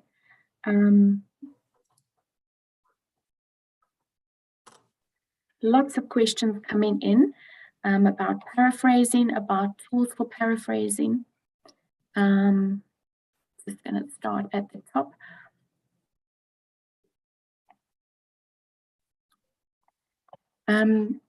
A few questions regarding writing articles from your thesis, and can that be said to be plagiarism? Well, Leslie can also just jump in here, because I know with our journal specifically, we when we make use of our similarity reports, we usually pick up when something is based on a thesis. But what we ask is that the authors declare that type of information up front as part of the cover letter or the letter to the editor, just so that we know that that's a reason for the high similarity. Leslie could perhaps speak to how acceptable or how much is acceptable, because I usually query this with him as well if we do pick up an instance such as this. Sure. Linda, is it okay if I just answer that? I mean, this is you're now getting an insight into the everyday life of Nadia Grobler and Leslie Swartz, which is endless sort of back and forth about plagiarism. It's incredibly common. So thank you very much, Nadia, for being so clear about it. If something is from a thesis or a dissertation, it is okay to use that for a journal article. We, as Nadia says, we like to know that up front. It can be mentioned in the article, in the reference list or in a footnote or whatever, just so that people are clear. There is the broader question. Nadia, should I talk a bit more broadly about self-citation? Yes, please. Okay. So if something comes from a thesis and you say this is from a thesis, then it's okay, because it's an expectation that you will use. It's in the interest of science or research in general, that you are going to communicate the findings of your thesis. I don't understand Yolanda's question. I thought you could only write articles from your thesis. Yes, you absolutely should be writing articles from your thesis, and you should say when you do, because although it's becoming increasingly the case that theses now are easily available online and so on, we want science to be and research to be communicated. So you should. You should be writing from your dissertation. You should be using material from your thesis or your dissertation, but it's always the best to be absolutely upfront when you're sending something to a journal. Put it in the letter to in your covering letter to the editor to say we've taken material from the thesis or the dissertation. There's another issue which is sort of implicit in what Nadia said, but that I also want to mention, is that once you've published something in a journal or in a book, for example, that is in the public domain, and there is something which some people call self-plagiarism, or what's also known as text recycling, where people will repeatedly want to use the same text over and over again in different publications. The worst example that I've seen was on another journal, which I'm on the editorial. I was editor-in-chief of, actually, was we got sent an article, and it didn't take us very long to work out that the entire article, word for word, had been published somewhere else. I mean, that's completely unacceptable. Once something appears in a journal, that's it. What some people do when they write is they start using text that they've already written for previously published articles and books and so on. And this is known as text recycling or self-plagiarism. It's always best to indicate when you are doing this. It is sometimes a bit of a gray area, but it's always best to be upfront about this. And there've been a number of cases on the publication ethics website where people have got into trouble for what's known as text recycling. It's a bit more complicated. I don't want to get into it in a lot of detail, but yeah, it's always best just to mention it. Thank you. Thank you, Leslie. There's a few questions regarding available paraphrasing tools and similarity effect tools. I'm not sure if you want to comment on that, Nadia. I think you did have some examples. Yes, with paraphrasing tools, I'm not familiar with. I can't think of one at the top of my head. I think for those types of things, the importance of the slides was more just to make you aware that those types of things exist. I'm not a researcher myself, so I don't write a lot. I come in more when we receive papers and we look at that plagiarism on or if there's plagiarism on our end. So I won't be able to give you the names of specific tools, but if you just Google it, you should be able to find what is available online. I'm happy if any of the other panelists know of any tools that they use or they would like to share it. Perhaps the participants can share some examples in the chats as well, something that might have worked for them. So yeah, I'm not sure if that answers. I think you have answered. If people do research, they will find. I think it's also important, and it speaks to Lizelle's question about how does the use of paraphrasing tools impact on research integrity.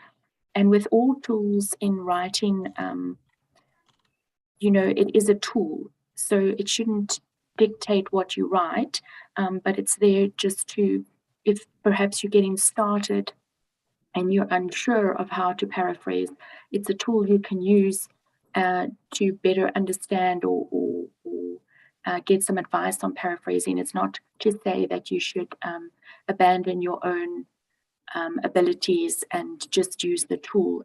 It's just to kind of give an indication of how you would start going about paraphrasing, but always best to use your own or to always use it as a tool and a tool alone.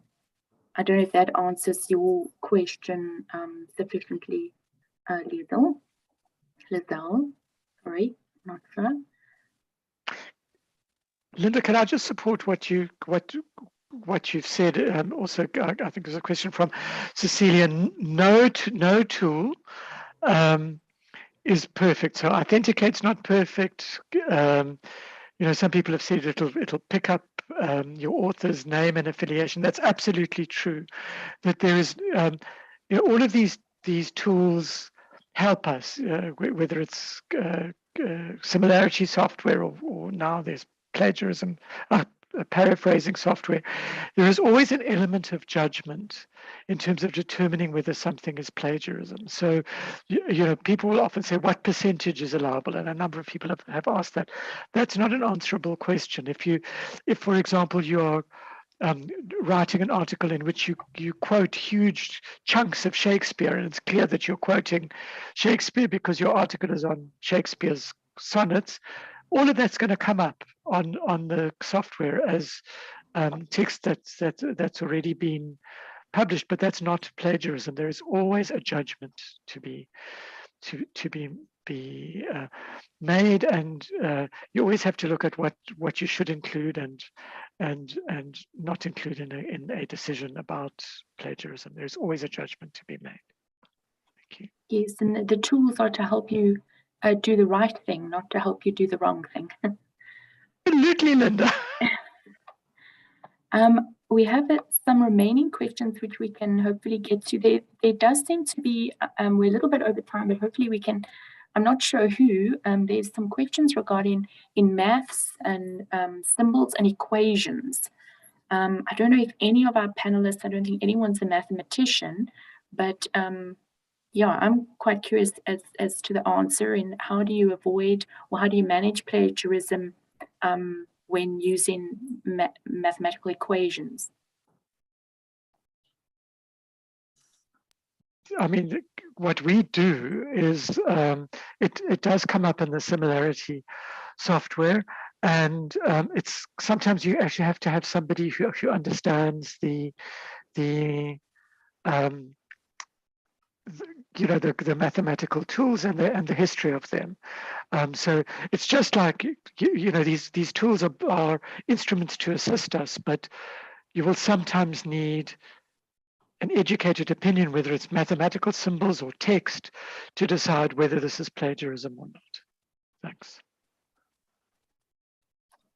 Thank you, Leslie, and thank you, Nadia, for your very informative presentation, and we'll get back to some questions later. We are now in our lunch break, which will end at 13:45, so 1:45 South African time. So please go and get something to eat, come back or energize for our very last presentation on the program, which it will be how to spot a predatory journal. And we will see you at 13:45. Thank you, everyone.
Welcome back, everybody. I hope you had enough time to get a decent break and are all feeling refreshed and ready for this afternoon session. Our presentation this afternoon is by Susanne Feldman. She is the Director of Scholarly Publishing at ASIF. She's responsible for driving the open science agenda, and that is to open up the entire research process from the agenda setting to the dissemination of findings, and also for raising the visibility, discoverability, and accessibility of particularly South African scholarly journals. She was also most recently the co-chair of the Inter-Academy panel report on combating predatory journals and conferences, which was launched earlier this year. And so she's the perfect person to tell us how to spot a predatory journal. Thank you, Susanne, over to you. Thank you, Linda. Good afternoon, colleagues. It is so nice to see the spread of participants on this call. I do realize we're not only speaking to South African authors, but we're also speaking to authors across the continent and maybe even beyond to other continents as well. So I'm going to wear a couple of caps this afternoon, not just the South African cap, but I will also look at the international sort of scenarios, what are happening right there. I've tweaked a little bit your suggestion for a title, Linda, and I hope that is okay. But I still think we'll get to the same point eventually, namely predatory publishing practices to be aware of.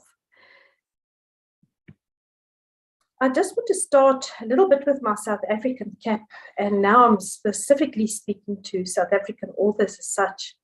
I think we're all very well aware of the research output policy of 2015 by the Department of Higher Education and Training, which says under which conditions can you apply for accreditation, which actually means some funding to the institution of that author.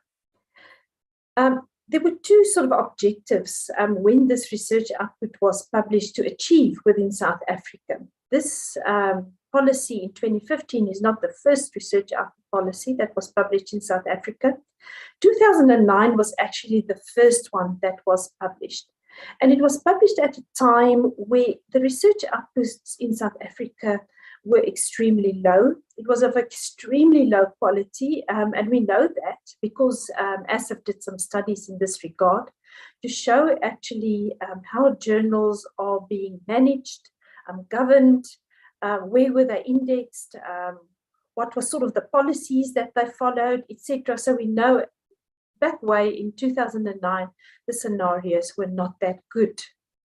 So in 2015, a follow-up research output policy was published, and it had a couple of enhancements, based itself on the same sort of principles, but it had some enhancements, and it just strengthened and it just underlined sort of what the purpose was of the policy, and that is to increase the research output in South Africa. That is what the government particularly wanted, considering that our output was so low, and to incentivize authors to actually publish so that it could bring in some funds for the institutions. And then, of course, a very underlying principle, which I personally think that we have achieved in some ways in South Africa, but perhaps not in all the ways as yet. And I will elaborate a little bit more. And that is to ensure quality research output. I think going forward in South Africa, there's an output policy framework that will come into being in the next year. And that policy will definitely focus on to the quality research output. I do not think that the research output policy as such will disappear, but I think there will be another framework which then will focus on quality will definitely surface. And I think it's important at this point in time that you actually take cognizance of what's happening out there. So just by way of further information, just want to highlight that when you publish in either the Clarivate Web of Science, journals which are indexed in the Clarivate Web of Science or indexed in the ProQuest International Bibliography of Social Sciences, And then, of course, we have also a South African journals list for subsidy purposes, the Directory of Open Access Journals, and then CLO South Africa. So if you count all those journals together, we are talking about thousands of journals, which the Department of Higher Education and Training actually recognizes in its accreditation policy, and by which authors that publish in those indexes will generate some funding for their institutions. So I think that's very important to note. So you can see that there's a huge carrot being held in front of researchers to actually publish, and to publish fast, and to publish many, as much as they can, because of this policy. But all is not bad, but it did sort of brought something about which we did not expect it. As you can see, it definitely adhered to the first objective of the policy, and that is to make research output in South Africa grow. You can see from 2005 to 2019, just there's a very steady and very steep growth of research outputs in South Africa. And it will still be growing, because in the last couple of years, there's a very definitive acknowledgement of research outputs into books. So books are also becoming quite prominent in sort of our research output framework. And that is very important to note. So we do not expect that trend to just decline or just to go downwards very soon. We can see that there's still a steady growth in that. So definitely in terms of the policy, it has achieved in that objective. But very interesting, we conducted a survey, well, a study a couple of years ago, and it was first published in 2018. And we looked at what we looked at in 2009 when we did our first study, sort of where do our authors publish, how much do they publish, in which journals, how do those journals look like, etc., etc. But then we compared sort of the data between the 2 years, and then in 2018 we published those results.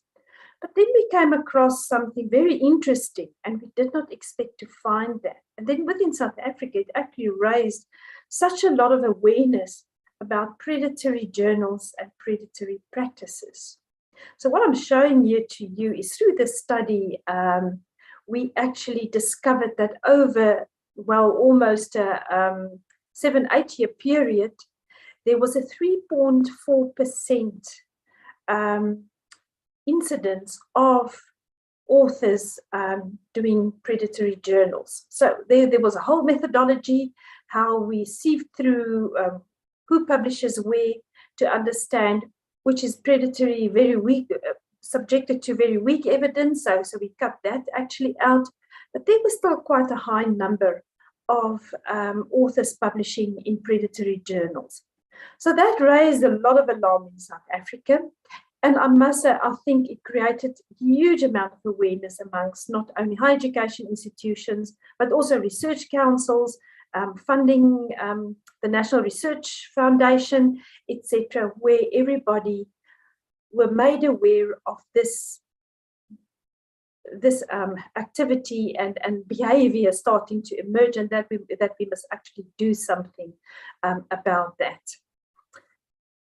And I think over years it has really improved, but there's still something happening out there. And this is the part that I actually want to highlight to authors and to researchers on this call this afternoon.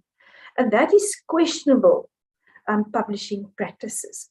We were very concerned to actually call it unethical, because if you actually go and have a look in the dictionary, what does unethical means, it's a far worse definition, and that's not really what was meant when we said that there's questionable practices. So what do we view as questionable practices? So there's unacceptable levels of publications intensity. So we saw one author, sometimes even the editor or the member of an editorial board, publishing in their own journals, not once, not twice, but plenty of times and over a couple of years. And that is of great concern. if you look at what constitutes a good quality journal, you will see that in the policies it should state what will happen should an editor wish, or should an editorial board member wish to publish in his own journal. What is the process then in terms of the peer reviewing, the selection, and the rejection of such manuscripts by these members of the team, of the publishing, of the editorial team. So it's extremely important that one realizes that you don't fall into that particular trap. We also found that there were individuals in the journal that published excessively, large numbers of papers, more than 2 sometimes in the same issue. That also raises questions about really what is the quality of that particular journal. And then, of course, we found publishing cartels, where 2 or more individuals, sometimes also members of the editorial board, co-author repeatedly in the same journal. It is this last point that I would like to highlight and to warn authors, especially within Africa and other developing countries, that we should not embark on these practices. They are really being branded as questionable, and sometimes actually it sort of borders on unethical publishing practices. So I just wanted to highlight this 3 points as to what do we view as unethical as such.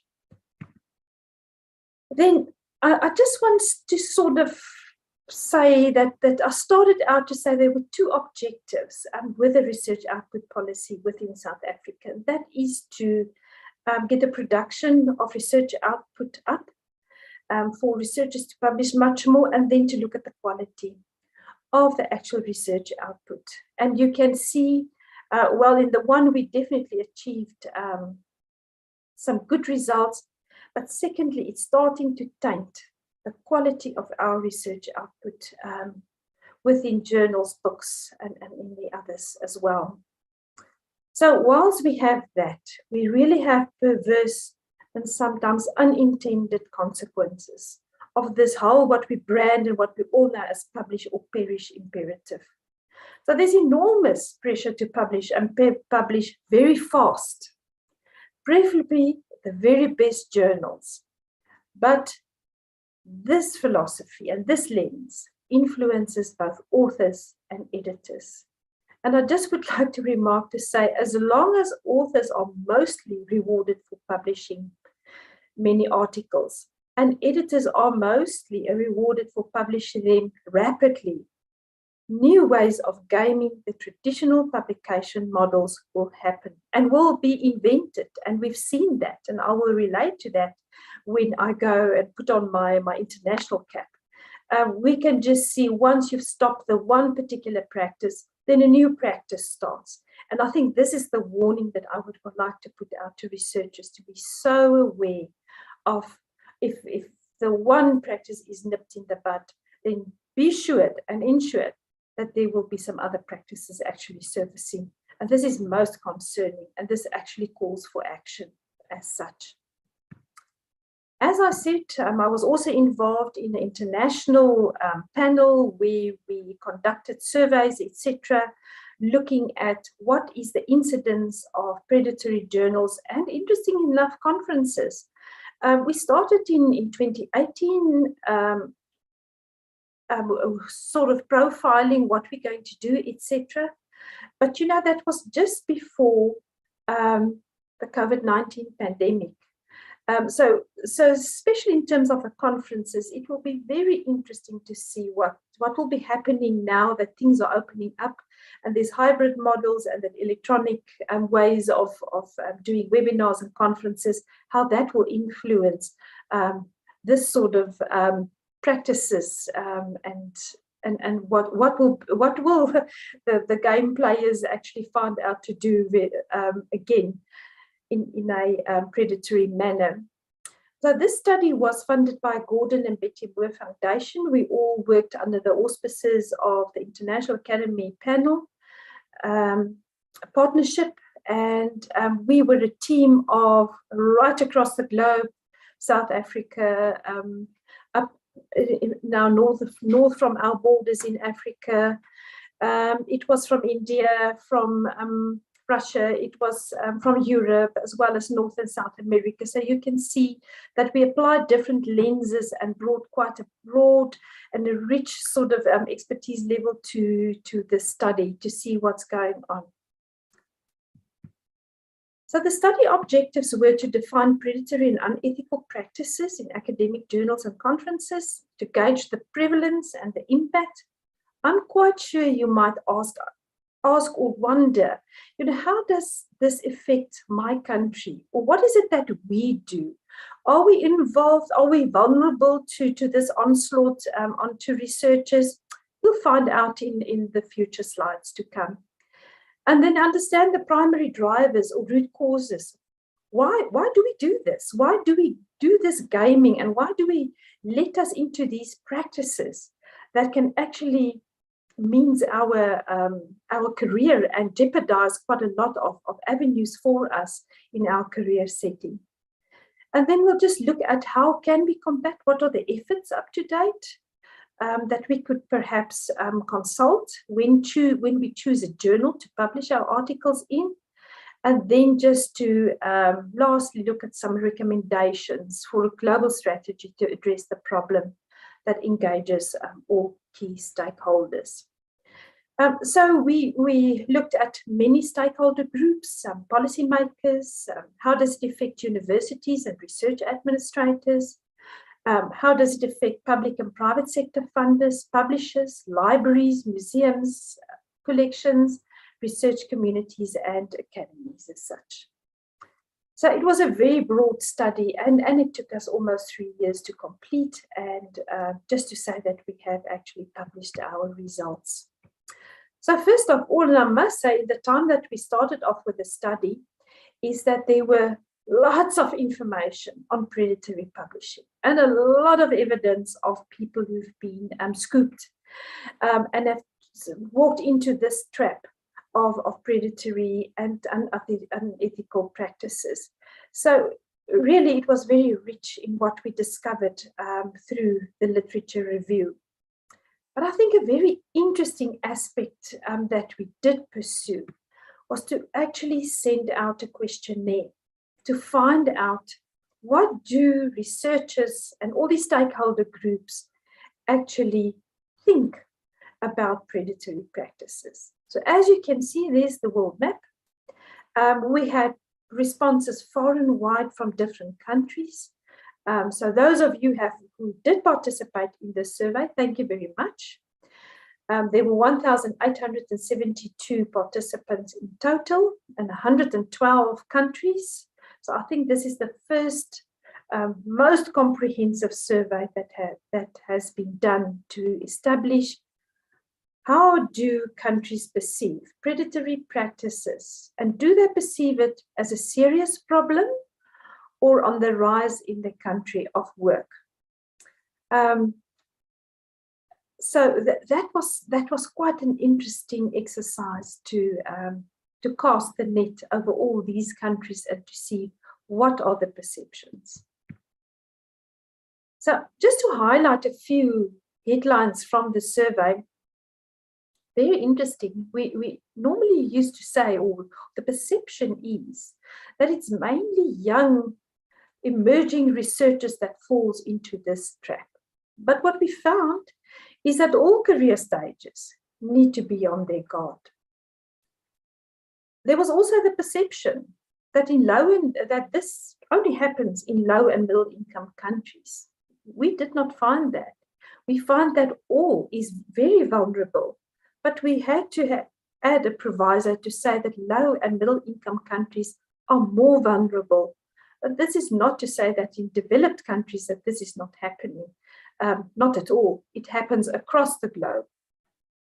Also, what was quite interesting is to realize that some disciplines are more vulnerable than others.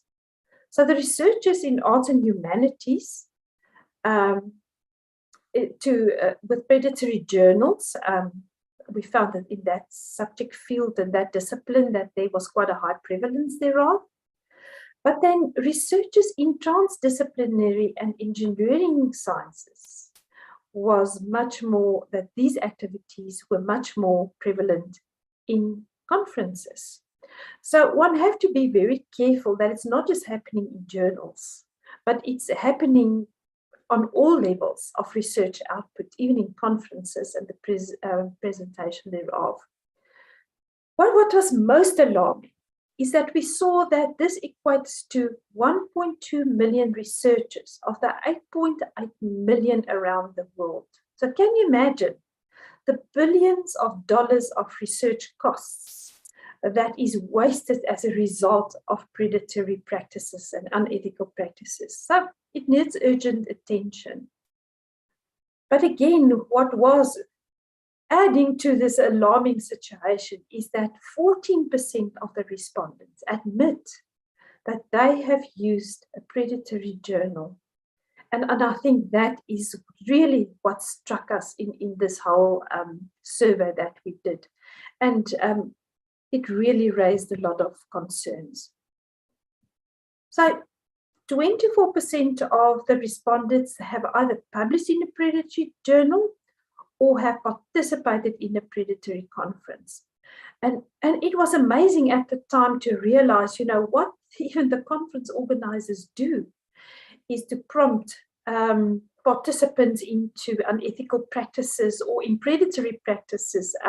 Very interesting, one of our panel members actually arrived at a conference, paid everything, and just to arrive at an empty hall with no bookings done, etc. So I think this really underlines that this is real and it is happening. So the respondents were asked then, why did you publish in a predatory or participated in a predatory conference? Why did you do that? So some said that they were not aware at the time. The conference looked very legitimate and non-predatory. There was support from the university and several well-known professors were in the invitations. So you can see that the predatory practices are very much embedded and sort of under a veil or behind a curtain that you don't realize it from the onset. You have to sort of drill down into some issues when you are being scooped into these practices. Or they needed to advance their career. You need to publish in a predatory journal to stay in the race. It was faster, or it was easier, or a cheaper option. I feel guilty, but it's necessary to publish in predatory journals for my students to complete their study faster due to the limitation of time and scholarship. So these are most alarming anecdotes from people who were really sort of caught up in this situation. And they were encouraged by their peers. The lead author suggests that we publish in a predatory journal. After a few rejections, and one co-author was an editor at the journal, which made it difficult to criticize. So you can see across the board sort of the gaming activities taking place, just to not to ensure necessarily, but just to get people into this sort of trap of publishing very quickly. And most probably there are lots of monies involved in these practices.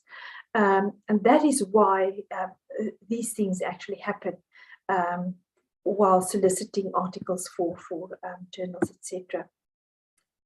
So if we leave this unchallenged, the majority of the respondents believe that predatory practices will have detrimental effects. And I think it is really on this policy level, on the scale of a national system of innovations where it impedes very heavily and very subtly. And that is that it fuels misinformation in public policy.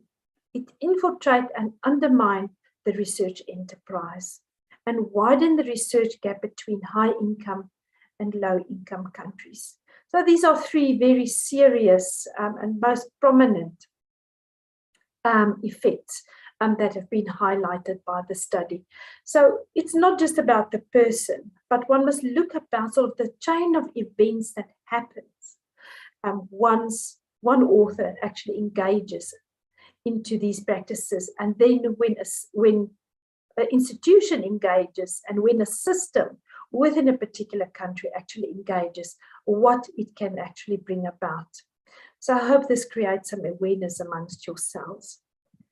I think what shocked me most personally, and this was really very sad to me, and this is why I really want to reach out to researchers on this call to say, be extremely careful, because just listen to these very sad stories. Wherever my CV went, whether it was societal memberships, communities of practice, or hiring institutions, people would highlight and question my predatory publication.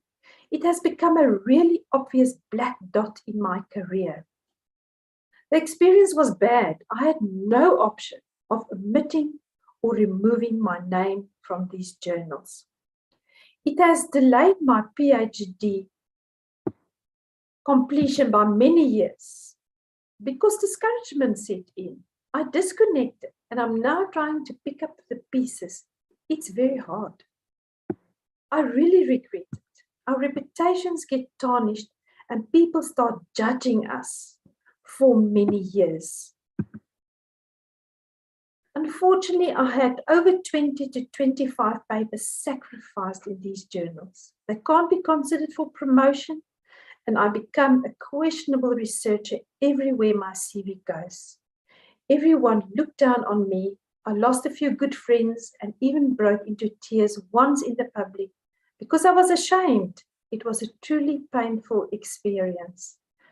So I hope that you will take sort of the dangers of embarking on these activities and practices as very serious, as you can see that it can actually lead to the destroying of your career or your career path or your promotion. And please take heed when you choose a journal in which you would like to publish your article.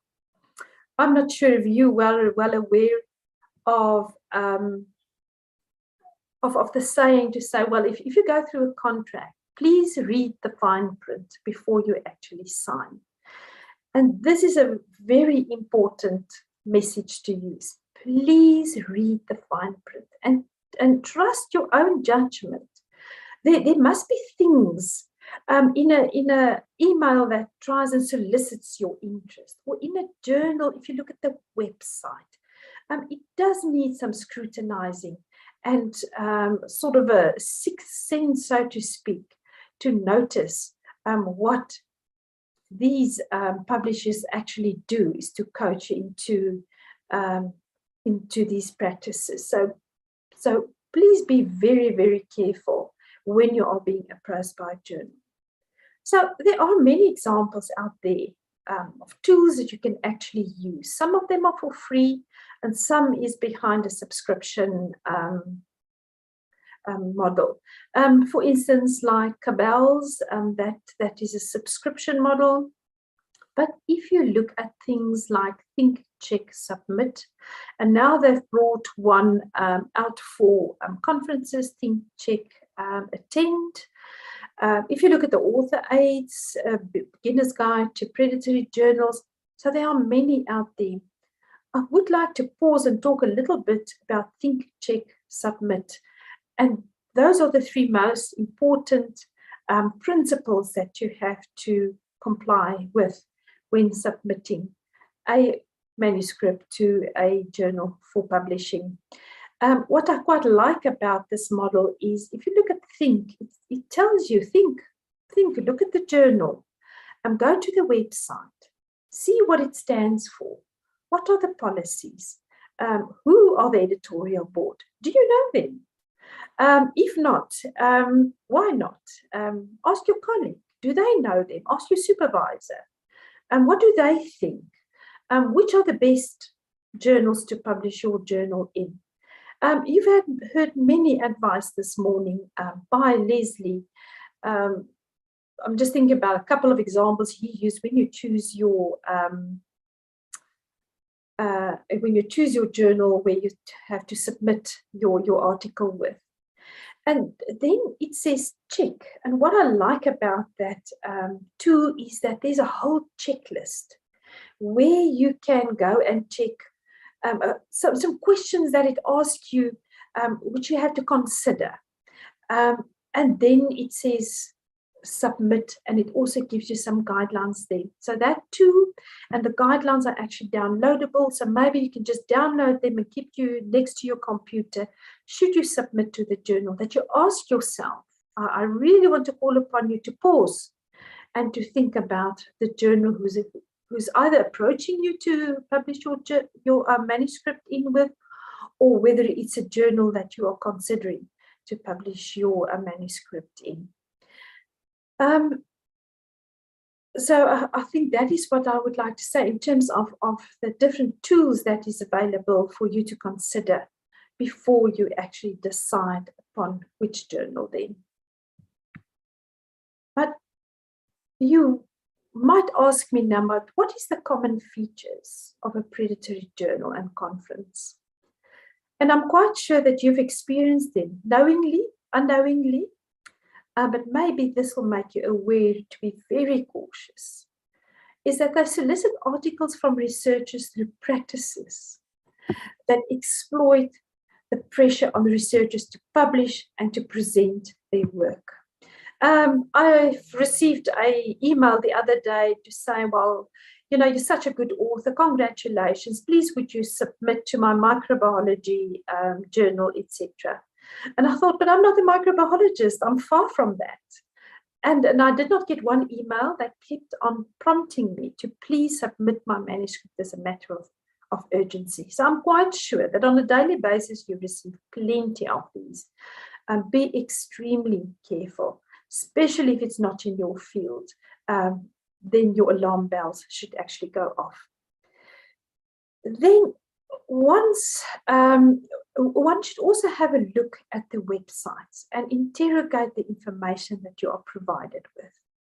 So sometimes there's rapid pay to publish or to present models without rigorous or indeed any peer review. I will show you an example just now where you have to pay your monies first for your paper, and with no guarantees whether it will be published or not. And the paying models are extremely concerning, and one must not confuse it with good and solid open access models where article processing charges are being levied. There are other problems with APCs, but therefore the knowledge of the research is very important in terms of open access and sort of what policies should be in place by the journal when they publish open accessible. So fake or editorial or conference boards, falsely listing respected scientists.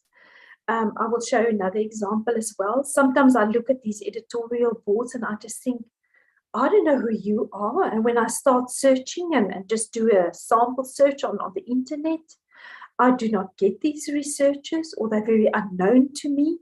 So that already is of concern. Fraudulent impact factors or metrics. This is a very clever maneuver of the publishers, is how they tweak and they twitch sort of the logos of the different, let me call them accredited services that does impact factors, etc. I think we all know that the two most prominent impact factors measurement indices are Clarivate, Web of Science, and Scopus. I mean, anything beyond that, you have to be very careful. There is no other impact factors out there which can be reliably cited, etc.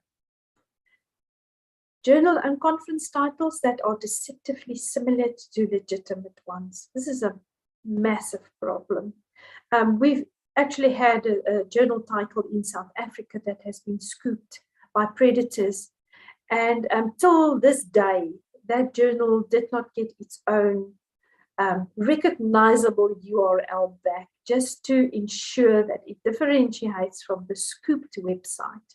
It used all the information of the real journal to get authors to actually publish on the predatory website and in the predatory journal. It is a very big problem, not only sometimes for publishers who unknowingly sort of landed into this trap, but also for the authors that publish in those journals and to get their manuscripts and their papers actually removed. Again, the aggressive spam invitations to solicit articles and abstracts, especially outside your expertise. I've spoken about that. And as said right at the beginning, is that these genuinely fraudulent practices continue to evolve and are becoming more difficult to distinguish between low quality, unethical, and questionable publishing and conferences practices.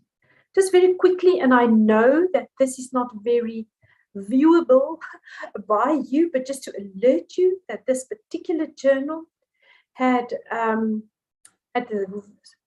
specifically something very specific in mind, and that is to seeking profit whilst it's soliciting for manuscripts to be submitted. It was in this way that I spoke about this example where you just have to please give your monies first before any other action will take place, which is already indicating that it's predatory. This whole business of predatory publishing and how do predatory publishers approaches their researchers is actually a science on its own. I mean, it took one of our research institutions, higher education institutions, Stellenbosch University, it took a master's student to actually unravel each and every point. And if you look further at this journal, you will see that it just goes on and on in terms of the wrongdoings, which is quite alarming. I spoke a little bit about the logos that they use, and they twist them. I mean, if we look at it, what is Index Copernicus? That is not an impact factor platform. Cabell's directories, they've changed the actual logo of Cabell's. It looks very different.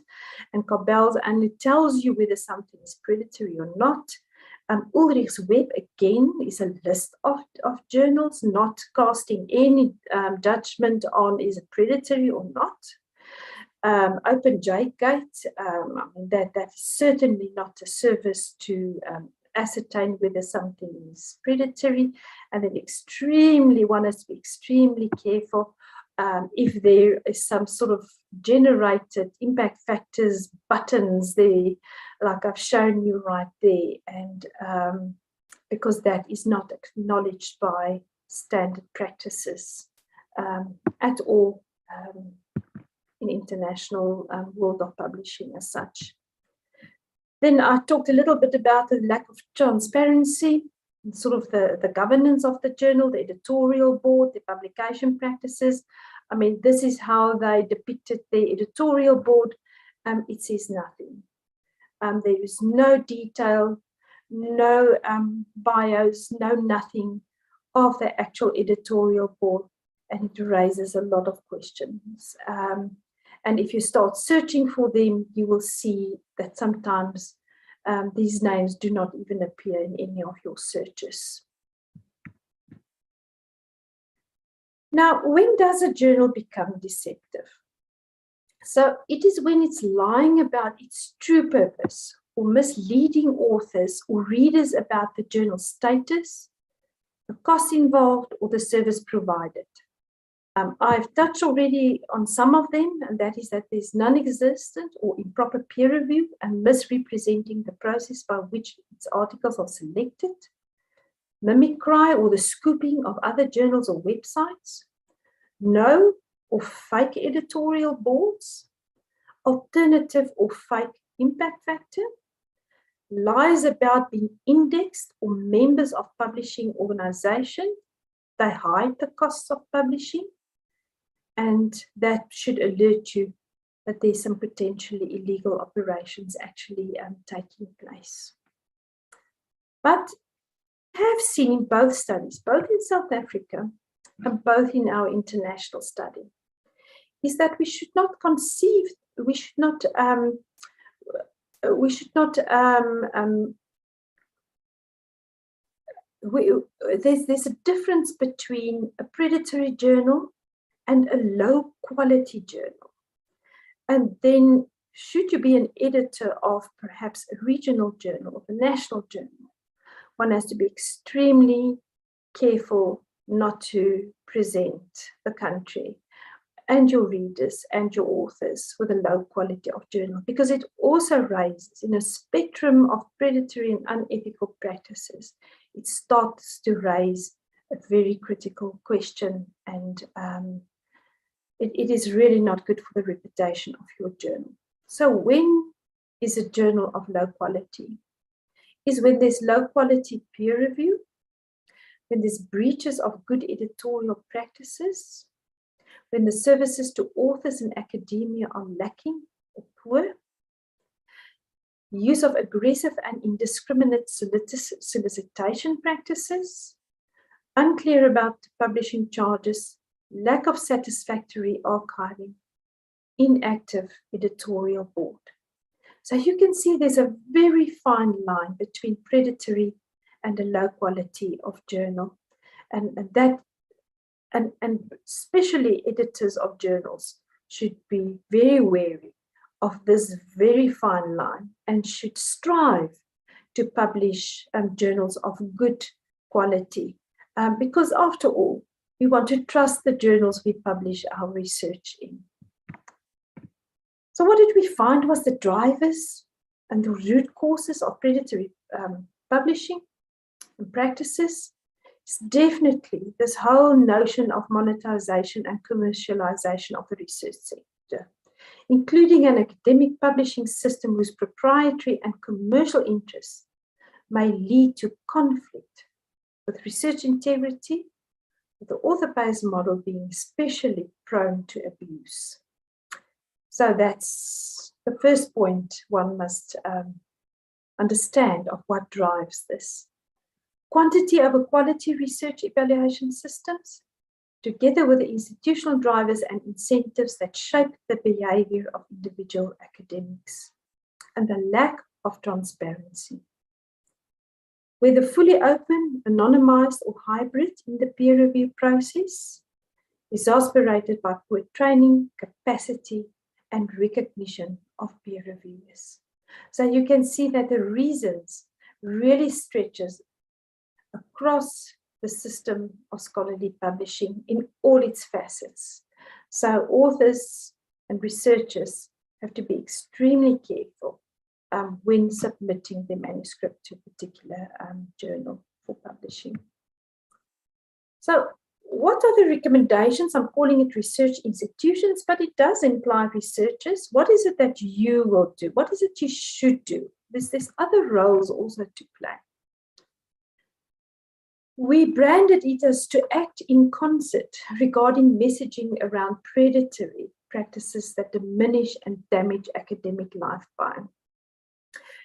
Awareness raising, and I think this was part of the awareness raising, that you understand that you've got to be very careful and you must trust your senses when being approached and when admitting your manuscript, and to championing and setting standards for research integrity and best practice, that should always be on the top of our list when conducting our research, and to recognize peer review as a highly valued responsibility. And I think this is such a powerful sentence. I know there's a lot of criticism out there regarding peer review, and much has been said to this morning already about how bad peer reviewers can be. But in the absence of anything else, we must understand that we not only have a responsibility to conduct quality peer review, but that we must also recognize peer review as a highly valued responsibility to ensure quality within journals. And also to recover some ownership of the publishing process and strengthening its function as a vital scientific service to the scholarly community. Just as my last slide, I would just like to highlight that this report on all these findings have been published, and there's a wealth of resources. There's also a summary report, and it was translated into 6 languages. So maybe you can go and have a look there. It summarizes what I've just shared with you up to now. And then, of course, the full report as well. Welcome to drop me a mail if you don't manage to find it, and I can give you the URL. I'll just look at the questions, and I most probably can put it in the chat box, the URL. And with that, I say thank you very much, and thank you for this opportunity, and thank you to all the other speakers. It has been a great day. Thank you, Linda. Over to you. Thank you, Susanne. I think there's a lot of information that you've given us to think over, and I know that the slides will come in handy for people to refer back to as well. There's quite a few questions, and I'm aware that we don't have a lot of time. I think you may have addressed them in your presentation, exactly what is predatory publishing, what is a predatory conference, and what platforms can you use to avoid those. I think you've covered, and people will get the slides should they have missed those. Norman asks a question regarding a predatory conference, and if you know the presenters that are professors or doctors, then how do you know that it is then predatory? Well, that's a very interesting question, and it's a very difficult one as well, because, you know, as I've said, you know, one of our panel members said that they knew the professors, it was supported by her university, and she got there and there was nothing.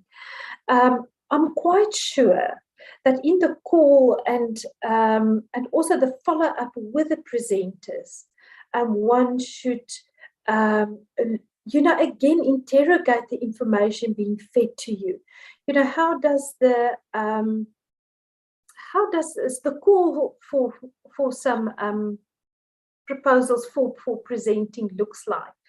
Go to the website. Have there previously been such a thing? Who's the institution?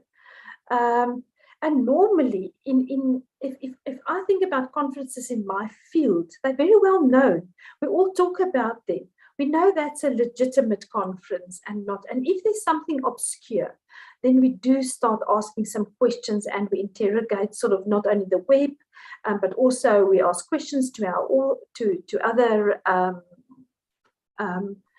people in our fields. But yes, I'm quite sure in the actual announcement of such a conference and just the way how they deal with things, I think you will start feeling uncomfortable about certain things, and then you need to really probe the information of the conference. Thank you, Susanne. Sponiso, I hope I'm pronouncing that correctly, asks if you will fail your PhD if you unknowingly cite predatory journals.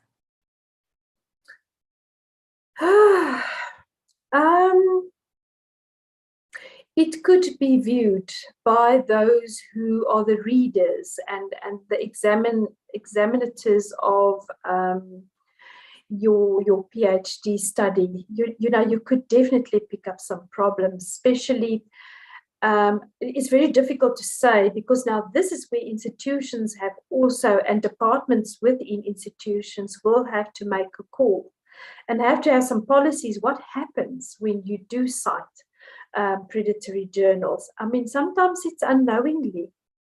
They could then ask you, I don't think there's a matter of just failing outright, but I do think that they will come back and say, but listen, this is predatory, this is not a good one to use in your PhD studies. Please rather look at A, B, and C. So I can imagine that it could be picked up by external examiners of your PhD study, and they could then insist that you consult other resources to update those those pieces in your bibliography, etc., rather to have a more representative than overview of the literature as such. I think that comes to Liesel's question, which is, how can authors show the credibility of their sources? I think there's a lot of responsibility on a number of people when you actually do your PhD and you are busy unpacking, etc., and your different chapters and consulting your literature and so on. I mean, especially for PhD studies, before you can actually start with your study, you have to come up with a literature survey, a list of what literature you will be consulting. So it puts a lot of pressure on the actual study leader under which you are studying to look at that list and to see whether it's fine and whether it does comply to quality standards, and to make already or to remedy your bibliography at this stage, of which you should consult for your PhD studies. So as you can see, it's not just only for the author, but also for the institution to have some policies in place, but also perhaps for your study leader is to be well aware of these practices and what constitutes quality journals, and which one of those could probably be predatory. They should alert, and you should interrogate that right at the outset of your studies, I would recommend. Thank you. There's just a last question that both Stephen and Osman have a similar question about, and that's if you've submitted a manuscript or published a manuscript in a journal and start to doubt its quality, can you withdraw it and publish somewhere else? Well, we found in our study that it's extremely difficult to retract your article. You don't get an answer from the editor or the publisher.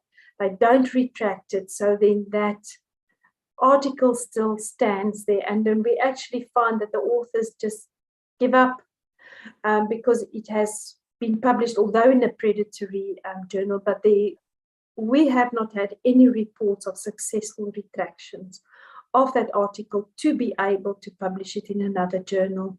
It's highly problematic, and that's why you have to be so careful when you finally submit. Yes, that's the very sad truth of predatory publishing. Yeah. Okay, we have a lot of questions, and I know we are not going to get through all of them. I will try to ask our panelists the ones that are common. If we don't get to your question, I am sorry. We do have a monthly journal forum meeting, and you would be most welcome to join that forum and pose your question within that forum. If anyone is interested in that, please just email me. I will put my email address in the chat, and perhaps that's one way we can address all the questions. I'm also going to ask our presenters to please be as concise as possible in their responses so we can get through as many as possible. And thank you to everyone who's been posting questions. It's great to have so many. If only we had a little bit more time.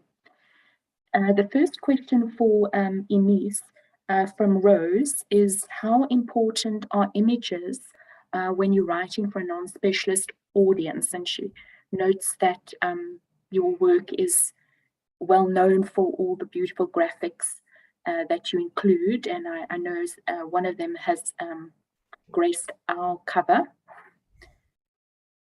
Yes, thank you very much for that.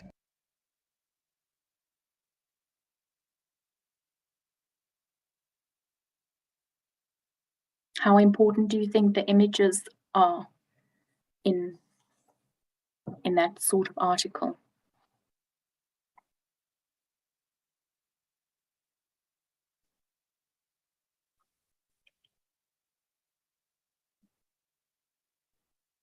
Sorry, I think we may have lost Eunice again. Perhaps, Eunice, if you can answer in the chat.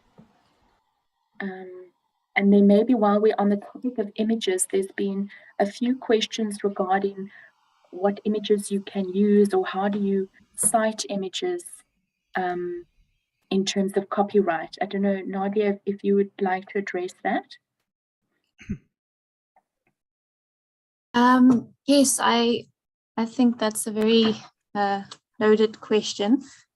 But yeah, when you using your own images, your own media, your own videos or audio, it's not necessary for you to have to cite it or to get permission for it, because it's your own research. But when you reusing images from the internet, it's very important that you make sure if that is under copyright or not.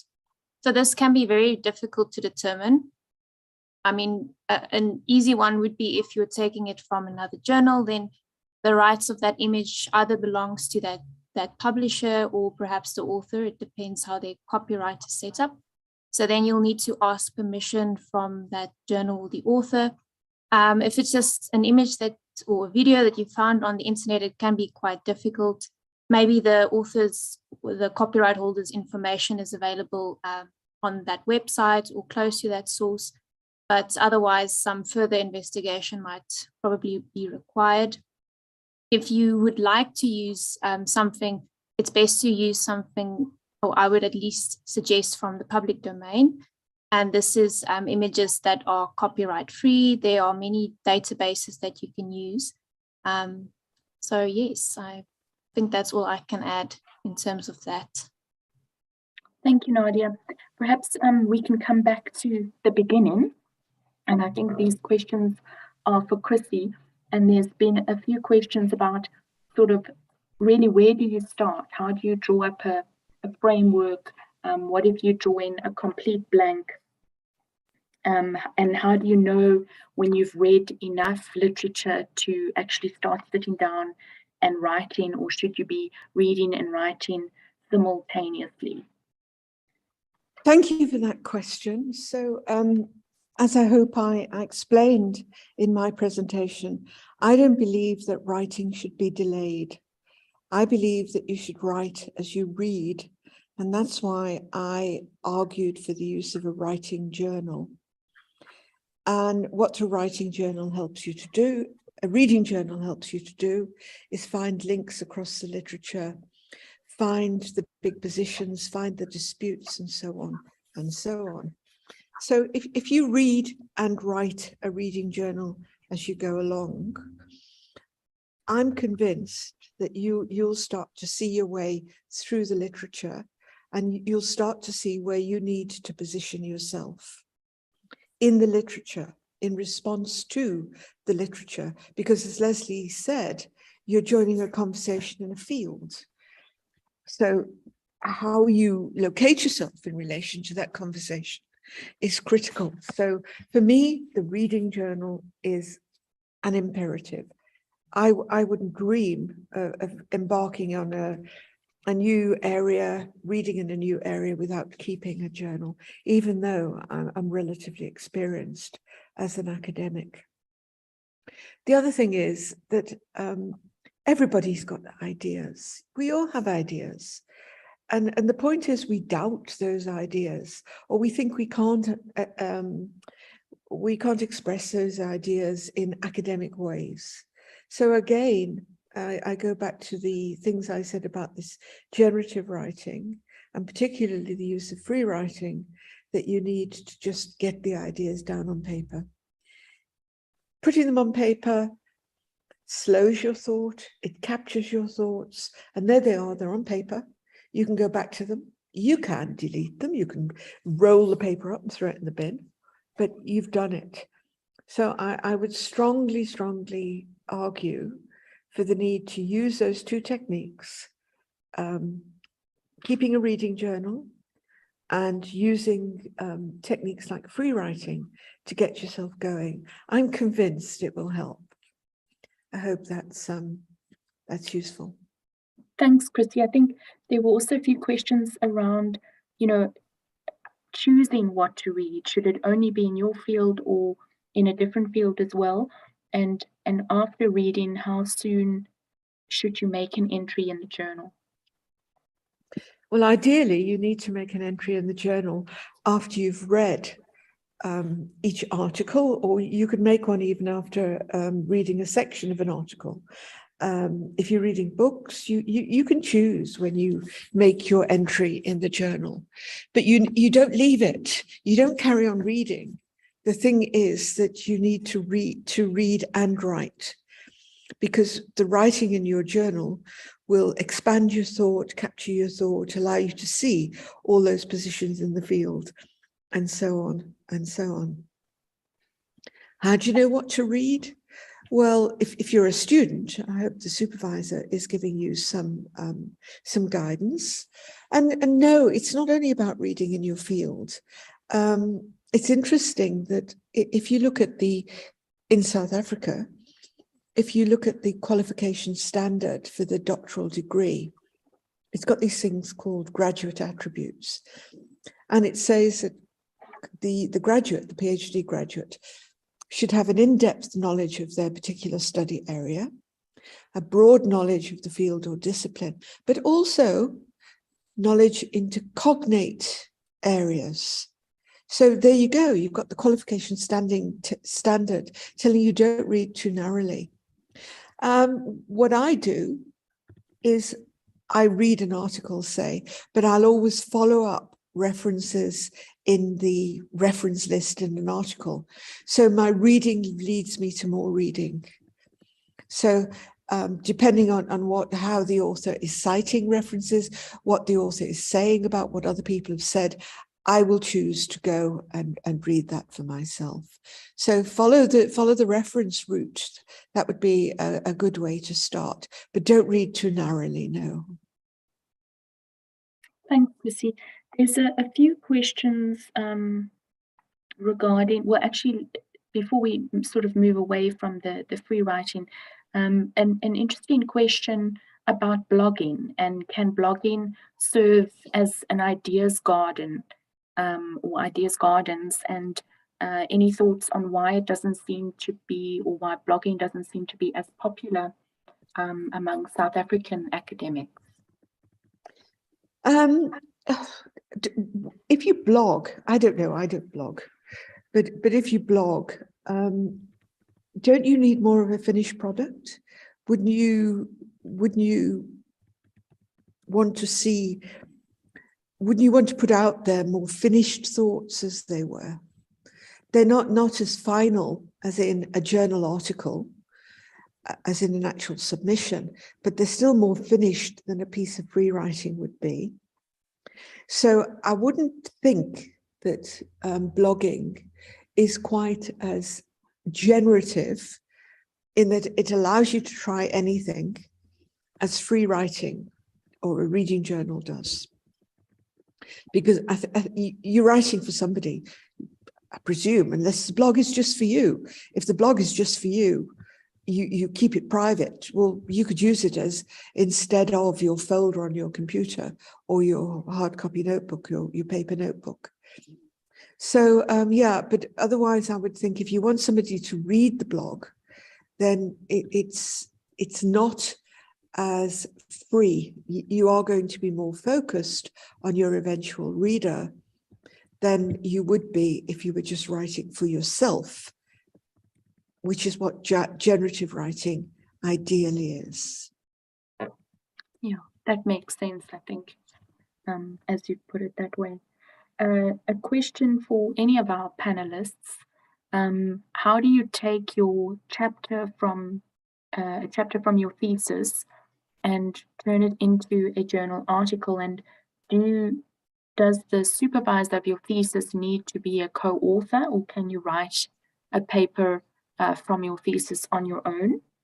And then a bit related to that is who is the best position to sort of edit your article? Is it a supervisor? Is it a language editor? Is it an academic? Who best to ask to give you feedback on your article? Could I take that one, Linda? Please. Yeah, okay, so the first thing about publishing from any work done in a university, I'm not aware of what the policies are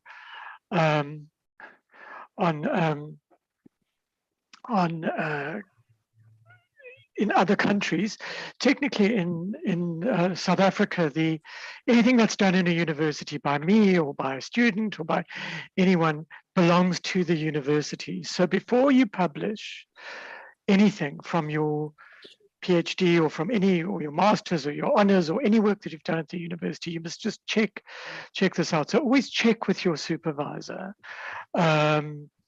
what the situation is, and quite commonly these days supervisors co-write with students. There are a range of practices, so always check. If you wanted to publish somebody said a chapter, I think, from their thesis as an article, remember that it's very unlikely that a chapter as is will just become an article, because you'll need the whole beginning bit with the literature, you'll need your double funnel structure and so on. So what you'll end up doing is editing bits and pieces probably from your thesis, and then including parts of the methods and your results and your conclusions into an article. So it's not simply, just I mean, that's one of the things that we see all the time, is we get sent something which is clearly just a chapter out of a thesis. That's not an article. It's part of something else. So you have to fashion it into an article in the format of the particular journal that you're sending to. Was there one other question which I've forgotten? Sorry, but I also know that Chrissy has something to say on this. I think the other question, Leslie, related to editing, and that's what I wanted to comment on. Oh yes, you go ahead. I do a lot of work with supervisors, trying to help supervisors become better supervisors. And one of the things I always argue is that supervisors shouldn't edit. Supervisors have a more important role than editing. If you want supervisors' help, you want their head. You want the best of their thinking. Editing, I think it's technical. It's not particularly intellectual work. Somebody who doesn't have a PhD can edit perfectly well. Somebody who isn't, steeped in the field can edit really well. You want your supervisor to comment on your, I call them knowledge claims and evidence, the strength of your argument. That's what you want from the supervisor, not editing. So I'd say look for a separate language editor, or somebody who's proficient, good, skilled with language to do your editing for you. But don't ask the supervisor. And apart from anything else, it's likely to upset your supervisor if you want them to edit, because that's not how they understand their role. They'll do it sometimes, but they'll often do it misguidedly, and they think that it's the only way to get some sense out of a piece of writing. But I don't think it's a good strategy at all. Thanks. Thank you, Leslie and Chrissy. Some more questions on journal articles in particular. What percentage of an article should be the literature review? What point do you identify the journal you are writing for, and how do you choose a title? All very short questions. Sure. I'll have a go, but I'm sure other people will want to answer as well. Okay. What percentage should be a literature review? This varies so much discipline to discipline. So in my home discipline of psychology, the literature reviews tend to be quite long, but I also work in public health, and sometimes the literature review is a matter of a few very short sentences. So always look at what the conventions are. There is no hard and fast rule. Look at what the conventions are in your particular discipline. And then as to choosing a journal, I think we did deal with this question. You really have to have your ideas clear, but I tend as an author to start thinking pretty early on, who I'm writing for, because I write a lot with an audience in mind. Now, I may have to change that because it's likely to be rejected a few times. I don't get into the first few journals and that, but I think it really helps. If you're going to be part of the conversation that I spoke about, you think quite early on, these are the people that I want to interact with. These are the people, as Chrissy would say, that I want to silence. These are the people that I want to be able to respond to. So I often do it quite early, and I often sit with students, when they're wanting to, or inexperienced authors, when they want to write something, and I'll sit with them for an hour, just looking at different journals and the way that and what the arguments are in different journals, to try and work out where is my argument going to fit, and then I start writing. But I'm sure others have other views.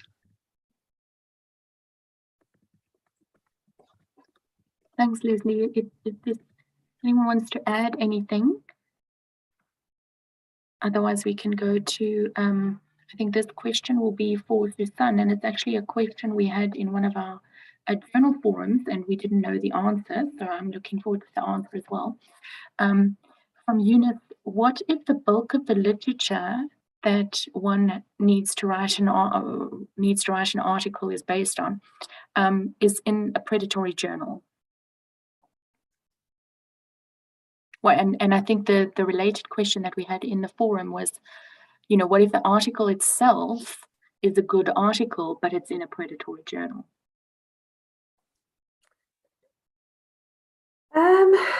I think there's sort of two answers to these sort of two questions. So what if there's a good article in a predatory journal? Like I said, one has to be very careful. There's a very fine line between predatory and a low quality journal. So maybe it would rather be a low quality journal, but with a very good article in it. I think that's a better scenario for what might happen. We did find that predatory journals do not publish good articles as such. But then what would it then be if most of the articles to be used is in a predatory journal? I think that's highly problematic, and one will have to solicit some advice and broader discussion. Is it really worthwhile to use that information? If it's classified as a predatory journal, I would not. And I cannot imagine, in this wealth of information that we are finding ourselves in, is that scenario would actually happen. And then I would say, look for something else. It's just not worth it to cite or to associate yourself with any predatory journals, because it will bite you. At some point it will. But again, the advice, just be careful that is it really predatory, or is it just extremely low quality journal in which you found a very good article? Thank you. Thanks, Susan. I think the message is clear. Just don't. Just don't. Yeah. I think Chrissy wanted to comment. Sorry if I missed your hand, and I think that is probably all we have time for. Chrissy, if you want to give the final comment. No, I wasn't going to. I'm sorry, I left my hand from before. But I'd just like to say one last thing. There is a question I was about to type to. Have I got time to answer it? Yes. Okay, it's from Ilse. And she says, do you need to cite primary authors when the actual article you read is from a secondary source? Or can you just cite the secondary source where the primary source has already been cited? One of the things I was from my PhD students is that they need to demonstrate their mastery of the field. So you have to demonstrate that you know the big names from the followers, as it were. So I'll give you an example. In the sort of work that I do, there is a philosopher, a philosopher of knowledge, if you like, called Roy Bhaskar. And he's used extensively, and lots of people will commentate or they'll draw on the work of Bhaskar. Now, I tell my students that you don't say Bhaskar in Smith's 2021. because that's indicating that you don't know Pascal, that you haven't actually read such a prominent figure in the field. He's huge. You can't be drawing on his work, talking about his work, if you actually haven't engaged on his work, with his work. So I'd be very careful, at least to work out what the pecking order is. And if you're drawing on a big name, and in my field, the big names would be Pascal, Bourdieu, Maton, big names. I wouldn't say Maton in, Bourdieu in, Pascal in.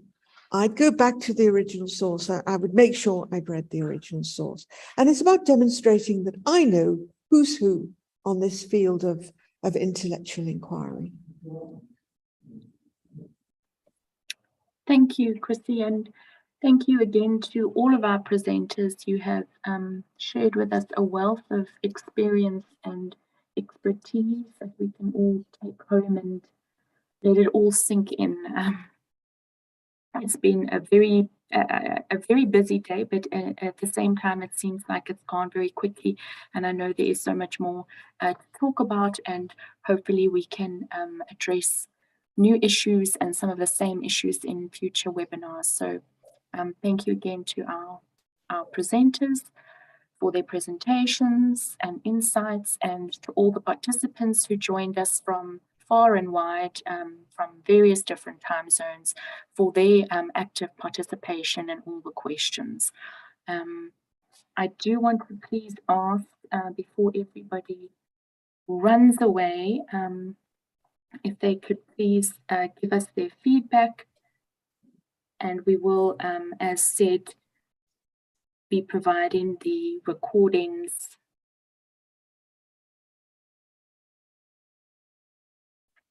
sorry, I can't steer very well while can't multitask very well. There's a link to a feedback form in the chat. Please do give us your feedback, and we will be sharing the recordings and the presentations with everyone who registered. Thank you again to all. And thank you, Linda, for arranging everything and keeping us all on track and together. Thank you so much. Thank you so much too. Thank you. Bye, everyone. Bye-bye, everybody. Thanks, Chrissy. Bye-bye. Bye.